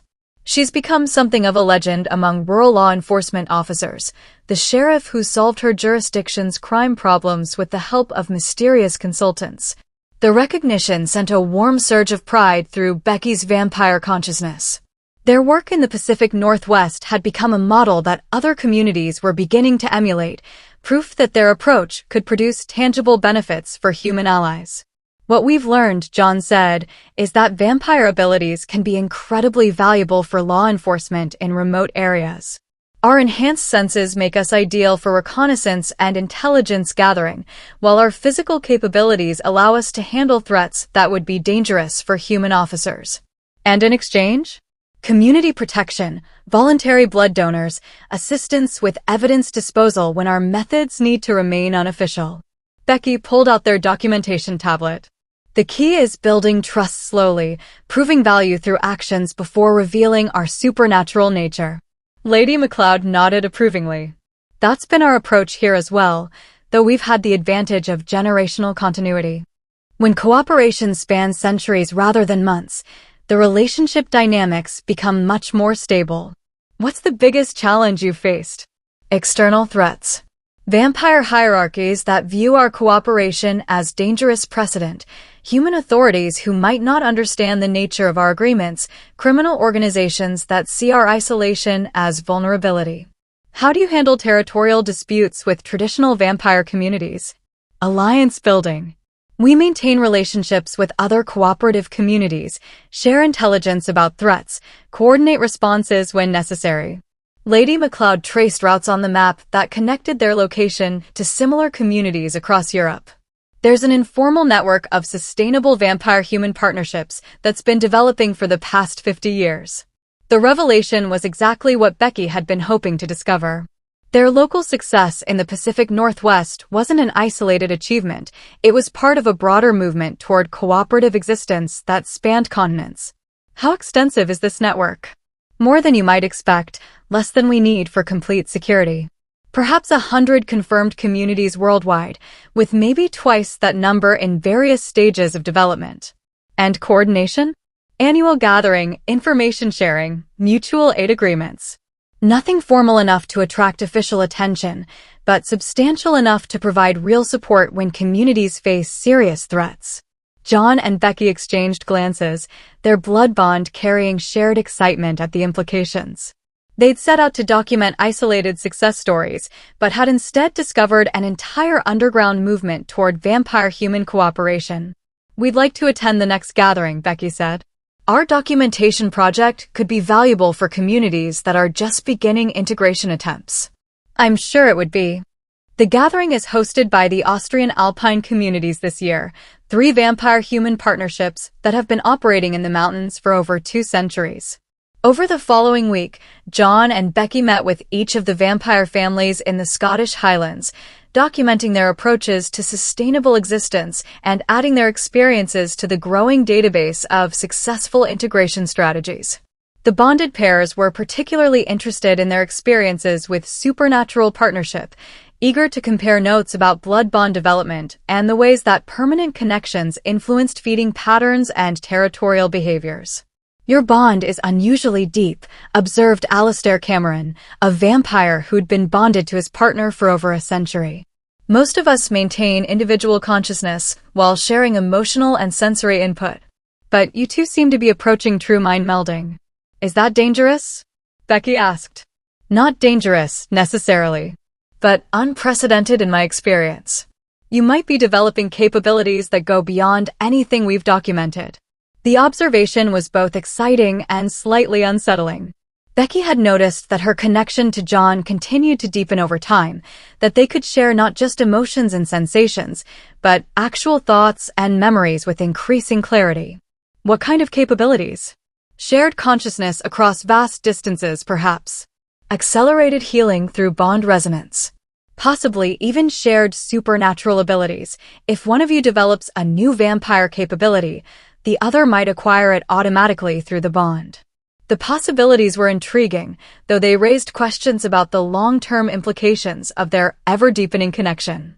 Would they eventually become a single consciousness inhabiting two bodies? And if so, would that be evolution or extinction of their individual selves? Something to explore, John said, though his tone suggested he shared her mixture of excitement and apprehension about the unknown aspects of their bond.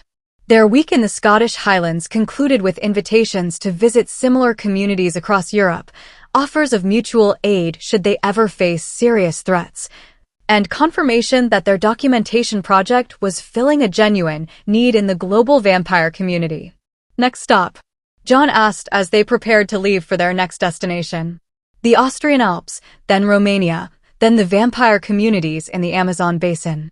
Becky consulted their itinerary, marveling at the scope of their journey. After that, we start working on the handbook, everything we've learned about sustainable vampire existence compiled into a guide that other communities can use. And after the handbook, we return to the Pacific Northwest and start building something even more ambitious. A formal network of cooperative vampire communities with communication protocols, mutual aid agreements, and coordinated responses to external threats. The vision had evolved far beyond their original plans for documenting successful integration attempts. They were now working toward creating the infrastructure for a fundamental transformation in vampire-human relations, a shift from predatory secrecy toward cooperative coexistence. As they set out across the European countryside toward their next destination, Becky reflected on how completely their existence had transformed since their original flight from Seattle. They'd begun as refugees from territorial vampire conflicts, but had evolved into ambassadors for a new model of supernatural existence. "I love you," she said as they paused on a hilltop overlooking the Scottish countryside. The ancient landscape spread out below them like a living map of human and vampire history. "I love you too. More than immortality, more than supernatural abilities, more than anything else existence could offer." The declaration carried the same truth it had held since their first days as vampires, but now it encompassed so much more. Their love had become the foundation for achievements that neither of them could have imagined as humans, building bridges between species, creating frameworks for coexistence, developing new models for immortal existence. "Forever," Becky said, the word carrying weight that increased with every passing year. "Forever," John agreed, and through their bond she felt his absolute commitment to whatever their immortal future might bring. They were two vampires who'd refused to choose between love and survival, who'd found ways to be both monster and human, predator and protector.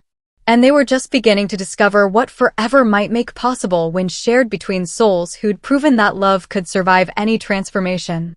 The world stretched ahead of them, vast with possibilities and rich with communities waiting to be discovered.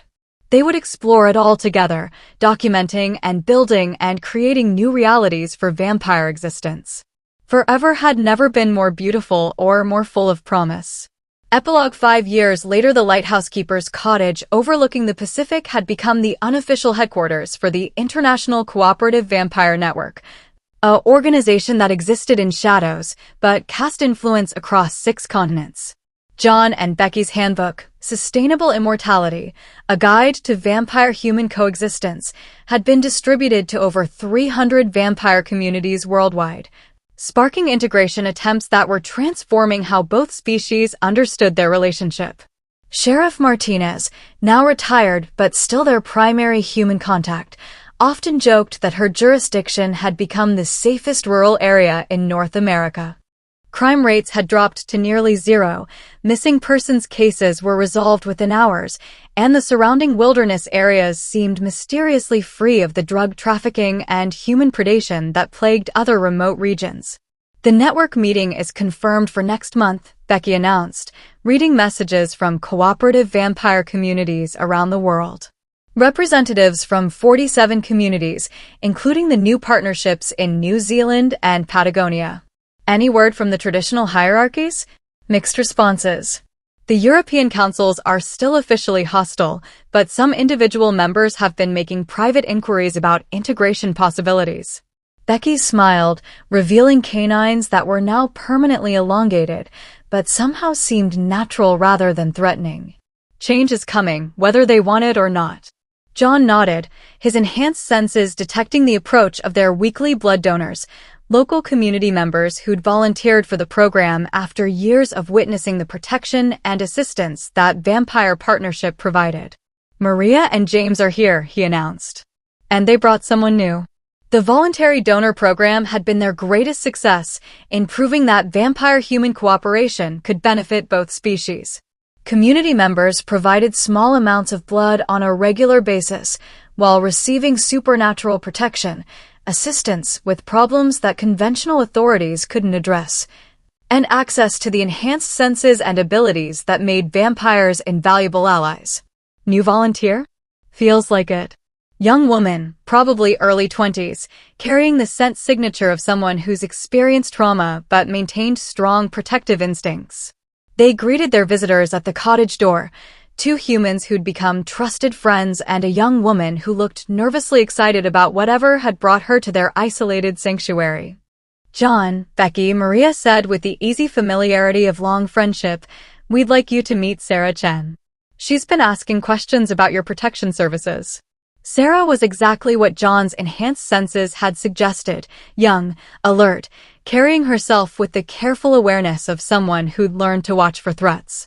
But her emotional emanations suggested curiosity rather than fear, determination rather than desperation. "I've heard you help people," Sarah said without preamble. "People who can't get help through normal channels." "Depends on the situation," Becky replied carefully. "What kind of help are you looking for?" "My sister disappeared 3 months ago. Police say she was probably another runaway statistic, but I know better. She was investigating something, had been asking questions about missing girls in the area." John and Becky exchanged glances, their blood bond carrying shared interest in what sounded like exactly the kind of case their abilities were suited to address. "Tell us more," John said. What followed was a complex story of human trafficking operations using remote areas of the Olympic Peninsula, young women disappearing from vulnerable populations, and law enforcement agencies that lacked the resources or jurisdiction to investigate effectively. By the time Sarah finished her account, John and Becky had already begun planning an investigation that would utilize every capability they'd developed over years of supernatural law enforcement. "We'll find your sister," Becky promised, and through their bond John felt her absolute commitment to making that promise real. "And we'll eliminate whoever took her," John added, his predatory nature emerging in response to the description of organized predation against innocent humans. It was exactly the kind of work they'd been created for, using monstrous abilities in service of justice, protecting humans who couldn't protect themselves, ensuring that their immortal existence served purposes greater than mere survival. As they began planning what would become their most complex investigation yet, John reflected on the extraordinary life they'd built together. From terrified newborn vampires to international leaders of a movement that was reshaping supernatural existence. From desperate lovers trying to hold onto their humanity to immortal partners who'd proven that love could not only survive transformation, but grow stronger through it. "Ready for another adventure?" Becky asked, her eyes glowing with the golden fire that marked intense vampire emotion. "With you?" "Always," John replied, and meant it with every fiber of his immortal being. Outside their lighthouse sanctuary, the Pacific Ocean stretched toward horizons that held infinite possibilities. They would explore them all together, two vampires who'd chosen love over survival and discovered that the choice had given them both. Forever was just beginning, and it was more beautiful than either of them had ever dared imagine. The end.